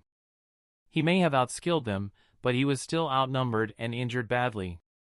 Thankfully, he was no longer just any human. Now he was something more akin to a freak of nature, someone that far surpassed the strength, speed and dexterity of regular humans. Now, he could carry out his plans much easier. The 7 swordsmen of the mist. Ken had already pinpointed their whereabouts. He could exact his revenge at any point he wanted if he aimed to simply kill them. But simply killing them was not going to be enjoyable enough. Maybe at first, he would have been satisfied with spilling their guts on the ground with his bare hands, but now he had other plans for them. Alas, said plans required the wave of recruits to be trained for at the very least 2 more years. They were to play a part in his plan after all. The swordsmen would just have to wait for their turn to die. Ken also had a few plans for revenge on the lord of the land that put bounties on the heads of his family members. But he decided not to kill him at all. His family members were criminals, and that much was undeniable. Deserters were treated harshly in the Land of Iron, so Ken couldn't fully blame only the daimyo. He would decide what to do with them after taking care of the swordsmen of the mist. After all, revenge was a dish best served cold. Ken had always been a patient man. He felt no need for momentary satisfaction. The blind swordsman dashed through the woods with a smile underneath his mask. He wondered for a second whether to return to his base or go on a bit of a hike and hunt down a few bounties on his own. After a little bit of deliberation, Ken decided that he would first go home, get Tasho to prepare a few bounties for him to hunt down, and then leave on a mission. There was no need for him to stay at his base at all times after all. Tasho and Saburo were both more than capable of training the young recruits and Akira. In a twisted sort of way, Saburo had already become the Jonin teacher that Akira had never had. As the strawman had a wealth of experience, and Akira was somewhat akin to a blank book. The situation was only somewhat twisted because Saburo had initially tried to kill Akira relentlessly. But the former thief-turned-assassin didn't hold it against him, so all was fine. Saburo had already managed to befriend Akira, but Tasho didn't seem to trust him one bit. Having more experience in life, he could tell that Saburo was as fake as a person could get. A man that would say anything and everything to make you feel better about yourself and to raise your opinion of them. Saburo clearly followed some hidden agenda, which was why Tasho simply couldn't allow himself to be comfortable around him. Ken was also well aware of that. But he knew that Saburo wasn't stupid enough to betray him. As long as their interests aligned, then everything would be fine. And if there happened to come the day when Saburo would act out, then Ken was confident he'd be able to put him in his place. It didn't matter how much he tried to hide his original body, the blind swordsman would always be able to find it. Ken didn't take more than 2 days to arrive back at his home. He stepped into the village with a smile on his face. Saburo's clones that guarded the entrance to the village simply nodded at him. Upon entering, Ken noticed that half of the recruits were busy being trained in the caves, while the others were in the field still training their bodies. Tasho really did pick children with potential. I guess he just got lucky, not like he was selective. He accepted anyone that wanted to join, even children that were missing a limb. Among the recruits, Ken was able to sense 2 children that were missing an arm. One of them seemed to be blind in one eye. And another was surprisingly missing a leg. War orphans weren't always left unharmed by the war after all. Now, the child without the leg was a special case. Ken was going to make sure he received rigorous training, but he didn't plan on sending that particular child on any missions unless he managed to prove himself despite his disability. Ken didn't want the orphans he took in to end up dying in his care. It simply felt weird for him to just treat them all like resources whenever they always stopped their training to greet him. Many of them called him father. Ken had never had children of his own, well, none that he knew of.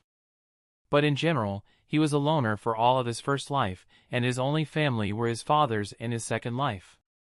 Still, his time with them had shaped him into the person that he became, which was also why he wanted to avenge them even more. One step at a time. No need to rush into things, let all the pieces fall into place. Ken sat down in his office, taking off his mask and placing it to the side. His bangs now covered the part of his face where his eyes should have been. They weren't close enough to cover the 2 noseless nostrils that were standing a bit above his mouth. I think I'm due for a haircut. Saburo. Tell Tasho to come here for a bit. Ken spoke out as he shook his head and crossed his legs. Saburo wasn't in the room, but his clones at the door could hear him. He could feel one of the clones nod, but neither of them moved. Tasho arrived a bit later, with a bit of dust on his clothes, having just come out of the caves from training the children. Master, I'm glad you're back so soon. I hope everything went well. Tasho took a knee immediately upon entering the room and closing the door, his masked face staring at Ken's expressionless face. Everything went smoothly, a lot better than expected even. We are now allies, of sorts, with the Land of Iron. Ken nodded as he spoke. I find it difficult to believe that the Land of Iron would become allies with a stray organization. Another voice joined in on the conversation, and Saburo entered the room with a curious look in his eyes. You can find it difficult to believe, but it did happen. Be it through intimidation or charisma, it seems that at the very least the nobles think we are worth keeping around more than otherwise. Ken wasn't bothered by Saburo's presence, he had expected him to show up as well. Akira was likely still training in the caves though. I see. I'd love to hear more about what happened in detail. Saburo nodded a bit. Tasho didn't say anything, but Ken could feel that he was also curious. I will go into detail at a later date. For now, I am feeling like taking a stroll.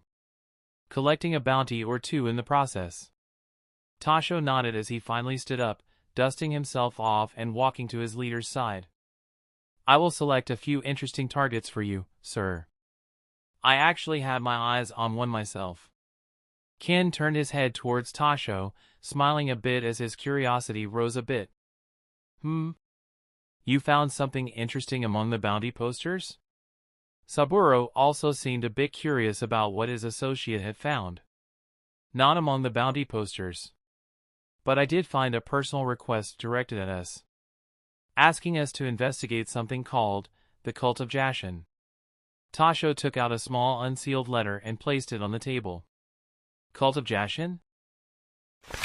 Chapter 41, Interest, Departure, and Manic Cult. Cult of Jashin? Ken asked as he supported his head on his palm, turning his head over to Tasho. Yep. I don't know much about it yet, besides what the letter said. Tasho nodded as he brought Ken's attention back to the fact that it was a request rather than a bounty. Personal request from an anonymous sender. Saburo muttered as he rubbed his chin with a raised eyebrow. The Dark Brotherhood had not yet grown to the point where it should have received requests from others. It was rather surprising that they did, but Ken couldn't exactly complain about it. Though it did bring up the possibility of it being a trap set up by an enraged noble. Not quite anonymous actually. It wasn't difficult to find out that it came from a few of the nearby villages. Our operations do at least give us some renown in the area. Tasho clapped his hands with a smile on his face. Plenty of people have reported losing relatives and friends, odd disappearances all over the place, all linked to sightings of weird masked people.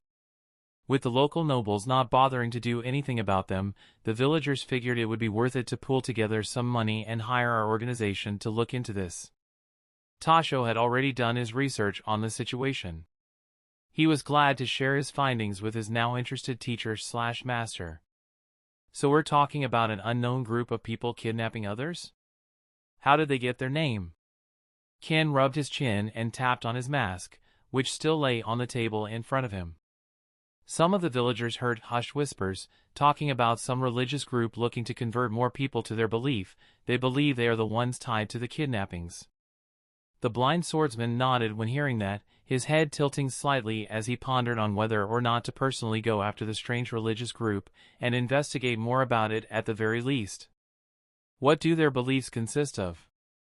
Ken's curiosity stirred, as he figured a cult in such a pragmatic and sadistic world would make religious extremists back in his world blush. Well, they weren't able to find out much, just that it had something to do with immortality. That was unfortunately where Tasho's information seemed to fall apart. Them and just about every other cult and religion in existence. It's always immortality, be it in this life or the next. Ken wasn't very impressed, but he didn't let his disappointment show in whatever features he had. It just meant that he would have to find out more on his own. But the little Tasho confirmed did manage to stir the curiosity of someone else in the room. Immortality? That's quite interesting. What else are you able to tell us about this cult of Jashin? Saburo spoke out with a diplomatic smile, clearly interested in learning more himself. Alas, Tasho didn't have any good news for him. I don't have much more information than that. I've not been able to find much besides the fact that their headquarters are somewhere at the border region between the Land of Hot Water and the Land of Frost. The first blade had not managed to learn a lot about the cult, he hadn't been able to go out and investigate himself. So all he had to rely on was what the villagers that had commissioned them could tell. Is the location of the headquarters from a believable source? The villagers can't possibly know that. Ken still wanted to make sure of a few things before proceeding with an investigation. He needed to know exactly what he had to work with. It was from a few traveling merchants. They claimed that people wearing similar masks to the one described by the villagers are spotted more often in those regions. Tasho shrugged, having already vetted out his sources. It's a rather wide area to look into, Saburo said as he turned and looked at Ken, trying his best to read the child leader's thoughts. Wide, but not too difficult for someone like me. Ken's senses and abilities as a sensor were likely good enough for him to spot the hideout if he was within a certain range. It wasn't difficult for his ears to pick up on human settlements, as nature was otherwise quiet most of the time. I can help with a few clones. But I can't let them get too far from me. The range of my technique isn't endless. The strawman was not unwilling to share some of his weaknesses at that point. At the very least, he was willing to share things that he thought Ken had already figured out on his own. Ken also noticed that Saburo had become awfully interested in that cult after immortality was mentioned. He made a mental note of that before shaking his head and responding. There's no need. I feel like going for a relaxing walk anyway. Ken slowly stood up, taking his mask and placing it on his face, covering his calm smile. What if you need to read their texts or books in order to find information? Saburo raised an eyebrow, somewhat confused at his leader's approach to the situation. At the very least, he acted confused. Inside, he was simply displeased that he wouldn't be looking into the matter personally. Unfortunately for him, there was no changing his leader's decision at that point. I'll manage. I've always managed. Ken shrugged and stretched his arms a bit. Saburo looked at his leader, before sighing and shrugging. Suit yourself. He was smarter than to go and annoy Ken for too long. He would simply have to learn more after Ken eventually came back. I'll be leaving in a day. I'll leave tomorrow at dawn. I'll need Tasha's help to write up a report about what happened during my visit to the capital. The blind swordsman waved his hand and dismissed Tasho and Saburo, both of them going back to their previous jobs. The former was to return later in the evening to help Ken write up a report about their deal with Yuichi. Saburo himself was also busy, as his laboratory was already close to completion, so now he could resume his previous research, at least parts of it. He hadn't given Ken many details, but he did say that he was looking into the human psyche, the ways Jinjutsu affected the mind and the permanent effects that trauma suffered during Jinjutsu could have on a human. It was a rather grim experiment, and it obviously required test subjects, which Saburo was thankfully able to source from some of the bandit camps that he had raided. Ken had to build a small underground jail in him to hold his prisoners. It was connected directly to Saburo's lab, which made things much easier for the strawman. Saburo was actually quite glad to now be working with Ken, as he could now pursue his experiments openly, not needing to hide them from the village he worked for. Ken himself was not exactly a morally righteous individual. He seemed to not really care about the bandits that were being used as test subjects. He only made Saburo promise to give them all painless deaths after the experiments were over. The strawman readily accepted, as he didn't really care either way. It's extremely nice, having an employer that sees the benefit in your research. That was also one of the big reasons why Saburo didn't wish to argue with Ken over the matter with the cult of Jashin. Even if he was now interested in finding out more about them, it wasn't in any way worth losing favor with Ken over it. The very next morning, Ken departed from the small village they had built with a smile on his face. Passing by and waving at the children that were still training in the courtyard was something he seemingly enjoyed doing. It did derail the training for a bit, as all of the children seemed very excited whenever they saw him. But it also did help them build some sort of affection with the recruits, as all of them appreciated the attention they received from their father. Saburo wasn't really fond of that particular tactic, however. He wanted Ken's presence to retain a bit of mysticism to the children that called him father.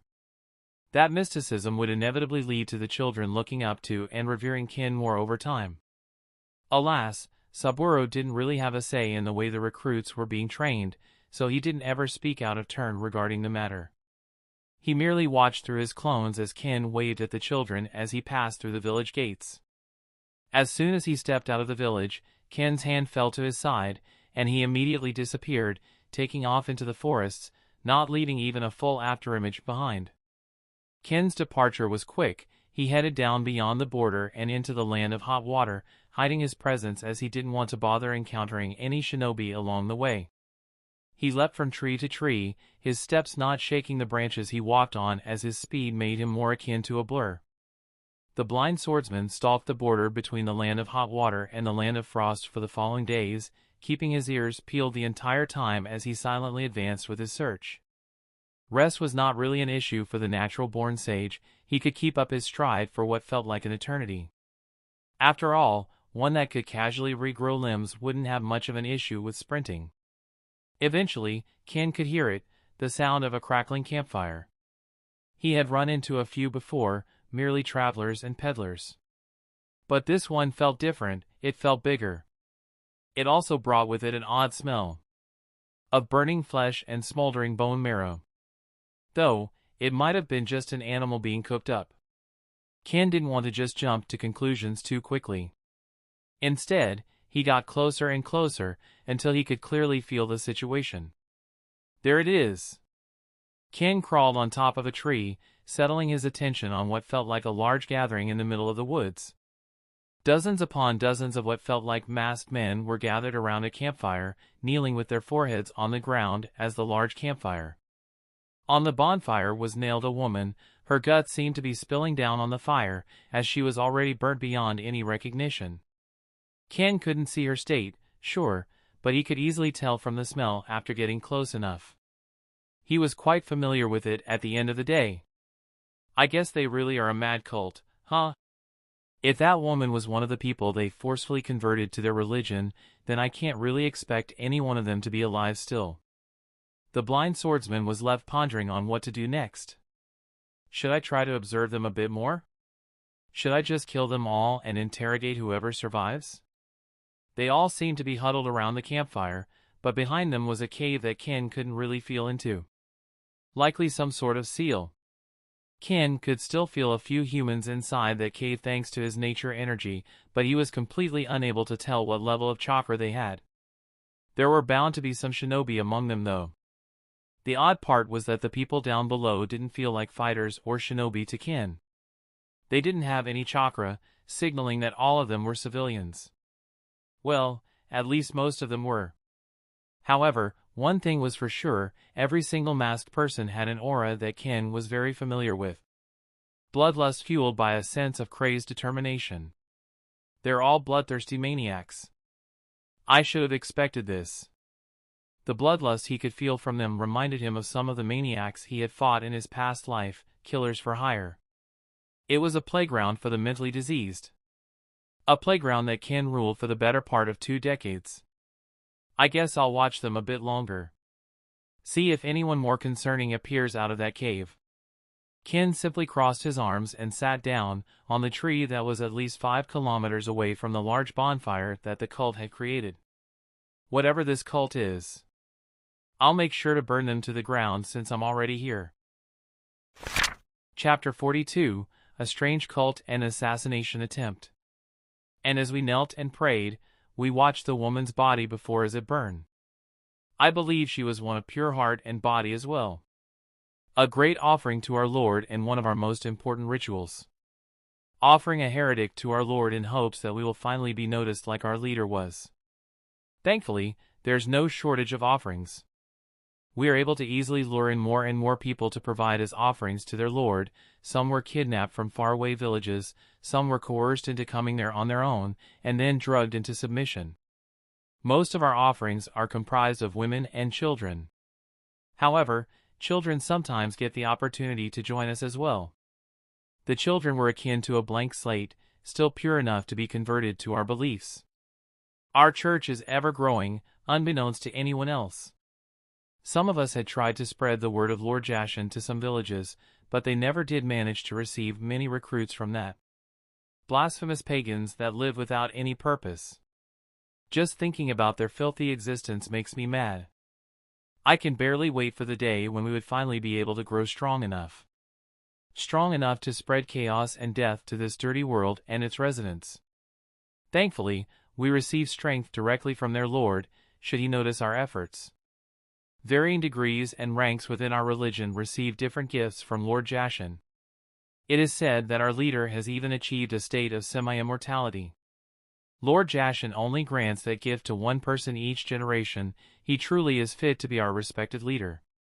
Ah, how wonderful it is to see our efforts be rewarded in such a way. Alas, we recruits have yet to receive our Lord's blessing. More blood must be spilt. Patience is something we must have, but not something we must ask of our Lord. We must shower him in offerings, as is customary. Oh, there he is! Our esteemed leader! Master Kumiro, the shepherd to our damaged souls. Wearing nothing more than a black coat, showing off his tattoos and the symbols that adorn his body. He even painted his hair white, to match the depictions of our Lord Jashin. He has even appeared in the dreams of former leaders. A great man that has truly earned the right to wear the symbol of Lord Jashin on all of his limbs, and even on his tongue. Oh! Devout followers of Lord Jashin. Tonight, he has spoken to me. Master Kumiro spoke out to us, calling us devout, such high praise for us unworthy followers. Hail Lord Jashin! Hail Master Kumiro! Our voices resounded throughout the praying ground. Our master nodded his head with a warm smile on his face. However, his smile soon turned upside down. A frown? Have we, unworthy followers, done something to displease our Lord? Our Lord has spoken. Master Kumiro repeated himself as all of us quieted down, waiting for his words. Today's sacrifice was nothing more than a pathetic contribution. He has grown bored of such boring ways. Oh, a pathetic contribution? Lord, we apologize for all of the displeasure we've caused. We must atone for our sins. We must atone for our sins.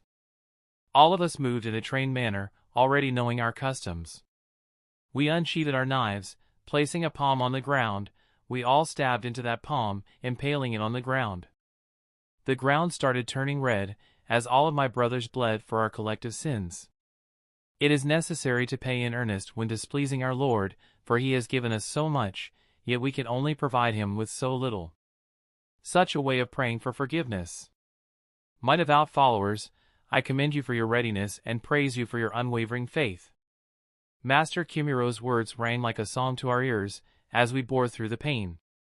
However, Master's next words immediately dampened our spirits. Lord Jashin will not be pleased with just this tonight. We have received his direct orders. To repent, we must slaughter a village of blasphemous pagans in his name. Master Kumiro spread out his hands, opening up his palms and smiling warmly at all of us. Yes! Lord Jashin is giving us a way out. A way to repent for our sins. It shall be done. It shall be done. Our shouts echoed throughout the forest, as we all got up and started bandaging our bleeding palms.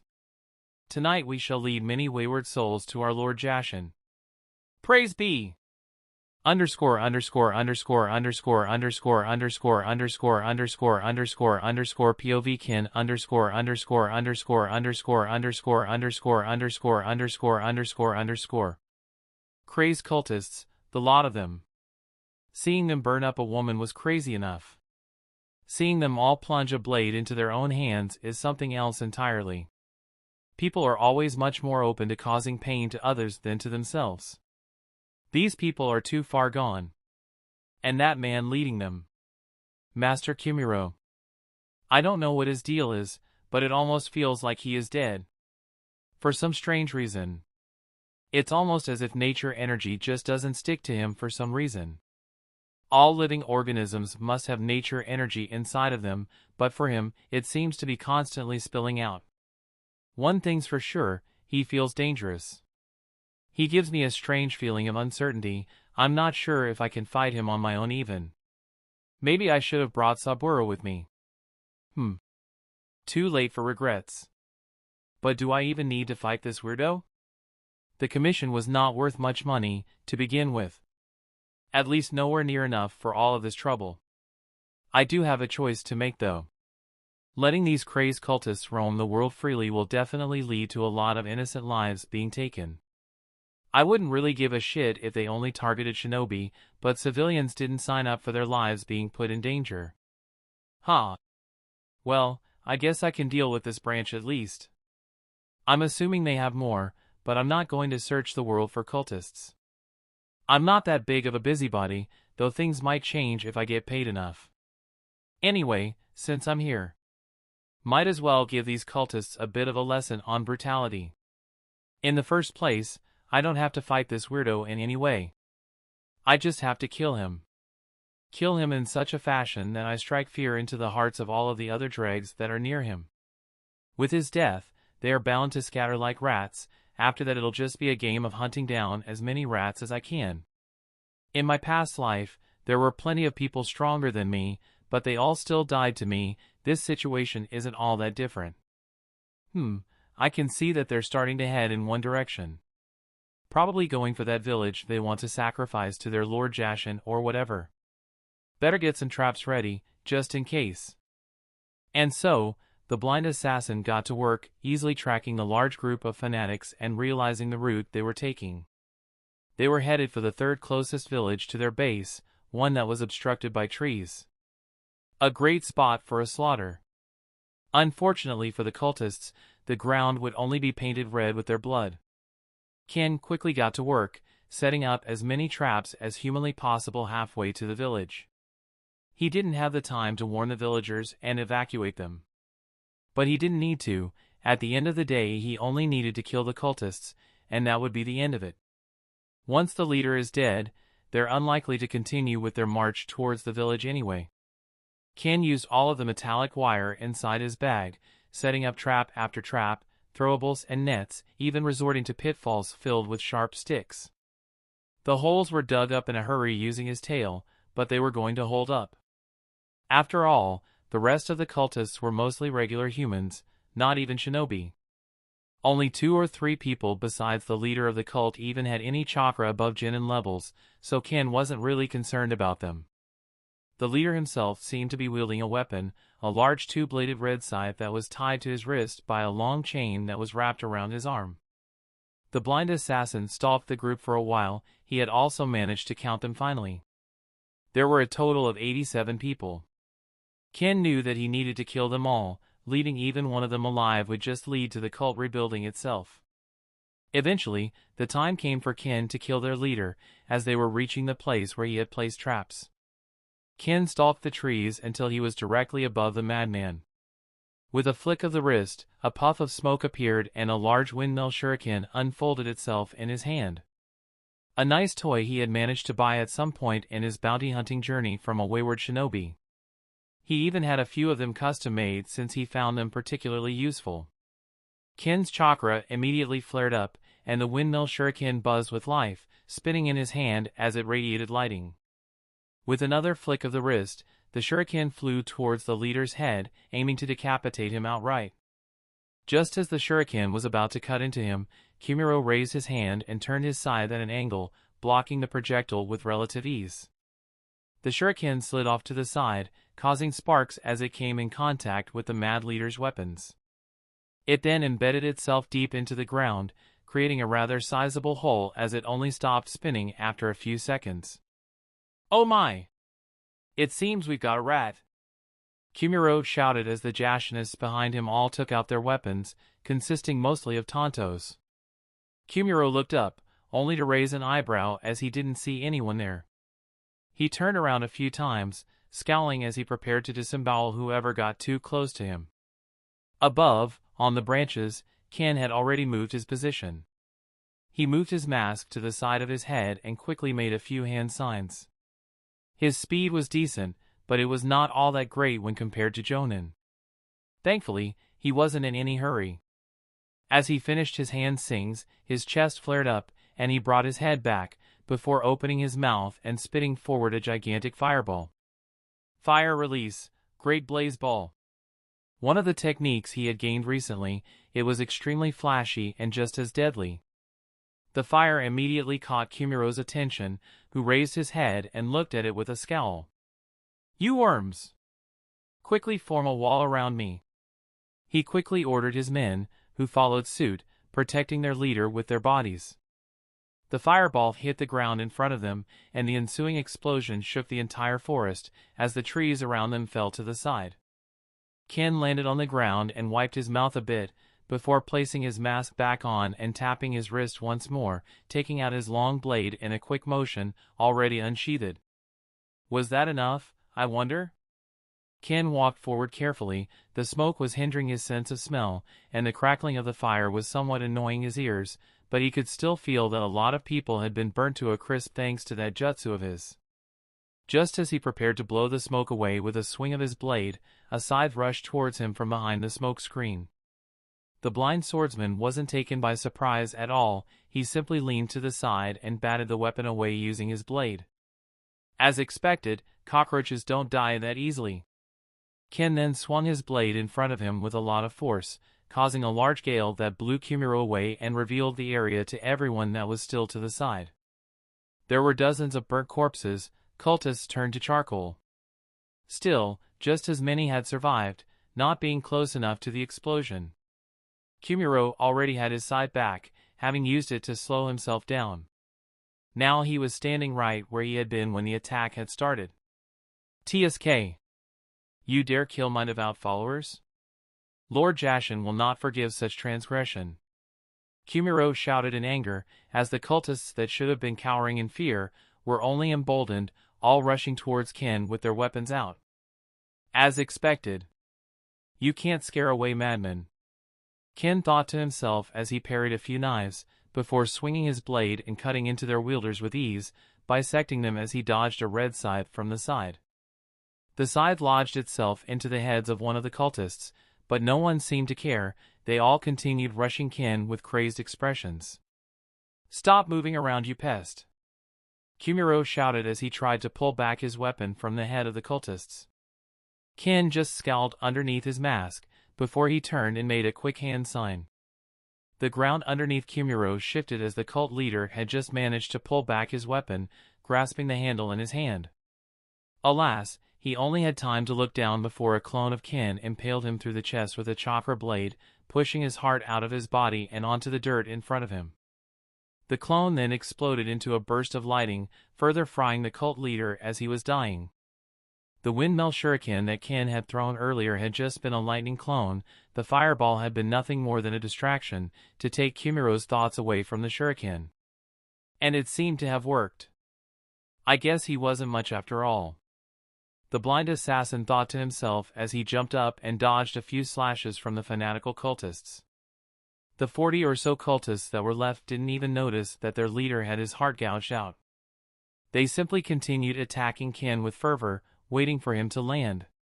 Ken, while in midair, started spinning more and more. As soon as he landed, the cultists tried attacking him, but it was too late. He had already gathered enough momentum, and a violent tornado quickly formed around him as he continued spinning. Dragon Twister. The tornado grew in size, as it lifted all of the cultists off their feet and threw them into the sky. Ken continued spinning more and more, some of the collapsed trees also being pulled into the tornado and thrown into the sky. From a distance, it just looked like a small natural disaster. Then, Ken stopped spinning abruptly. He stood still in the eye of the tornado for a bit before slashing down his blade, breaking the windstream apart and the tornado at the same time. All of the cultists that had been thrown into the sky forcefully hit the ground, dying on impact as Ken dodged a few of their bodies and trees. And just like that, the cult of Jashin was exterminated. Ken proceeded to walk over to the leader's body, sensing it from up close as he tried to figure out just what about him had managed to creep him out. Even after his heart was gouged out, it still feels the same. Though he is certainly dead, there's no trace of his wounds healing in any way. Ken reached his hand down, wanting to feel the wound himself. Just as he did, the body moved, the red scythe slashing towards him at insane speeds. Ken managed to block it, raising his blade just in time, but Kumiro's other hand also moved, pulling a steel rod from his sleeve and thrusting it towards his chest. The blind swordsman managed to slightly bend his body, but the steel rod still stabbed into his shoulder. Ken rolled away as he narrowly avoided getting cut by the red scythe on his way out. What the hell? How can he survive something like that? Even I'm not sure if I could. Ha ha ha. Cursed technique, death controlling possessed blood. Kumiro burst out laughing as he licked Ken's blood from the steel rod in his hand. The blood from his chest seemed to fall and form into a strange symbol on the ground. Just like that, Ken sensed a strange energy creating a connection between the two of them. Ken scowled at that. He prepared to dash forward, but the madman seemed to be just as fast as he was. Lord Jashin, I offer this heathen's blood to you. May it satiate your hunger. Kumiro raised his scythe and plunged it into his own stomach, smiling sadistically as he did so. Ken was shocked when he sensed that. But what shocked him more was the fact that he was forced to stop his advance, clutching at his stomach with a scowl on his face. He was so shocked, in fact, that he fell to one knee. What? Ha ha ha. You fool! To think you would try to face Lord Jashin's brilliance on your own. Foolish! The man then looked at the ground. At his feet was his heart. He smiled sadistically as he kneeled and looked Ken in the eye, before stabbing into it with his steel rod. Sleep tight, the mad cult leader said as he watched Ken's body go limp. Chapter 43, Death, Act and Capture. It's strange. Not feeling your heartbeat in your body, feeling your hands grow colder and colder as the supply of blood to your brain made your vision foggy. It's been quite some time since I've tasted my own blood like this. So much is coming out that I can't even keep it all in my mouth. However, despite the obvious blood loss and pain, it seems that my regeneration can keep up with this. Just barely. If this had been a year or two back, then I surely would have died from this, but as I am now, I can still hang on. If he stabs his heart again and does more harm to himself, then I might actually die. Apparently, healing a missing/burnt-off arm is easier than healing critical damage done to your heart. This might be because the heart seems to also store chakra, which seems to somewhat conflict with nature's energy. You'd think that you'd be able to move away chakra in your own body freely. But something in my heart seems to want to keep some chakra in there constantly. I need to do some more research on this. I don't understand how his technique works still. I've never seen anything like it either. Is it some sort of sacrificial technique? Something that takes the life of the opponent away? Wait, is he moving still? Is this man truly immortal? It's almost as if he doesn't need anything to survive. He did defend himself from fire using his followers as meat shields. Would a surprise attack with flames actually be able to kill him? But what do I do when my opponent both can't die, and whatever I do to him happens to me as well? There must be a way out of this. Even now, I sense a string of unidentifiable energy connecting the two of us. It feels like chakra, but also not at the same time. It's broodier than usual. There's no use in fighting him while this energy is connecting us. It would only be a waste of time on my end. An exercise in futility. Oh, right. His blood formed some sort of circle, didn't it? Will our connection be severed if he leaves it? If not, then I'll have to play dead for a bit longer. Let's just hope everything goes well.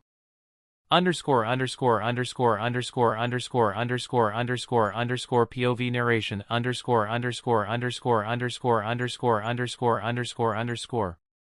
Kumiro panted a bit as he looked at his opponent's dead body.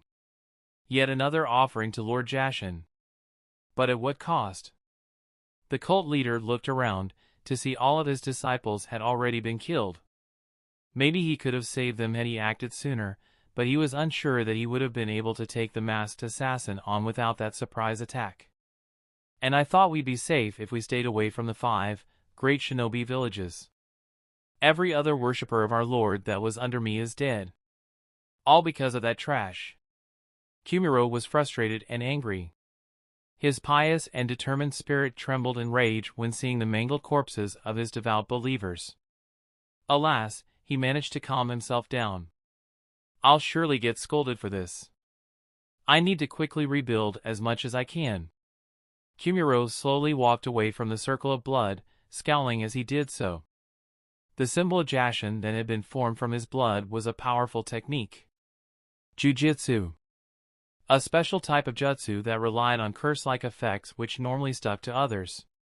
It was a rather esoteric and poorly researched art, but that was just because finding someone capable of jujutsu was extremely rare. So rare in fact, that you would be able to count the people capable of performing cursed techniques on one hand. Now, the cult of Jashin and its high-ranking cultists were the exception to that, as they at least had a few dozen capable of performing jujutsu with the help of their god, Lord Jashin.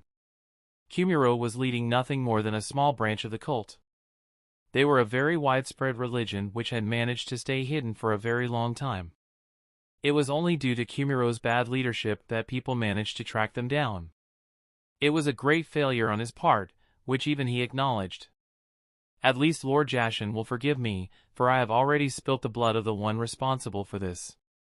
Normally, his curse technique would have transformed the user's body slightly, turning their skin dark and creating white bone-like markings on it.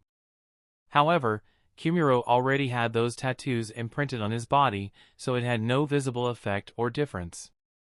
The branch leaders slowly walked closer to the corpse of the assassin that had assaulted them, finally getting a better look at his figure. This runt. Kumuro got closer and closer, before raising his scythe and bringing it down towards Ken's back with bloodthirsty and ferocity. Hitting a corpse was not beneath the cult branch leader after all. Unfortunately for him, the corpse he was trying to stab fought back. As soon as he raised his scythe, Kumuro felt a bit of pain, then blood spilt on his face. Looking down, Ken had his blade raised and was already crouching instead of laying down. Before the arm with the scythe even fell to the ground, Ken went for the other arm, swinging his blade again. This time Kumuro reacted and dodged out of the way, rolling backwards as his arm finally hit the ground. What? Are you also a follower of Lord Jashin? Kumuro shouted as he held onto his bleeding stump, his tattooed face whitening slightly as the foe he had thought dead was seemingly just fine. Shit. This guy's instincts are a lot better than I thought. Ken scowled a bit underneath his mask. Yes, indeed. This was merely a small test. Ken stuck his long blade into the ground and cracked his neck. The blind swordsman hoped to try and buy some time to think up a strategy against the immortal cultist. His immortality may be better than mine, but he can't actually heal himself, or at least he can't accelerate healing. In the end, the most obvious strategy was also the simplest one. Dismemberment and capture. If Ken could make him drop his guard by pretending to be a follower of Jashin, then things would certainly go much better. T-test? You call this a test? After murdering all of my followers? Kumuro didn't seem too pleased with the idea. Those that aren't strong enough aren't worthy of Lord Jashin's love. Ken immediately entered his bullshitting mode, trying to use whatever information he had gathered from listening in on them to try and appear as one of them. Which branch are you from? The mad cultist unfortunately seemed to be asking some hard-hitting questions. Ken couldn't just give him a random number or area where his branch was.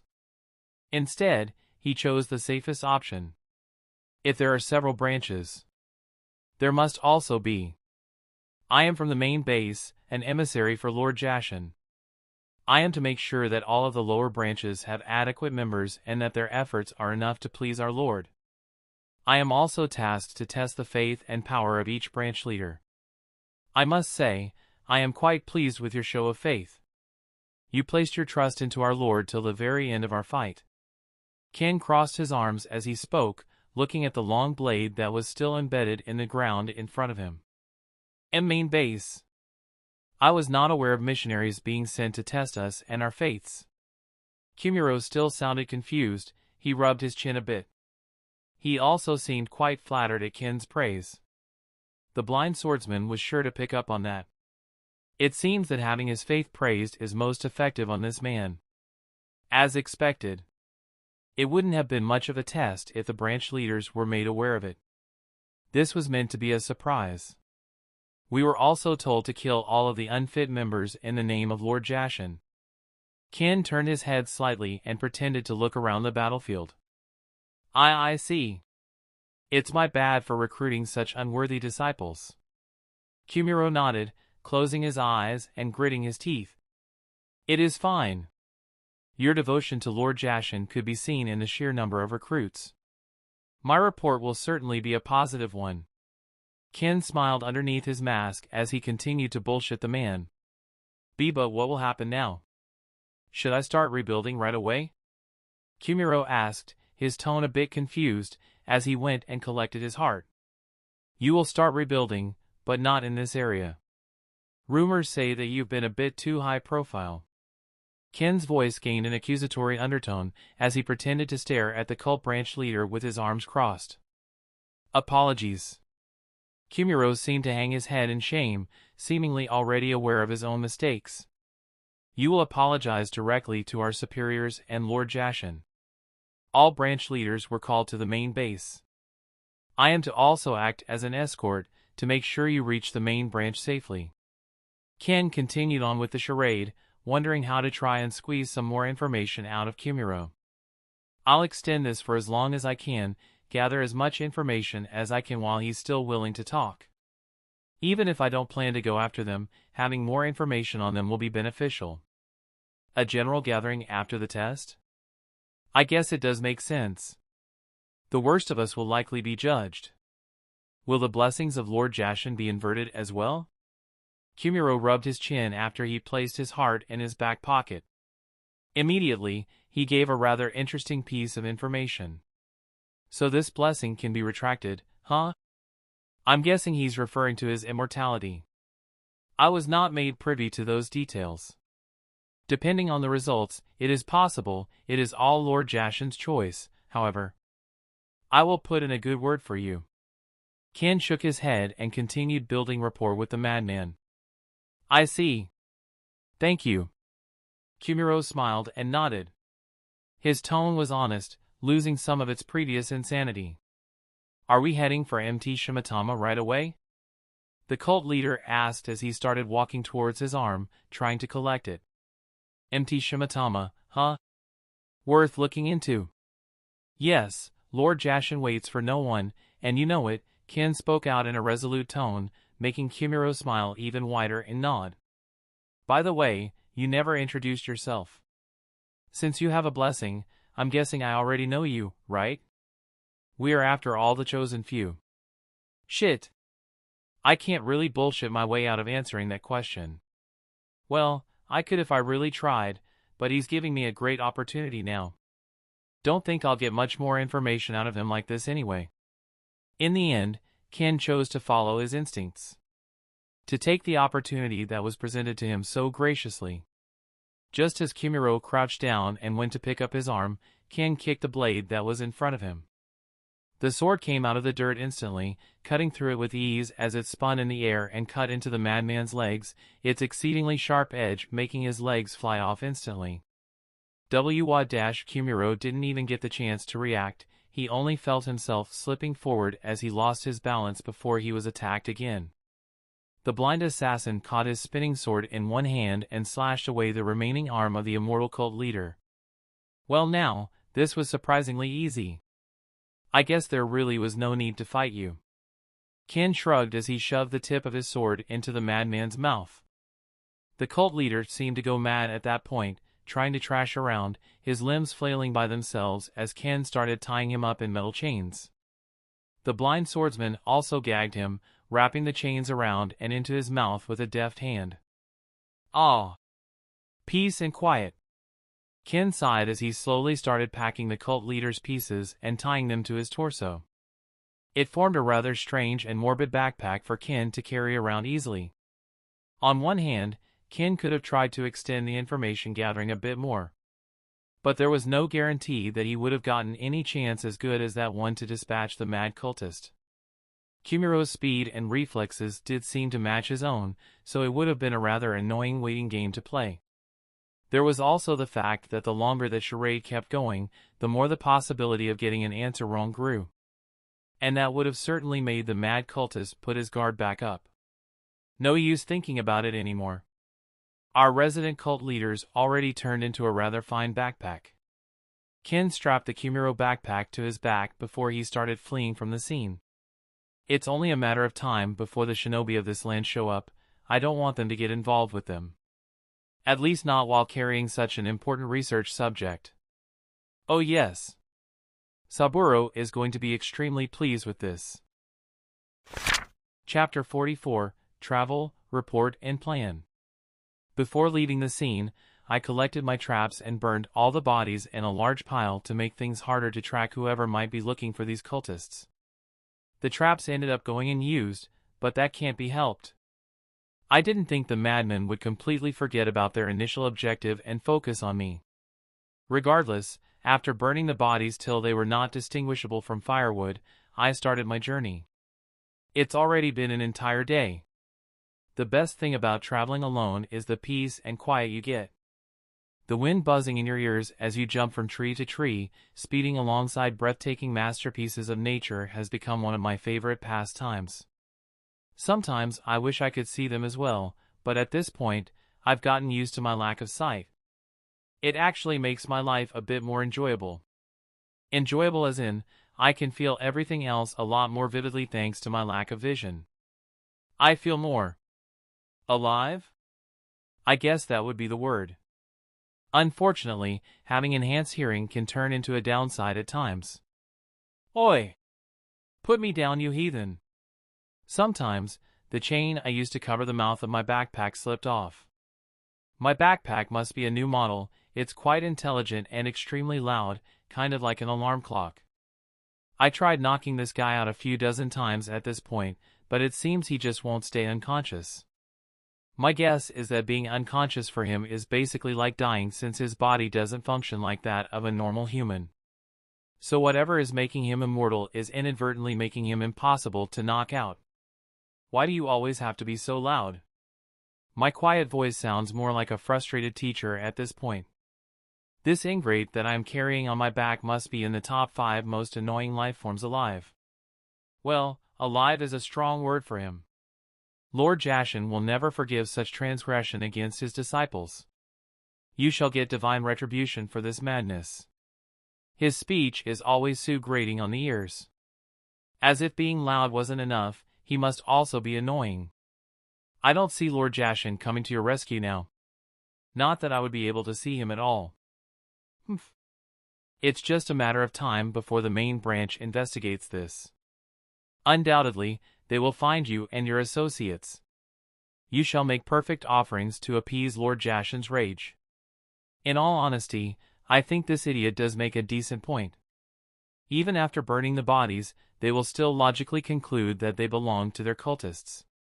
His superiors will 100% trace him down after they realize something is wrong. And I doubt the villagers that made the initial request will keep quiet when questioned and tortured by madmen. This whole operation turned out to be a bit more trouble than it's worth by the looks of it. I might have to pay a visit to their headquarters myself. I wouldn't have any problems with them coming after me, but my recruits aren't quite ready to fight against some immortal lunatics. Saburo and Tasha would fend for themselves quite well, but if an army of cultists descends upon us, then protecting the children would be quite hard. What was that old saying? To remove weeds you need to pluck out the roots as well? Something along those lines. I didn't bother talking to my backpack anymore though. I just stuck a piece of cloth in his mouth and tied a chain tightly around his face again. So much better. Dealing with the cult of Jashin will certainly be dangerous, especially if they have more people like Kumiro here. Well, I now know the gist of how their abilities work. I just need to prepare properly. As for any other abilities that may appear, I'll deal with them as I go. The fact that I almost died does make me a bit wary of going directly to them. But I have plenty of time to make a decision. I should continue going to base first. I'll have to talk a bit with Saburo, and maybe send him on a bit of a scouting mission to this MT Shimatama. We'll need to first look into it and see where exactly it's located. So much work. Underscore underscore underscore underscore underscore underscore underscore underscore underscore POV narration underscore underscore underscore underscore underscore underscore underscore underscore underscore. An undying man? Akira immediately perked up, walking over to Ken as soon as he reported the situation a bit. Yes, also really loud and annoying. Ken nodded, and Kumiro looked at everyone in the room with absolute resentment. They were currently in Ken's office. The blind assassin had placed the branch leader on the table as if he was a display piece. Around them were 3 masked people, each having a number of lines on the middle of their masks. His mouth was still stuffed, as Ken had had his fill of the immortal man's voice throughout the trip. He does look to be immortal. Tasho muttered as he took the man's heart and inspected it with a curious gaze. Saburo looked down on the immortal branch cult leader. Both metaphorically and physically. Immortal, yet still ended up on our leader's table. I guess that's to be expected. The researcher had already started with his projects regarding Jinjutsu. But now another opportunity presented itself if Ken granted him the right to experiment on their new prisoner. Research into both the source of that immortality and the techniques he was using was something that Saburo wanted to look into dearly. Before he could even open his mouth to ask for permission, Ken turned his head towards him. I know what you must be thinking. And you don't just have my permission. I ask you to place this task on the highest priority and get started as soon as possible.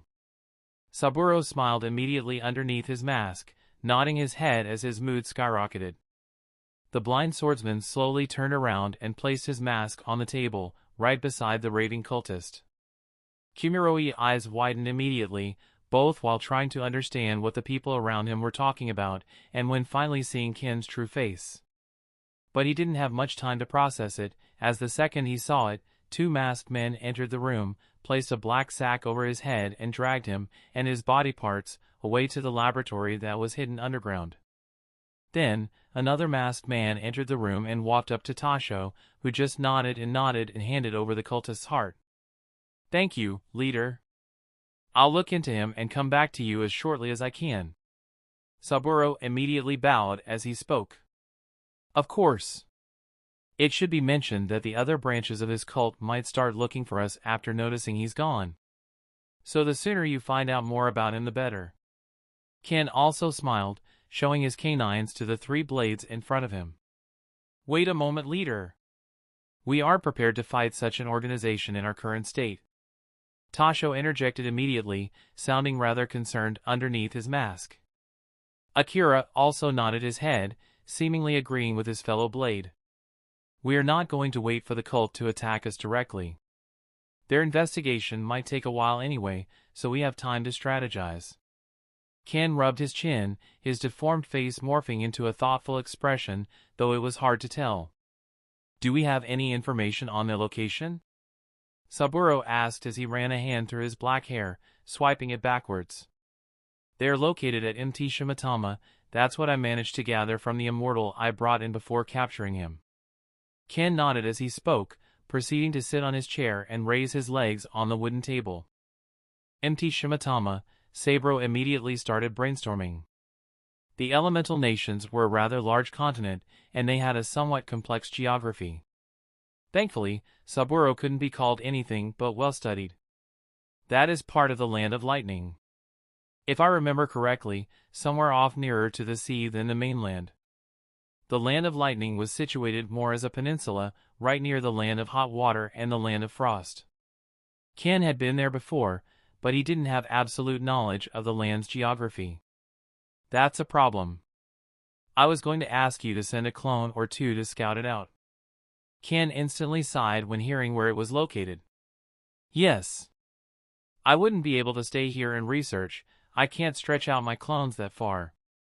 Saburo also sighed, knowing that he would have likely been their best bet when it came to resisting the strange curse technique the cult of Jashin were using.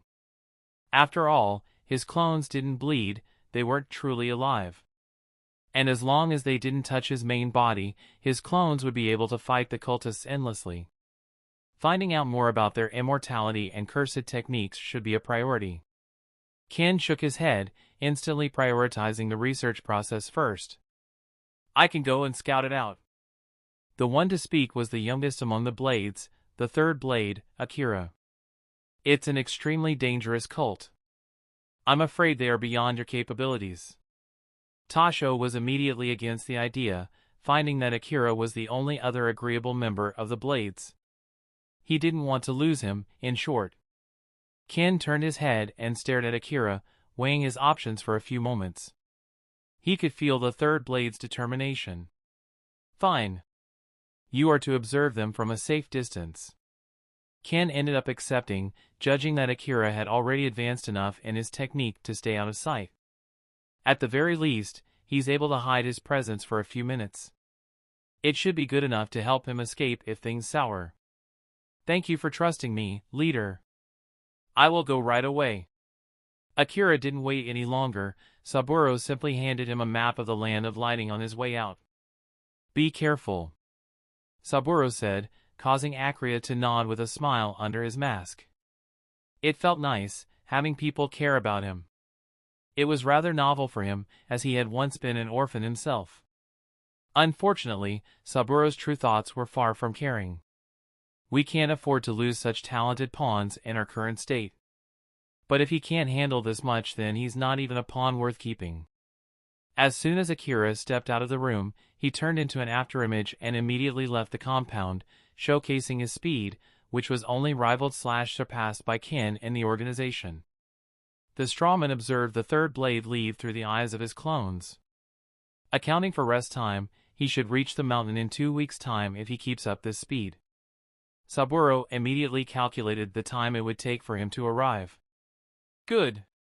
Let us continue with our work until then. Ken clapped his hands, and Tasho simply nodded and went back to training the children outside.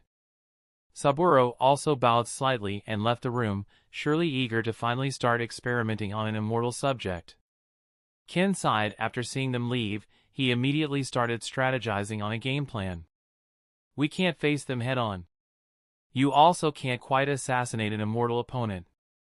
Ken rubbed his chin for a few moments before remembering a rather crucial detail. Fire. Fire was something that even the immortal man he had captured seemed to be afraid of. Otherwise, why would he have asked his disciples to block his fire-style justu with their bodies? And it did make sense as well. After all, they seemed immortal, but they had merely achieved some sort of semi-immortality. They couldn't regenerate. So if we turn them to ashes, then the fight is done. Even if they could still live as ashes, somehow, they would just be dust in the wind.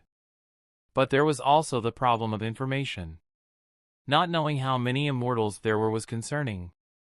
And Ken was sure he couldn't fight all of them if they were as strong as Kumiro. It was clear that assassinating them wouldn't be easy, especially since fire was relatively easy to notice. I need allies. Someone to call upon for aid. The first person that came to mind was the Land of Iron. The daimyo did owe him a favor for saving the little princess that one time. But the Land of Iron would never agree to send its samurai to a foreign land. It would be akin to a declaration of war to the Land of Lightning. Simply not something I can ask for. That was the one glaring issue with the situation. No matter how much the daimyo owed him, it would simply be unfair to ask so much of him. It would break any amicable relationship that they might have had. There's always that. Well, I'll have to make a trip personally, it seems. Ken sighed as he tapped his fingers on his mask. Better get to it quickly. I might even catch up to Akira along the way. Chapter 45, Catching Up, Test and Separate Missions. Unlike before, Ken didn't bother announcing his departure this time.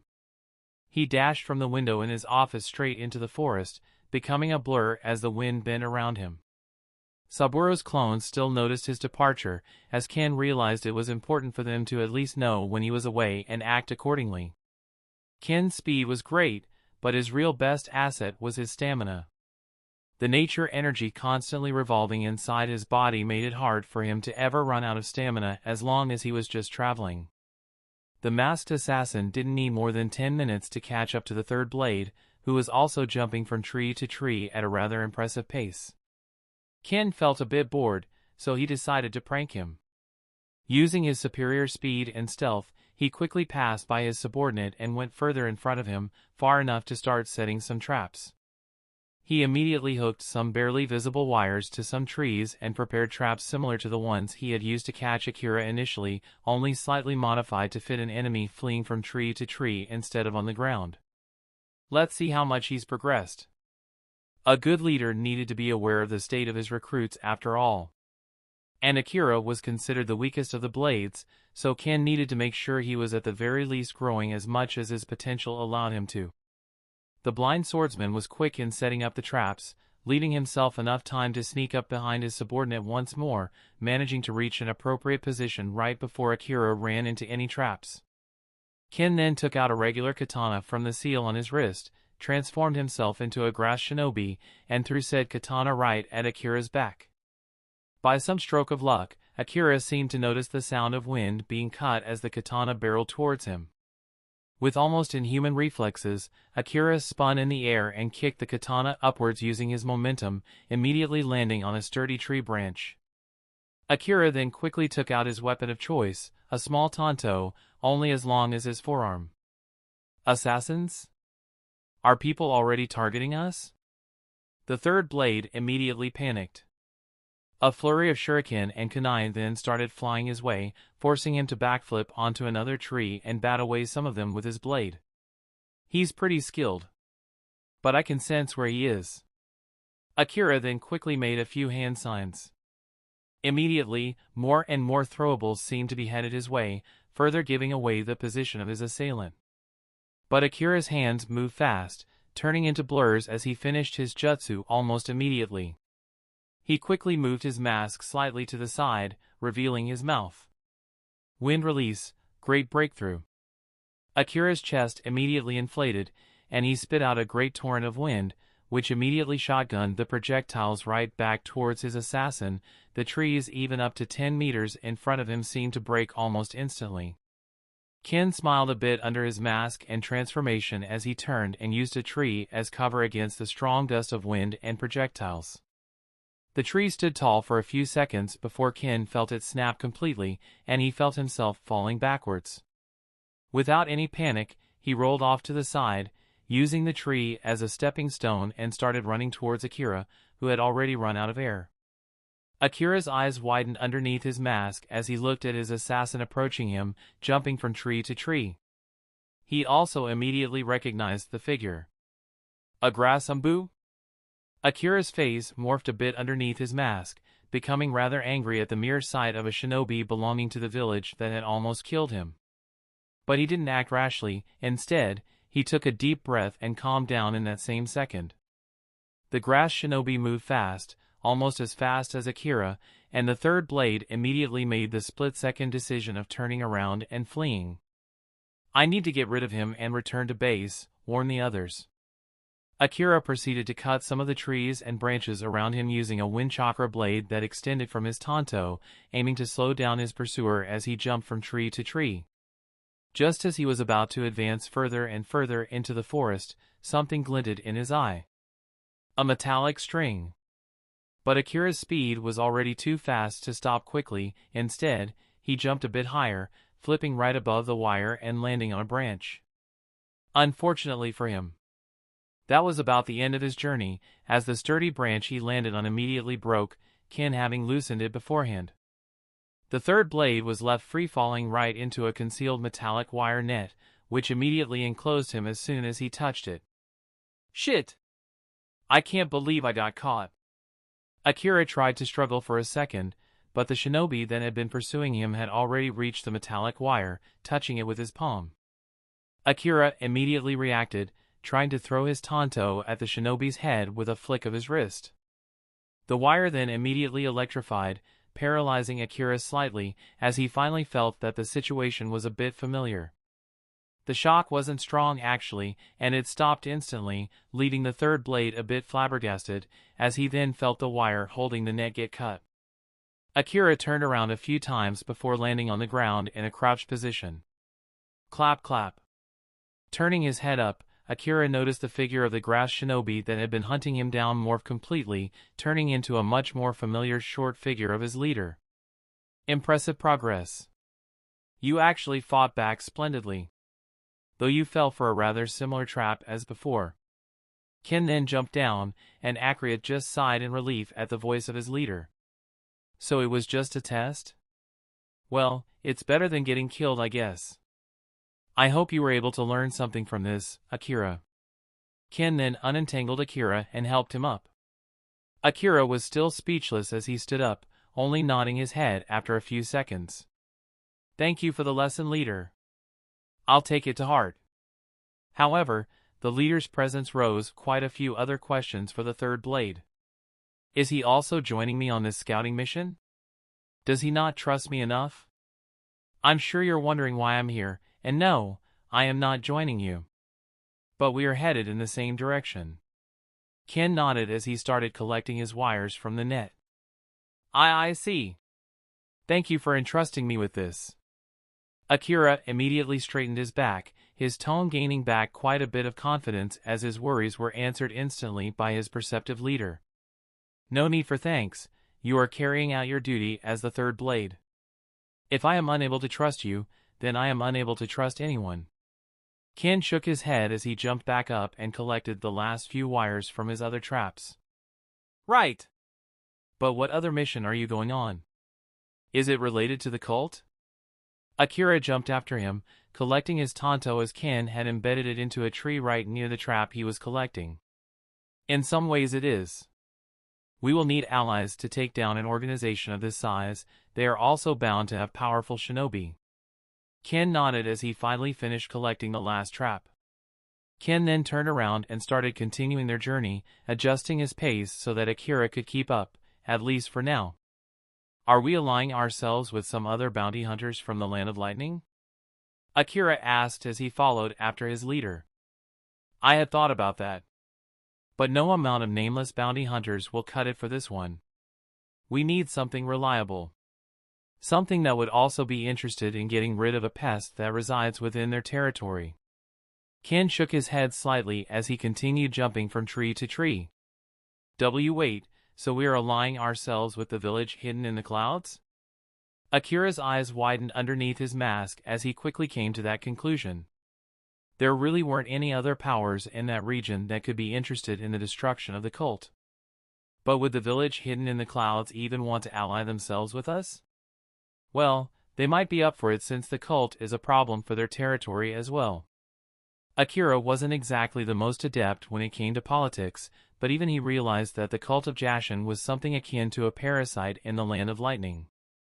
Still, allying ourselves with a hidden village might break the image of neutrality that we have. Wouldn't that also affect our relations with the Land of Iron? Even if he wasn't a diplomatic genius, he had still listened to all the reports and he knew the internal situation of their organization very well. Well, I had thought of that before as well. Ken smiled a bit under his mask, as he could somewhat guess the thoughts running through Akira's head. But we aren't exactly aligning ourselves with the Cloud Village, nor are we asking them for help. Ken's confident words seemed to confuse Akira, who could barely pay attention to his steps at that point, almost slipping and falling from the trees. Thankfully, Ken grabbed him by the collar and stabilized him. You may be confused, but it's rather straightforward.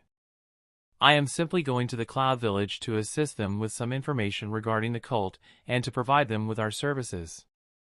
For the right price, of course. Ken's smile turned a bit devious underneath his mask as he brought Akira up to speed on his plans. The third blade immediately gained quite a bit of clarity. He immediately turned his head and looked at his leader with quite a bit of reverence. That reverence managed to once again blind him to the branch that he managed to run into directly. Ken just sighed as he stopped and turned his head back to his subordinate. He's still got a long way to go. The two of them continued traveling together for the following week, Akira continuing his training directly under Ken despite it being a mission. Ken didn't train him in anything physical, as the two of them only ever stopped whenever Akira was already tired from running. Instead, the blind swordsman showed him a few more techniques and usages of chakra that relied on coding. Akira was already decent at it, but he was far from sending a flying slash, despite the fact that his chakra nature was wind. Akira in fact had two chakra natures, one being wind and the other fire. Ken made sure to teach him how to constantly adjust the size of his chakra blade in order to catch an enemy off guard. It was difficult and required a lot of concentration, but the blind swordsman believed that Akira was talented enough to get it eventually. The two of them eventually reached the land of lightning, where it was time for them to finally part ways. Ken had to go straight for the Cloud Village, while Akira still had quite a bit left to empty Shimatama. The blind leader left the third blade with a few parting words. "If I find myself having to collect your body, I will find some way to revive you just to kill you myself. Are we clear?" Akira gulped a bit and simply nodded, before continuing on his way. The second they parted ways, Ken picked up the pace, turning into a blur once more as he started making his way to the Cloud Village, doing his best to judge his direction using a small compass and a few villages as landmarks. It only took him a few days in total. He managed to avoid all shinobi as he traveled, making sure to stay undetected in general. But he wasn't going to attempt to sneak into the village. In the first place, sneaking into the village was simply impossible. All of the 5 great hidden villages had seals placed around them to prevent people from sneaking in.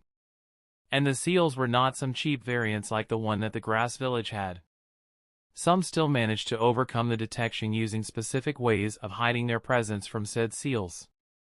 But that required some specific knowledge in Fuinjutsu, knowledge that Ken lacked. So, Ken only bothered to stay hidden before he started approaching the hidden village, after which he simply started walking towards the village gates. At some point, he passed through the formations, and he could tell that he had created a ripple as he passed through. He didn't bother walking faster though, he just continued on his way normally. Before he even reached the gates, Umbu had already surrounded him, all of them having their blades drawn and looking at him warily. Ken wasn't able to tell much about their appearances, but he knew they were Umbu just from their masks. All special operatives in villages seemed to wear masks in order to hide their identities. The Cloud Village was no different. The Umbu also seemed to immediately recognize the famous bounty hunter. "State your business, Red Dot," the Umbu leading the squad said as he carefully approached the reportedly violent bounty hunter that was already close to their gates. "I've come here with some interesting information for the Raikage. I don't wish to make enemies with your village, so you can put your blades down." Ken simply raised his arms as a criminal would when encountering the police, appearing as harmless as he possibly could, his fingers far apart from one another to not alert them into thinking he was trying any jutsu. The Umbu didn't seem to want to put their weapons away though. It seemed that Ken's reputation had well and truly changed after the incident with the grass village. "Information? What information could you have that interests us?" the squad leader asked as he tilted his head slightly. The squad leader then signaled to the rest of his team to put their weapons away. He was already aware that the Raikage had tried to contact the Red in the past, so he wasn't outright hostile regardless of the man's reputation. The Umbu around him listened reluctantly, and Ken finally sighed and put his hands down. "It's regarding some strange cult that has made its headquarters on your territory." Ken nodded as he told the squad captain the gist of the situation without any hesitation. After all of the Umbu would likely be made aware of the situation, and they were likely going to partake in the operation as well. The shinobi were immediately alerted by that, all of them looking at each other in confusion. Ken could hear some murmurs from some of the members. He managed to catch something about the situation being related to some disappearances that had been reported. The shinobi took a few seconds to talk amongst themselves before the squad captain nodded and looked at Ken once more. "Lord Raikage will want to speak to you personally." The squad captain then gestured for Ken to follow him. Ken simply nodded and followed, the other Umbu tagging by all sides, as if to make sure he wouldn't try anything while in their village. But that was never Ken's intention in the first place, so he just quietly followed the Umbu. That's the easy part done. Now, let's hope the Raikage takes the bait. Chapter 46, Meeting the Raikage and Deal. From the moment Ken started following the Umbu at a slower pace, one of the members ran ahead and informed the Raikage of the situation directly. The Raikage was a rather tall man, standing at 205 meters, or 6.73 feet, a dark-skinned man with an extremely muscular and well-defined build, with only one large scar visible on his chest. He had long white hair that flowed down his back, coupled with a trimmed white beard. He wore a pair of black sandals, dark blue sweatpants, along with a single-strap white shinobi jacket with no other clothing underneath and a black forehead protector that he wore like a bandana. He didn't really bother diversifying his wardrobe. I didn't quite know what to expect when hearing that he was receiving a surprise guest with more information regarding the ongoing issue they were facing with disappearing villagers. The identity of the guest was actually the interesting part for him. The red dot. I had tried to contact him plenty of times, only to be ignored or refused by Ken time and time again. The Raikage thankfully didn't have anything else important to do, but even if he had, he would have scrapped all plans. Recruiting Ken was far more important to the Raikage than anything else. I was even willing to make him, an outsider, the Umbu captain, even give him a position in the council as long as he was willing to join the Cloud Village.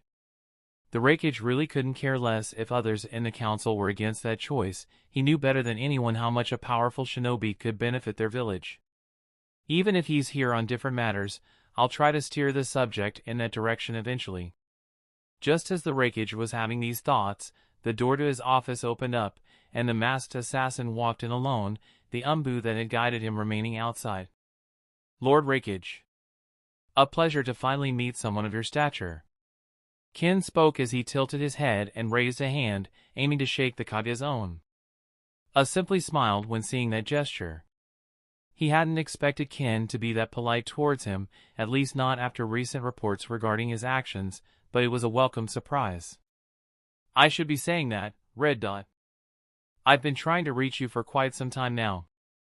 The Raikage accepted the handshake, his large fingers wrapping around Ken's entire hand. Ken couldn't help but be a bit impressed when feeling the strength of the Raikage's grip. He rarely met people physically stronger than him after all. Apologies for being a bit harder to get in contact with. You must understand that I normally refrain from interacting much with any of the hidden villages. Ken smiled a bit under his mask as he spoke, retracting his hand in the process. I did notice that. But what changed now? I narrowed his eyes a bit as he asked the most important question of their meeting. What made the Red, a notoriously neutral figure, get in touch with me? Well, now I have already started an independent organization in the Land of Iron, so I don't just act for myself, but I represent an entity. Ken simply shrugged as he used his organization as a sort of shield. The Raikage was immediately surprised to hear that Ken had gone a different route. He, and all of the other Kage, had been just waiting for the Red Dot to join a village or a land by himself at that point. But it seemed his ambitions were a bit larger than they had all expected. I could respect that. But it wasn't like the organization could be ignored as something insignificant either. Ken already proved to be able to wipe out a smaller hidden village just by himself. Any organization that he joined, let alone created, would be put on the map as a significant threat to the authority of the other 5 hidden villages. An organization, huh? That raises quite a few more questions. What are your intentions? Will they clash with the already existing forces in the elemental nations? Even though I could respect a man's ambition, that didn't mean he wouldn't care more about the interests of his village. The appearance of a 6th power to contend with the 5 great villages was not good news, no matter the angle one looked at it. After all, they only had so many resources to fight over. My group will be mainly a brotherhood of assassins and bounty hunters. We don't plan to get involved with the hidden villages needlessly, and we especially don't want to join your wars. Ken was quick to lessen A's worries, assuring him that the organization would be acting much like the blind assassin when it came to involvement with the shinobi world. I'll take your word on it for now. Don't make me regret this. Said as he crossed his arms and gave Ken a rather hostile look. Don't worry. Today's matters are a bit more concerning, however. Ken was quick to change the subject, slowly walking over to the Raikage's desk and leaning on it. Concerning? I guess you can call it that. I did learn quite a bit from this small interaction already. The Raikage slowly walked over and sat down on his chair. What we talked about till now will feel trivial real soon, I assure you of that. Ken smiled deviously under his mask as he then quickly started retelling the tale of the cult of Jashin, at least what he was able to find. A cult of madmen worshipping some strange god that they claimed granted them powers. They seemed to be masterful users of jujitsu, and their experiments had gone so far as to grant a few of them immortality. He made sure to keep the fact that the Dark Brotherhood was contracted by villagers to hunt them down out of the picture, making it look like it was less of a priority for Ken and his organization to get rid of the cult. The blind assassin talked about encountering and killing an entire branch of that cult somewhere in the land of hot water while out on a journey. He told him how they had been kidnapping others and using them as sacrifices. I killed all of them and burnt their bodies, only keeping their immortal leader alive for interrogation. Ken smiled as he finally finished recounting a part of his tale. Well, if he's truly immortal as you claim, then it doesn't sound like you had many choices but to bring him in alive. The Raikage scowled a bit as he tried to take in the information Ken was providing him. I did find out that their immortality is rather weak against fire, so I should have still been able to kill him. Ken shrugged as he continued speaking. A scene to appreciate the extra information. Slowly things were starting to tie together in his mind as well. A cult that kidnaps and uses others as sacrifices. I understand why the Umbu wanted me to meet this man. He really does bring an answer to our disappearing civilians problem. I had already guessed that a branch of that ghoulish cult was likely hiding within their territory, a bit shameful, but it couldn't be helped. The leader confirmed that the main base of this cult is situated in Mt. Shimatama. Ken's words did make it quite a bit more frustrated though. The main base? Hiding in MY territory? Is this information trustworthy? Mt. Shimatama is barren, and even patrolled regularly, like all other areas in the Land of Lightning. I was quick to ask for clarification. It did after all feel like a rather concerning crack in their defenses if an entire worldwide organization had made their main base in his territory. I gathered this information while masquerading as a member of the cult, got the branch leader that I captured to mention the location of the base. I couldn't help but curse a bit under his breath when hearing that. Information gathered while in disguise was oftentimes more trustworthy than information gained from torture, so he now needed to really look into the matter. I've already sent one of my men to scout it out. But if your people have also patrolled it before then, it's likely not going to have a noticeable entrance. Hidden in plain sight. Or using seals of some sort. Ken rubbed his chin a bit and sighed in disappointment as he realized that he might have to scout out the place himself in the end. Shit! The Raikage punched his desk, his fists slightly crackling as some lighting started coming out of his skin and his hair rose up slightly. His outburst ended up slightly startling the Umbu that were hiding in the room. Akage's office was never truly empty after all. The Raikage still had a multitude of shinobi hiding in the room, in every shadow that they could fit, even sticking to the ceiling. It was a common practice among Kage, especially when entertaining guests. Ken obviously knew about them, so he wasn't exactly surprised when he felt them stir in fear. Even his own men are afraid of his power. As expected of the Kage of one of the 5 great hidden villages. No need to lose your cool over this, and it's no reason to be ashamed. This cult likely has some sort of branch or offshoot in the territory of the other great hidden villages as well. Ken tapped the tall man on the shoulder, stretching up a bit to do so. Still, it is quite shameful that an outsider had to bring this to my attention. The Cloud Village certainly owes you a favor for this information. The Raikage was quick to calm down as well. He was also fast in offering Ken his thanks in the form of a favor, which was worth a lot more than a few words of gratitude. After all, Ken didn't just tell them information regarding the location of the cult, he also gave them a rather glaring weakness in their techniques, like how their curses all likely relied on blood or how their immortality was susceptible to fire. It was all vital information that the Cloud Village needed in order to prepare for their upcoming battle. After all, there was no way the Land of Lightning would let such a cult thrive on their territory much longer. I appreciate the gratitude, Lord Raikage. Ken slightly bowed, smiling widely underneath his mask as the first part of his plan was done rather well. He had managed to completely remove himself and his organization from the situation, while also gaining favor from the Cloud Village. Oh please, just call me A. You're not a subordinate of mine. A smiled a bit, being quite pleased with Ken's demeanor. Well, in that case, you may also call me by my name, Ken. Though you may already know it. The blind swordsman didn't have any qualms about building a relationship with the Raikage. Having friends in high places could prove worthwhile after all. It would also make the next part of their conversation much easier when it came to negotiation. I did know it, fine. I'll just call you Ken, makes things feel less impersonal and cold. The Raikage's warm smile made it clear that he truly did have a good impression of Ken, that he did appreciate Ken's efforts in gathering and bringing him so much information on the cult of Jashin. Indeed. Now, I'm guessing you'll be taking care of the cult soon, right? Ken ran a hand through his long hair, raising the black strands of hair and stopping them from covering his mask further. Yes, we will be taking care of it shortly.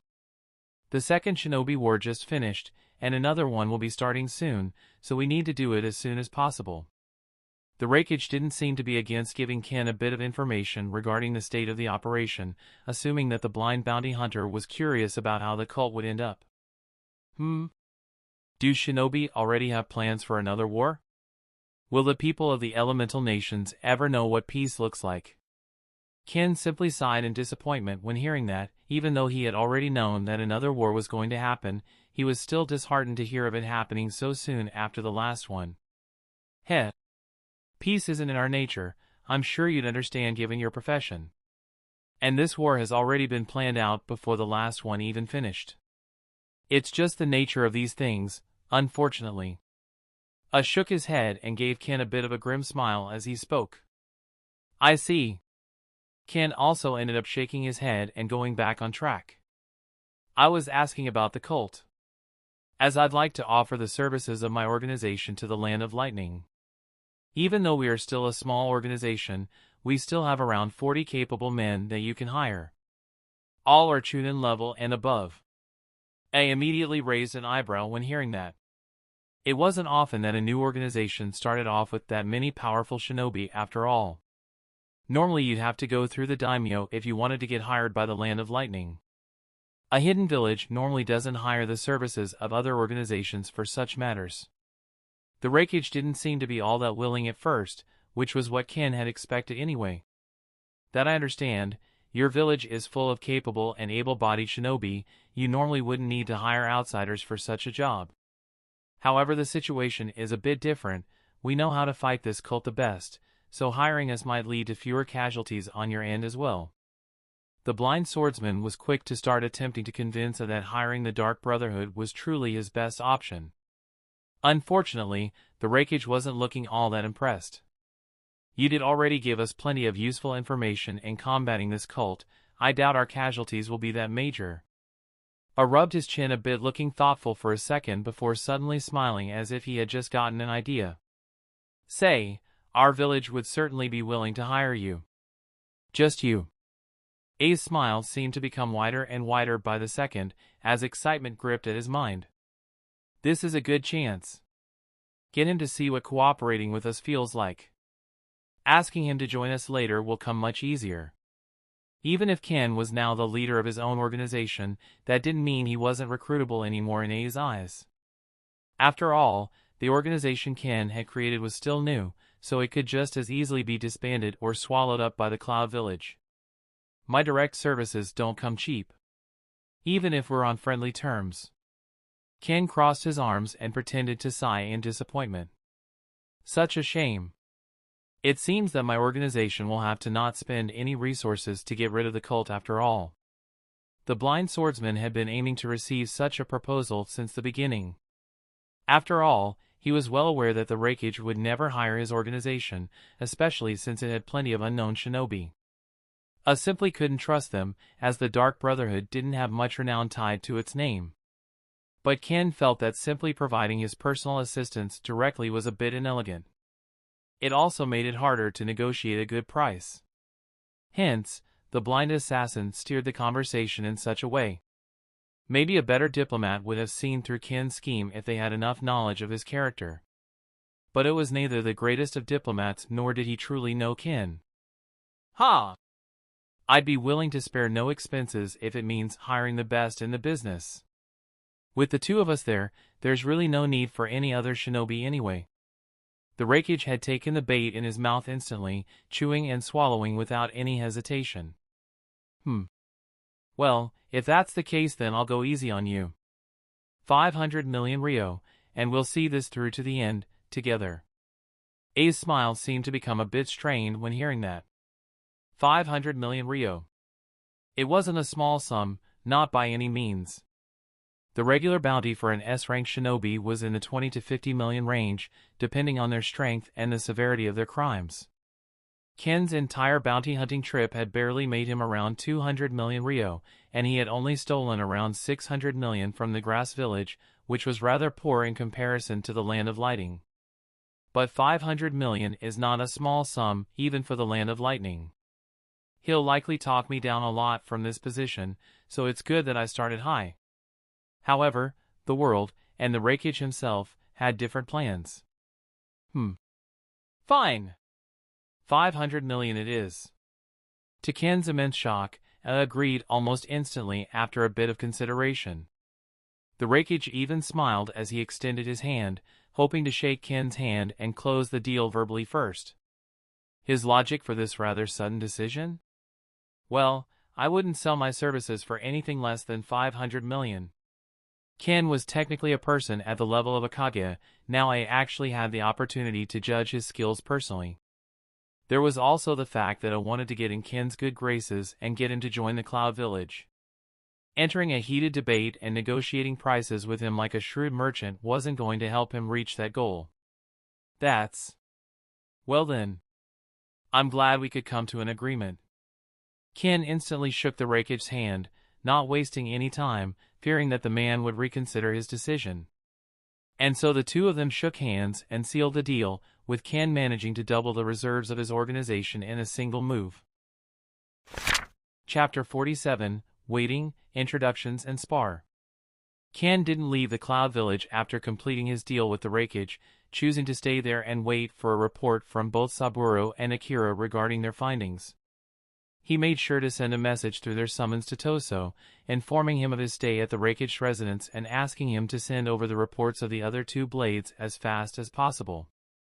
The Raikage seemed to be okay with waiting a bit for Ken's information gathering to conclude before attacking the cult's main base of operations. While waiting, Ken was allowed to live inside one of the free rooms inside the Kage's mansion. The elders and some of the shinobi in the village were vehemently against his presence, but he didn't seem to care. Many were also obviously against the Raikage's choice to hire the Red Dot for such a large cost, or in general. But it was able to convince them that it was better for their village in the end. They were dealing with an exceedingly dangerous organization, one which I was confident would be able to cause plenty of casualties among his shinobi. So, instead of throwing men and women at the cult until it fell, he would personally take care of it alongside Ken, a person powerful enough to watch his back if need be.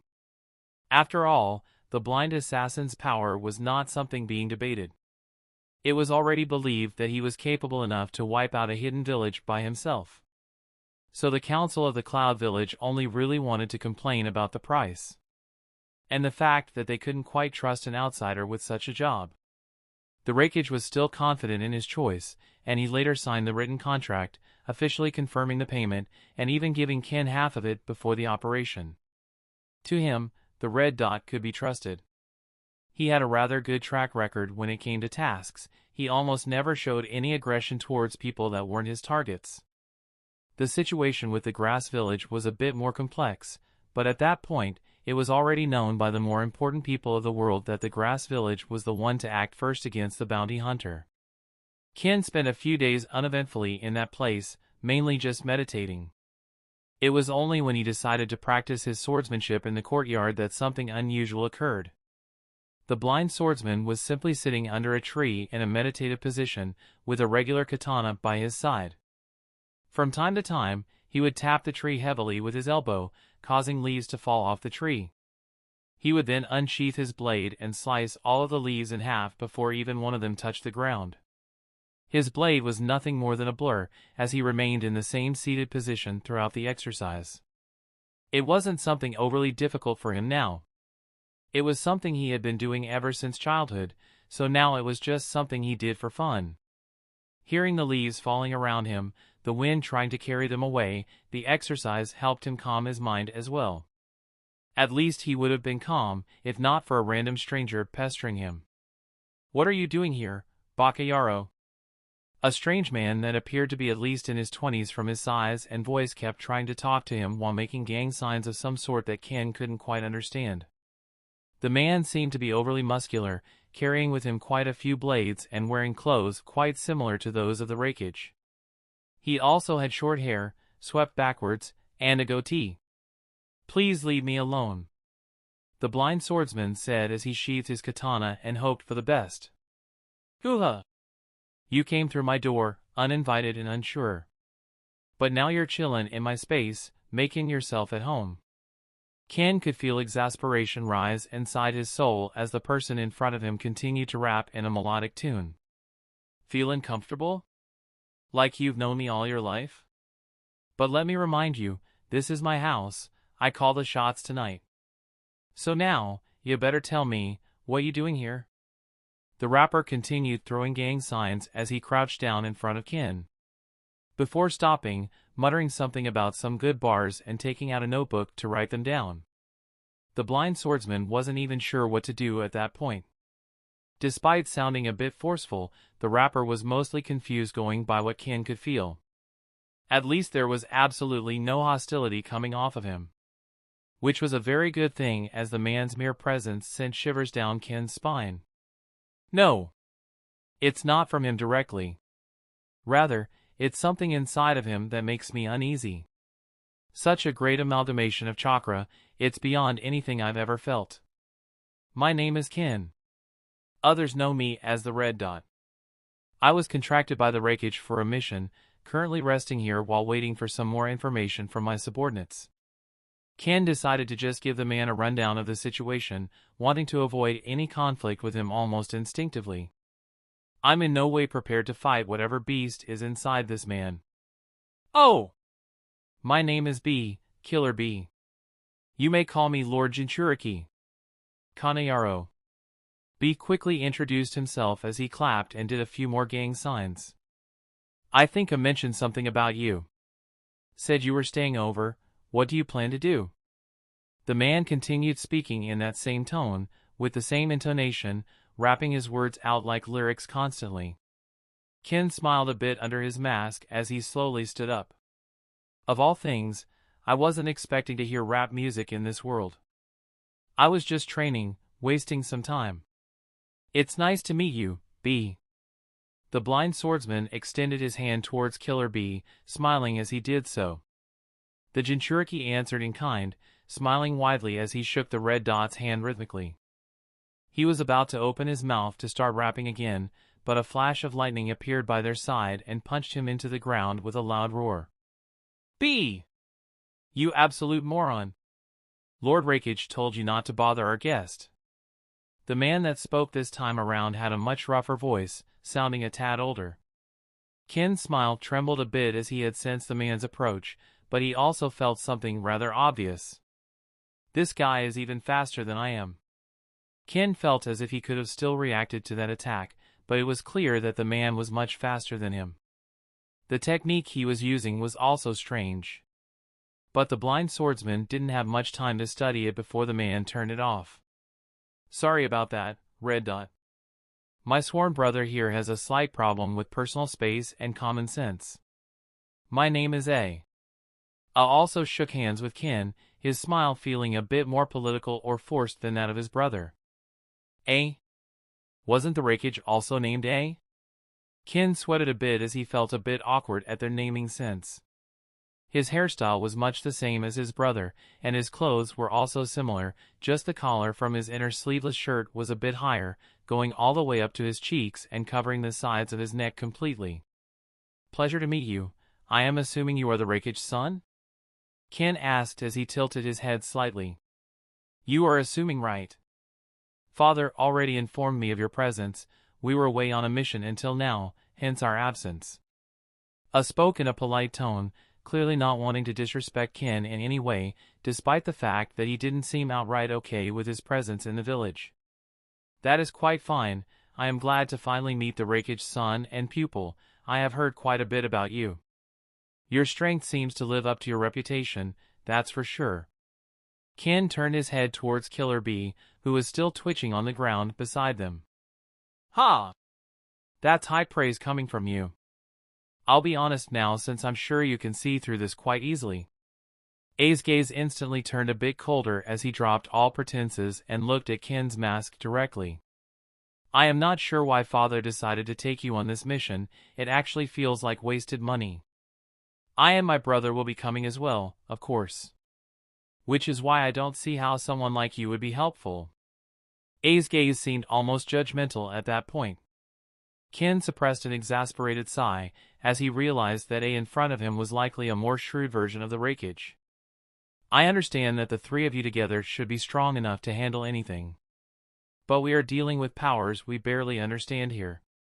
Your father was wise to hire additional help, as other shinobi besides us could have just as easily slowed the three of you down. At the very least, I'll be able to keep up with you all." Thankfully, Ken himself was nothing to scoff at when it came to convincing others. His words seemed to make a thoughtful, as it was undeniable that they barely had any understanding of jujutsu, cursed techniques, and the techniques the cult of Jashin would be using. "I still find it difficult to justify your asking price. So I'll have to test you myself." A then cracked his knuckles and gave Ken a cocky smile. The blind swordsman simply sighed. "Is there any way we can avoid this? Wasting energy like this before a mission isn't exactly professional. Don't try to weasel your way out of this. Your tongue sure is trained, but I'll personally have to make sure whether or not you can keep up with us." It didn't seem to budge though, cracking his neck and walking a bit further away on the training grounds. Ken also slowly followed behind A. Killer Bee to the side had finally regained consciousness, only to see that his sworn brother was off to spar with Ken. He was visibly confused, before just scratching the back of his head and deciding to observe the fight silently. "I won't be going easy on you, Red Dot," A said as lighting nature chakra covered his body like a cloak, his entire body buzzed with energy, his hair rising upwards as Ken took out his long blade and braced himself. "You better not." The blind assassin only got to say that before A already appeared in front of him. Ken only managed to bend his body away slightly, causing A's fist to miss by a few inches, but cracking his mask nonetheless. Such speed and power. He didn't even need to touch me to cause damage. Ken immediately rolled away, swinging his blade forwards as I followed after him swiftly. The blind swordsman could clearly trace A's movements. He immediately imbued his long blade with lighting nature chakra and sliced the air in front of him and causing the shinobi to stop in his tracks. Ken then quickly took off his mask, not wanting it to be damaged further, and threw it on the ground. Ken could immediately feel a faltering at the side of his face, and the blind swordsman took that opportunity in stride. His blade whizzed forward, taking the shinobi by surprise. But it was still faster. He was able to take a step backwards and dodge the blade with a sneer on his face. That sneer didn't last long though, as he was immediately hit by a flying slash that came out from the edge of Ken's blade. "Shit!" I couldn't help but curse himself for his carelessness, as he felt himself being sent barreling backwards, dozens of meters away, his back breaking through a few trees. Ken turned to his blade with a bit of frustration. I wasn't able to cut him. He had felt the flying slash connect, but he had been unable to feel if he had managed to even put a scratch on A's body. That was a head-on collision. So not only is he annoyingly agile, he is also extremely durable. Ken scowled a bit as he made a few hand signs and created 2 lighting clones. If taking him on alone is annoying, then I'll just do it like this. A's next attack was just as fast as before. He seemed to almost instantly appear in front of Ken, his fist already cocked back. However, this time around he was assaulted from 3 directions, energized blades trying to cut at his body viciously. However, Ken could feel the blades of his clones almost bounce off the man's skin. A's punch ended up being deflected into the ground, as Ken pushed the hilt of his blade into the bridge of his nose, making his head move backwards but otherwise doing no visible damage. No matter how durable he is, he must have some weak spot. Ken's scowl deepened as he and his clones continued to keep A in place. The shinobi would sometimes try to land a hit, only to be deflected. The blind swordsman had already gotten used to his speed, showcasing his talent in the process. By now, he was already reacting before A moved, which caused a lot of frustration in the future Reikage. To the side, Killer B almost couldn't believe what his eyes were seeing. His sworn brother was incredibly powerful, the only one capable of standing up to the Reikage and one day succeeding in that position. It was just surprising to see a bounty hunter keep up with him. After all, the lightning release chakra mode was an incredibly powerful technique which granted the Reikage and his pupil speeds far exceeding all other ninjas. Anyone even able to keep up with them was simply at the top of the world. Even the other 4 great Kage had trouble facing the Reikage by themselves thanks to that technique. But Ken had no way of knowing that. To him, he was simply facing off against one of the most annoying opponents he had ever fought. No way to advance forward. Retreating was also not an option, as his opponent was much faster and could catch up instantly. Instead, he was stuck in a battle of attrition against A. But Ken's frustration simply couldn't compare to that of A. Why won't any of my punches just land? It was as if his opponent had some sort of sickeningly accurate sixth sense. Either that or a shocking amount of fighting experience, allowing him to accurately guess A's next moves at all times. It was jarring, seeing Ken tilt his head or twist his body perfectly and avoid his hits every time. Then, Ken decided to try and put his all into a swing. As soon as he deflected one last hit from A, he dispelled his clones and directed all of his chakra into his blade, causing it to glow brightly and causing lightning to arc off in all directions. A saw that and smiled. Finally meeting me head on. He immediately recovered and prepared to use Hell Stab with his 4 fingers extended. Ken felt the chakra gathering around A's arm and forming a spear. He simply clenched his teeth and prepared for impact. I'll deplete all of my chakra in this move to try and finish the fight in one fell swoop. If it fails, then I'll enter the Scaled Sage mode and go from there. Ken didn't just stop at his chakra though, he also allowed his nature energy to flow freely and rapidly, causing a dangerous mix within the blade. My strongest slash. I'd never tested this against an opponent before, let's see how it holds up. Just as the blade and the spear were about to meet each other, both Ken and A seemed to be forced to stop abruptly, their momentum dying off in an instant. What the hell are you doing, A? A loud voice was heard as a figure appeared in between them, stopping Ken's blade by grasping the hilt with one hand while grasping A's wrist with the other. The blind swordsman immediately tried to pull back his blade when he felt the Reikage appear between him and A, causing the slash to die out and allowing the Reikage to catch it with ease. Ken's mind stirred, as he felt a different type of lighting around the Reikage as he stopped both of their attacks masterfully. Only A managed to recognize it at that moment. Black Lighting Release Chakra Mode. His father, the third Reikage, was well known for his master over Black Lighting. But few had ever seen the Black Lighting Release Chakra Mode. It was an advanced version that combined the Reikage's mastery over Black Lighting with the regular Chakra Mode, which caused the end result to be the most powerful technique in the history of the Land of Lightning. Ken immediately stopped, not wanting to face off against the Reikage as well, who somehow felt even faster than his pupil. The Reikage let go of his hilt as soon as he felt no more resistance, allowing Ken to take a step backwards and put his blade back into the seal on his wrist. However, I was still struggling with something. He had seen a hint of fear in his father's eyes. I am still not strong enough to cause him to enter the Black Lighting Release Chakra Mode. So that must mean. It was only then that it clicked for him. If he had clashed with Ken just now, I would have died. Chapter 48, Diplomatic Ending, Report and Departure. The Reikage had been observing his son sparring with Ken since the beginning.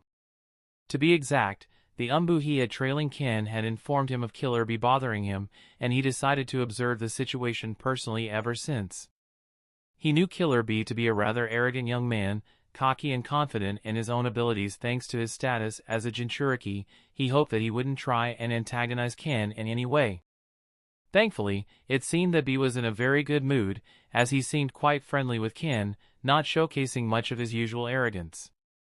Unfortunately, the Rakige's son, A, didn't seem to be in that same mood as he acted exactly as the Rakige had feared.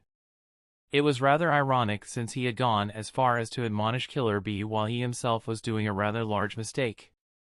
The Rakige was thinking of stepping in and stopping the duel from happening before it even began, but a part of him hesitated. He wanted to see just how strong Ken was. After all, taking on a weak village didn't mean much to someone like the Rakige, who had fought and suppressed the Eight-Tails numerous times. It was only in that spar that the Rakige was able to appreciate Ken's speed in person. He was able to keep up with A, who was enhanced by the lighting release chakra mode. To the Rakige's knowledge, there were no other shinobi capable of doing so in the world. Even if Ken was outmatched in speed, he seemed to somehow dwarf A when it came to skill, fighting experience, and talent. Within a few short moves, he was able to understand, dissect, and counter A's fighting style, which turned the fight into a complete stalemate as he locked A in place with well-placed attacks. That was how the Rakige had figured the fight would end. As a stalemate. After all, Ken seemed to not have any way of damaging A. At least until the last strike was about to happen. Just from looking at Ken's blade, the Rakige had gotten a foreboding feeling, instantly entering his chakra mode and preparing for the worst. Only when seeing the lighting radiate off of the blade and scorch the earth around Ken and A did the Rakige realize that the regular lighting release chakra mode wouldn't be able to block something like that.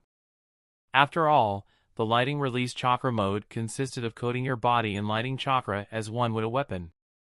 And the technique granted almost absolute defense.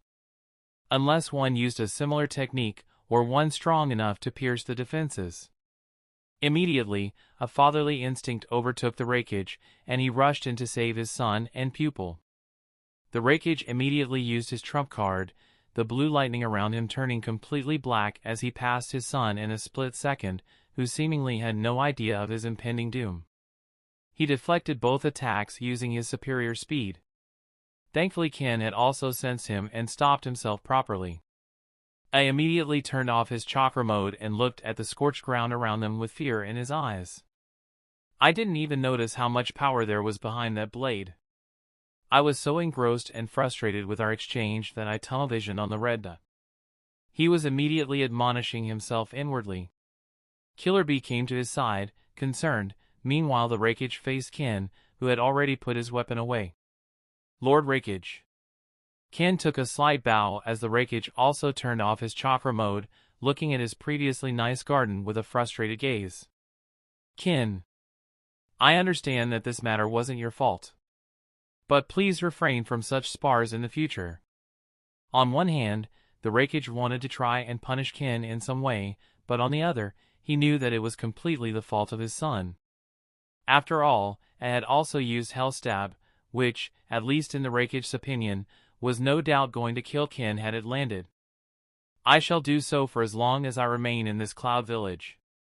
I apologize for using a lethal technique in what was supposed to be a friendly spar. Ken nodded as he slowly took out his mask and put it back on. No need to apologize. We can just agree that the fault lies on both sides. After all, some of it certainly lies with my son and me. He somewhat forced you into this duel, and I hadn't stopped it in time, allowing it to escalate to this point. The Rakige decided to end the matter diplomatically in the end. After all, he still wanted to eventually recruit Ken into their cloud village. Keeping a grudge on what could have happened wasn't something he could afford as the Rakige. I understand. In that case, I believe we can just bury the hatchet regarding this matter. Ken nodded as raised his hand and felt some of the cracks on his mask, before sighing and realizing that he'd have to repair it once again. Meanwhile, the Rakige had already resolved himself. I need to ensure that this man joins us in the future. He could prove essential in paving a path of greatness for my son and the Cloud Village. Even if he wishes to remain neutral, at the very least we can forge some sort of amicable relationship through business. The Rakige's mind had already done the calculations, and seeing some of Ken's powers and abilities only made him realize that recruiting Ken was both a lot more important than he had thought, and a lot harder. A person capable of defeating the future Raikage was not someone that would easily submit to others. Alas, the strong had all the right to have their pride in the Raikage size. I'll go back to meditating. Calm my mind before the mission. My men should report by the end of the week. Ken nodded as he turned around and walked back to one of the trees in the garden, before sitting down at its roots and leaning on it. Just like that, the situation was over, and it was off to the Raikage's office, where he was to receive a private scolding from his father alongside B.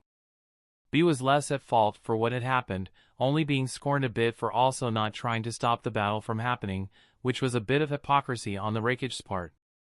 But it was in heaps of trouble, from disrespecting his father's orders to not antagonize Ken to even going as far as to fight him and create an awkward situation by almost dying as a result of that spar.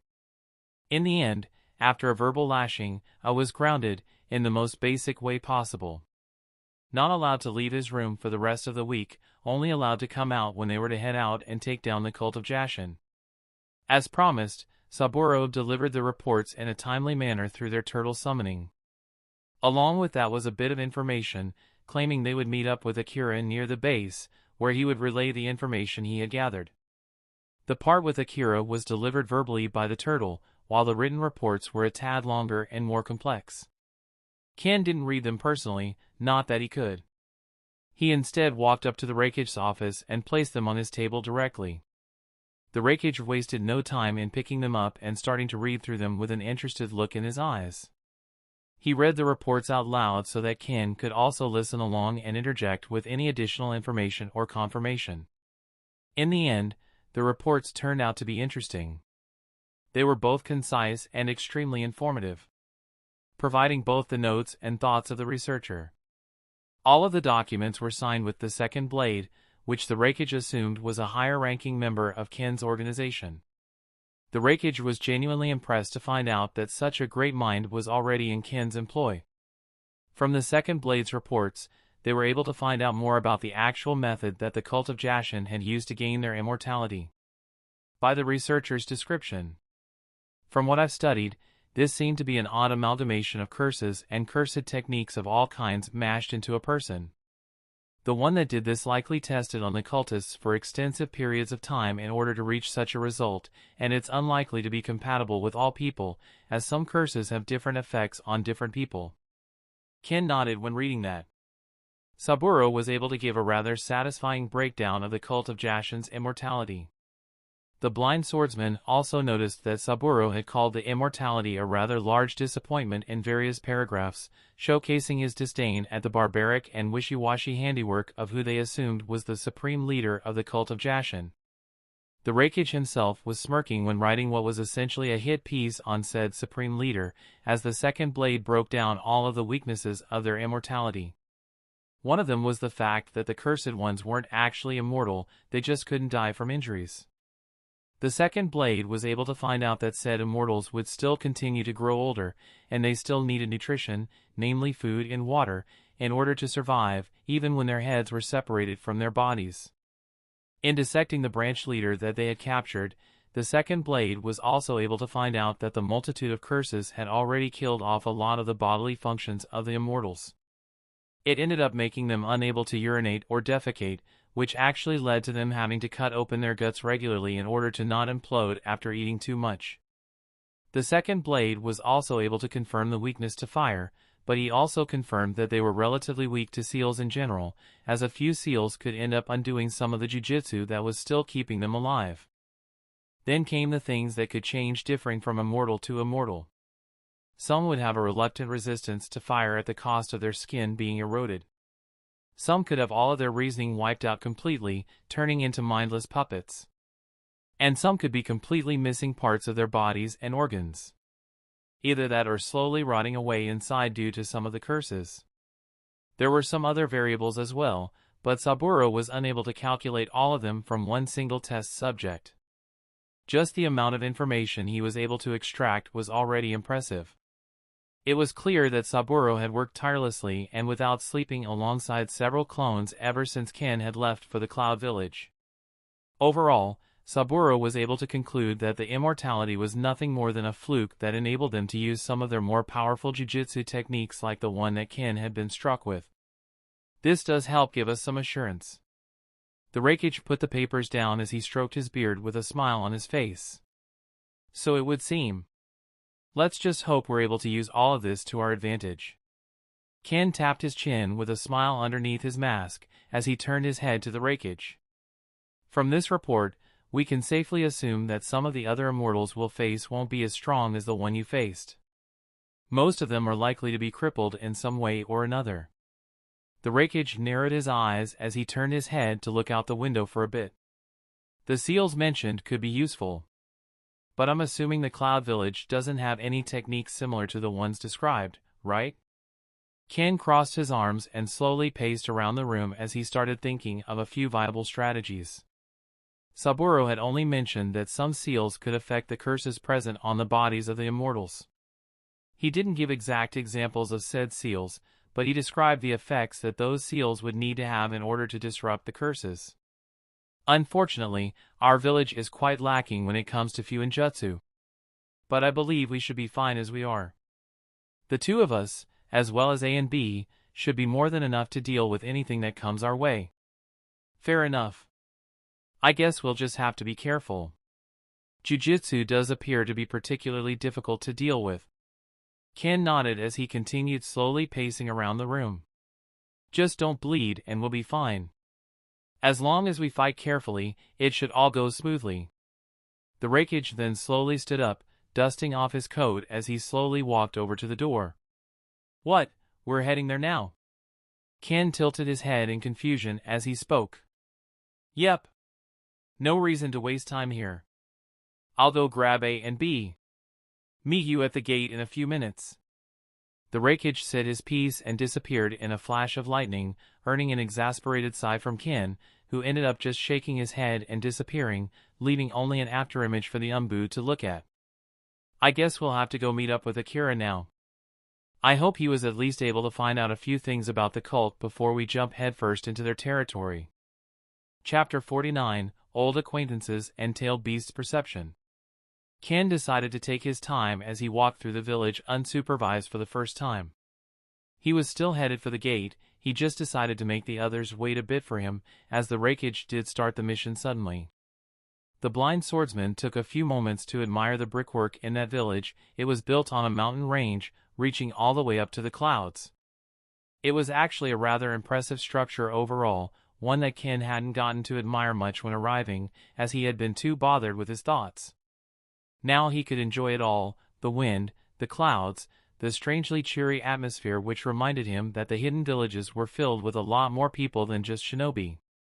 It was rather strange for him to see children playing around in the streets. Especially since he knew that most children would end up as child soldiers in the future, forced to fight in a war they had no understanding of. Alas, Ken wasn't the arbiter of justice in the world. He couldn't stop wars from happening, and he was far from having the influence to stop child soldiers from being a thing. Maybe one day he would have the influence to do so, but many had tried and failed in the past, including the god of shinobi Hazarama, who Ken had only heard about in a few books. Alas, even the village that said god of shinobi founded was using child soldiers from what Ken remembered, so completely abolishing the practice would likely be almost impossible so long as the wars continued. I'll see what I can do about it, but there's no reason to stress over it. Can't control all warmongering lords. As long as there's money to be made from it, war will never truly end. At least I'll build my own little slice of heaven. The blind child continued walking around for a bit, enjoying the scenery as best he could while steadily getting closer to the gate, where he assumed the Reikage and the others were already expecting him. The cluster of the city helped dampen his senses. Thankfully he could still feel the signatures of everyone around him. Surprisingly, he also ran into a more familiar face. A woman whose aura Ken could still recognize. Ken? Even her voice was familiar, coated in the same confusion and wariness that had appeared the first time they had met.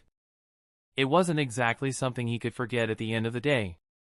The moment he hunted his first bounty, he had technically used the woman as bait. Mabui! Fancy meeting you here.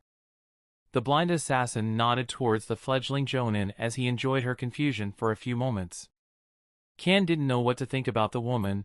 The only thing he knew about her was that she was a bit sloppy when it came to actual shinobi work. She's likely more suited for a logistic position. Though I'm guessing all Jonin need to lead a team of Jinin at some point. What are you doing here? She asked as she turned and looked around them, likely searching for any Umbu that were trailing Ken. But there were none in sight, meaning he wasn't being escorted personally. Which could have meant one of two things. 1. In the short 2 weeks she had been missing, Ken had already forged amicable relationships with the Cloud and or joined them. 2. He had infiltrated the village and had somehow gone undetected till now. At least those were the two options that came to her mind. I guess you were away on a mission till now. I've been contracted for a special assignment by the Reikage. Ken smiled underneath his mask as he turned his head to the woman and focused on her a bit more. She seemed to be wearing Jonin garb, donning a long-sleeved shirt this time around, not showcasing any cleavage. Not that Ken would have had any eyes to admire it anyway. A contract? With an outsider? Ken could feel Mabui's eyes widening as she exclaimed out loud, attracting the attention of plenty of people around them. People were already instinctively keeping a certain distance from Ken since plenty of civilians knew of him already.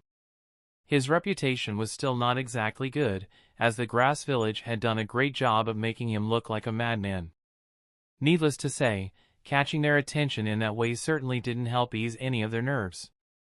Yep, nothing too major, though I am getting paid a pretty penny for it. Ken nodded twice as he walked a bit closer to the woman and tapped her on the shoulder. She was either startled or too scared to react, but Ken had to cut their conversation short, unfortunately, as he assumed that the Reikage and the others growing impatient. You'll have to talk to the Reikage directly for more details, but you'll have to do it later. We'll be heading off now, good luck with your students. Ken then waved at her a bit and disappeared, leaving only an afterimage behind as he rushed forward to the entrance of the village. Mabui only got to have a glimpse at his disappearing back. She had many questions on her mind. She was also quite confused and wanted to know more about his side of the Grass Village situation. But the first thought that surfaced in her mind after she blinked a few times was completely unrelated to any of her curiosities. Did he get taller? Underscore underscore underscore underscore underscore underscore underscore underscore underscore underscore POV Ken underscore underscore underscore underscore underscore underscore underscore underscore underscore underscore. It's always nice running into someone you know in a crowd of strangers, even if said someone is nothing more than a brief acquaintance that you once used as bait to fish out a bloodthirsty criminal. Now that I think about it, that criminal might have been just thirsty in general, but that's not really important anymore. There's plenty of water in the afterlife. Ken! What took you so long? The Reikage is already in my face from the moment I appeared in front of them. I just felt like strolling through the village for a bit, nothing major. Too bad I didn't get to try out any of your traditional foods. Maybe some other Kage would have been a bit warier of me strolling around their village, but the Reikage seems quite unbothered. He's either really confident that I am an ally and has no plans of antagonizing me, or he's so sure of his strength that he's not bothered by me. Well, try to do that some other time. It ain't my fault that you decided to spend all of your free time till now sitting on your ass and meditating. He still seems a bit critical of how I spend my free time. To the Reikage's words, I just nodded, can't really refute them after all. What can I say? I really enjoy peace and quiet. Maybe because of my enhanced hearing? It does make it annoying to be near some people. People like Killer B and even A, who both seemed to be quite loud during our first meetings, but now seem to be rather quiet.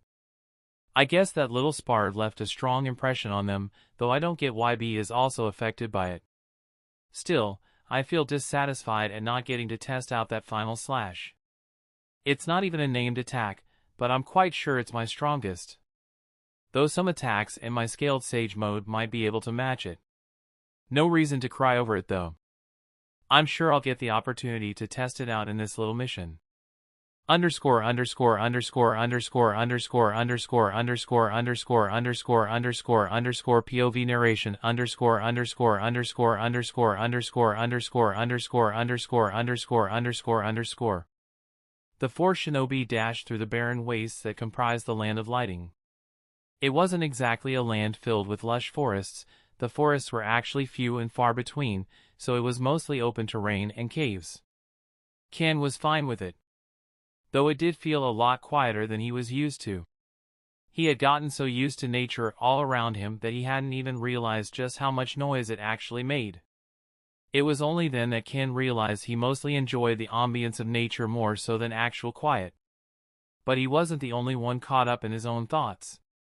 Everyone else was also the exact same. The Raikage was pondering on their mission, as well as trying to imagine what other curses they might end up encountering while facing the cult of Jashin. Meanwhile, both A and B sometimes glanced at Ken, who was easily keeping up with them.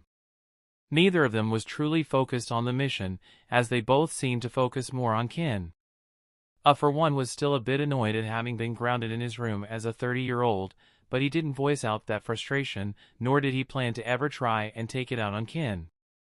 Instead, he looked at Ken with a more respectful gaze now, hoping to be able to use the blind swordsman as motivation and strive to become stronger. Meanwhile, B was having an entirely different internal debate.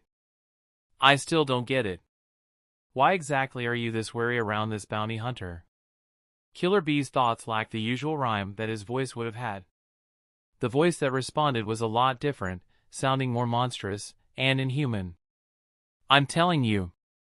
Never try to antagonize this thing. This bounty hunter of yours is not even human, he feels more like a tailed beast. But it's not chakra that he's made out of. The voice that responded was the 8 tails that was still sealed within Killer B. Also named Gyuki.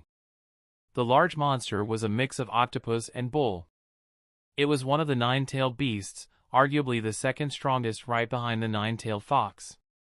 Like all tailed beasts, Gyuki was a being made out of chakra, normally impossible to kill, but also too powerful to be left to its own devices. That was the main reason why the villages sealed the tailed beasts. That and personal power. After all, the Jinchuriki, the tailed beast carriers, were all valuable assets to villages. As a Jinchuriki, Killer B still had a bit to go before completely mastering the use of the tailed beast's chakra, but Gyuki did speak to him quite often, and the two of them were somehow managing to get along. The second that the tailed beast had sensed Ken though? That was when things went awry. It was just something off about his presence. The tailed beast couldn't quite put its large finger on it at first, but the more Ken stayed at the Raikage's mansion the more the tailed beast was able to figure a few things out. At first, Gyuki thought that Ken seemed to be a bit similar to the father of tailed beasts, Hagoromo. But after taking a better look, that clearly wasn't the case. Ken didn't seem to have any special bloodline limit or any actual connection to the Sage of Six Paths. At least no connection that the tailed beast was able to detect. So, it ended up realizing that instead of being similar to Hagoromo, Ken was a lot more similar to Gyuki himself. The tailed beast was able to notice an overwhelming amount of nature energy inside Ken's body. On the surface, it didn't look any different from a regular human's body, but it couldn't be more different. His state was something that the Gyuki would describe as a tailed beast, but it seems he is made out of nature energy more so than chakra. That was about the extent of what Gyuki could tell from observing Ken, but it was already a lot more than Ken himself knew. In the end, Gyuki did also care for Killer B, despite his sometimes odd mannerisms. And that care was what prompted the tailed beast to advise him against getting involved too deeply with Ken. The silence stretched out for the entirety of the journey, which only took around 2 days, as the four moved at rather impressive speeds. After a while, the Raikage did inform Ken that they were approaching the mountain. He could even feel it in the distance, a rocky and jagged mountain that felt more like a giant earth spike than anything. So, they were getting closer and closer to their objective, eventually even reaching the base of the mountain, stealthily. There was a problem, however. Where is Akira? Chapter 50, Signs and Entry. Wasn't your scout supposed to be around these parts, Ken? The Raikage asked as he looked around the barren base of the mountain range. Indeed. He said he'd be waiting nearby. Ken took a deep breath and allowed his senses to stretch out all around him, focusing on every movement he could feel. Every bird, every critter, and every animal nearby. He could feel them, he could feel the vibrations within the earth, yet he could feel no trace of his subordinate. Well now, this is rather concerning. Do you think he was captured? Killer Bee asked as he looked around as well. The Raikage and it looked at him with a bit of scorn, not appreciating his input much. It couldn't be helped though, he was currently perceived as the youngest in the team, and the most inexperienced. He was not even 18 after all, and he was still just a chunin. Alas, they had no way of knowing that Ken was technically not even a teenager yet. It's a possibility. But I can't feel any signs of struggle, not burnt ground or kunai fragments around, no traces of jutsu being used. Ken took off his mask and took a deep breath, scowling as he did so. There is the faint scent of blood. But it doesn't smell like my subordinate, though it is hard to tell. Ken then dashed forward, and the three Cloud Shinobi just looked at each other and followed suit. Ken then abruptly stopped, sniffing the air a few times before dragging his feet on the ground, pushing away some thick dust to reveal a rather large patch of dried-up blood. The Raikage seemed shocked when seeing that. His nose is better than a summoned beast's. His senses really are scary. Killer Bee thought absent-mindedly as he stared at the baffling scene in front of him. It's to be expected. I already told you he's a monster, don't compare yourself to him even if you're a Jinchuriki. You can think of him as a bloodhound if it makes you feel better. The tailed beast within Bee was less impressed, it had already expected that much out of what was essentially a nature-born tailed beast. Ken then crouched down and touched the dirty ground, the tips of his fingers dragging across it and rubbing against the blood splatter. It's already a few days old. It seems that someone with proper skill hid most of the traces of a fight. They also likely created a dust storm or something similar to cover the blood, since cleaning it would have taken too long. Ken then slowly stood up and licked the tips of his fingers, his nose scrunching up slightly as he confirmed his suspicion. Yep. It's not the third blade's blood. Likely some cultist. Ken then tapped his wrist and took out the long sheath of his blade, just the sheath. The Raikage and it both seemed to understand what Ken was planning, they both moved back and they also dragged Bee along with them. The blind swordsman then swung the sheath with unnatural strength, creating a gust of wind strong enough to blow away all of the dust nearby, sending it flying further away into the mountain range alongside some rocks. The ground around them somewhat cleared, and now it became relatively clear that something had happened. There were dried-up splatters of blood everywhere in the vicinity, it was a large fight. It's also possible that this is related to some of their rituals, right? The Raikage wasn't about to try and dash Ken's hopes of finding his subordinate alive though. The blind swordsman wasn't exactly irrational enough to buy it. If your patrols haven't spotted the cultists before then, it's unlikely that they carry out their rituals out in the open. Ken shook his head, his long spiky black hair swaying from side to side. Killer Bee grimaced a bit, as they scowled and looked to the side, clearly not all that invested in the life of Ken's subordinate. He was however still quite annoyed that they now had lost one of their information sources. My subordinate got a bit too close, he only has himself to blame, but I'll make sure to punish him properly when we find him. The bounty hunter shook his head slightly as he reached to his belt and put his mask back on. But what if he's already DEA-B gulped a bit as he swallowed his words as the Raikage gave him a sideways glare. It's likely he died already. But they also might have captured him for one of their rituals, which means there's a chance he still lives. The Raikage nodded when hearing that, before looking around the empty mountain range. So, do we just scout the surroundings now? We don't exactly know where to find the entrance. Without your scout we might spend some time just running around the mountain. I looked at his father before looking at Ken. This is a rather large blunder. I believe you would understand us if we planned to reconsider the amount for your payment in this mission, as it was largely dependent on the information you provided. Scowled as he spoke, not bothering to be respectful anymore, possibly emboldened by being in the presence of his father. The Raikage looked at his son with a frustrated gaze, shaking his head slightly in disappointment. I thought I trained him better. At the very least well enough to recognize the usefulness of having someone like Ken around. He was about to open his mouth and disregard his son's words personally, as he was a man of his word at the end of the day, but Ken beat him to it. The contract we signed only consisted of hiring me personally, not the Dark Brotherhood, my organization. The Third Blade's report was not essential to the contract in any way. Besides that, I can deal with finding the entrance to their hideout. I just scoffed, looking at the large mountain range. How long will it take you exactly? This is the second largest mountain in our land. The blind swordsman just turned his head toward a small smile spreading on his lips. Ken then tapped the hilt of his blade heavily on the ground, causing it to slightly cave in as cracks spread out all around him. The blind child listened to the vibrations. He felt them as he crouched down once more to touch the ground. After a few seconds, he stood back up and turned to the three confused cloud shinobi. We are above a network of caves. It lays deep within the ground.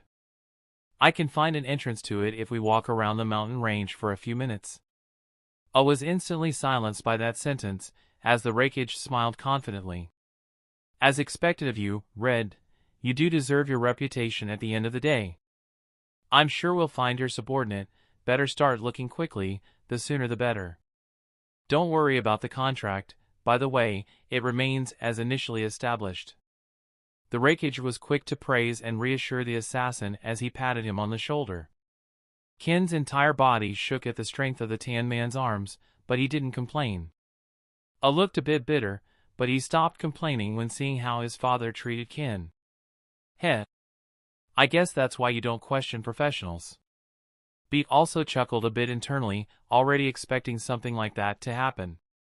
Well, he did just manage to smell a few days-old dried-up blood splatter from a few hundred meters away. I'm guessing he is the best censor in the world, though I could be wrong. He's certainly better than me. The 8 tails within Beat also commented on the scene. The tailed beasts were also able to act as censors, and quite good ones at that. But Yuki was quite sure that none among his brothers and sisters could match Ken when it came to their sensorial powers. Such is the way nature energy works. Though I still fail to understand how the body of this Ken actually functions. Yuki pondered for a few moments as Ken started moving. The Raikage and the rest followed suit, dashing through the cloud of dust that Ken had raised with confidence in their eyes before they were filled with dust. Ken didn't have any issues, as he wore a mask. It wasn't like he had any eyes that dust could affect though. The Raikage and it just used their lighting-style chakra mode. Killer Bee was a bit less fortunate, having to cover his eyes with an arm as he ran forwards. In the end, it didn't take Ken more than a few moments to find the entrance to the hideout. More specifically, he found a less underground part of the cave system, a place where they could create an entry.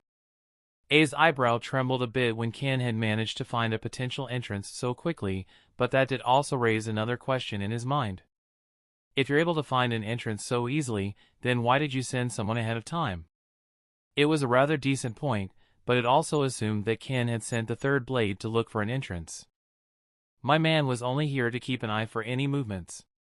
He was never meant to get close enough to discover any entrances. Ken slowly walked around a bit before finding the perfect point to create a cave entrance. Enough with the interrogation, A. We'll have a talk about your behavior again when we get back home. The Raikage had also gotten fed up with his son's willfulness. He hadn't expected that much arrogance out of the one he had prepared to become the next Raikage. It was shocking to see that Killer Bee was more behaved than him. A just looked to the side and mumbled something, while Bee just sighed and scratched the back of his head. Sue, are the three of you ready? We're going to be fighting quite a few people. The numbers of this organization are actually rather staggering, certainly greater than the ones of the Grass Village from what I can sense.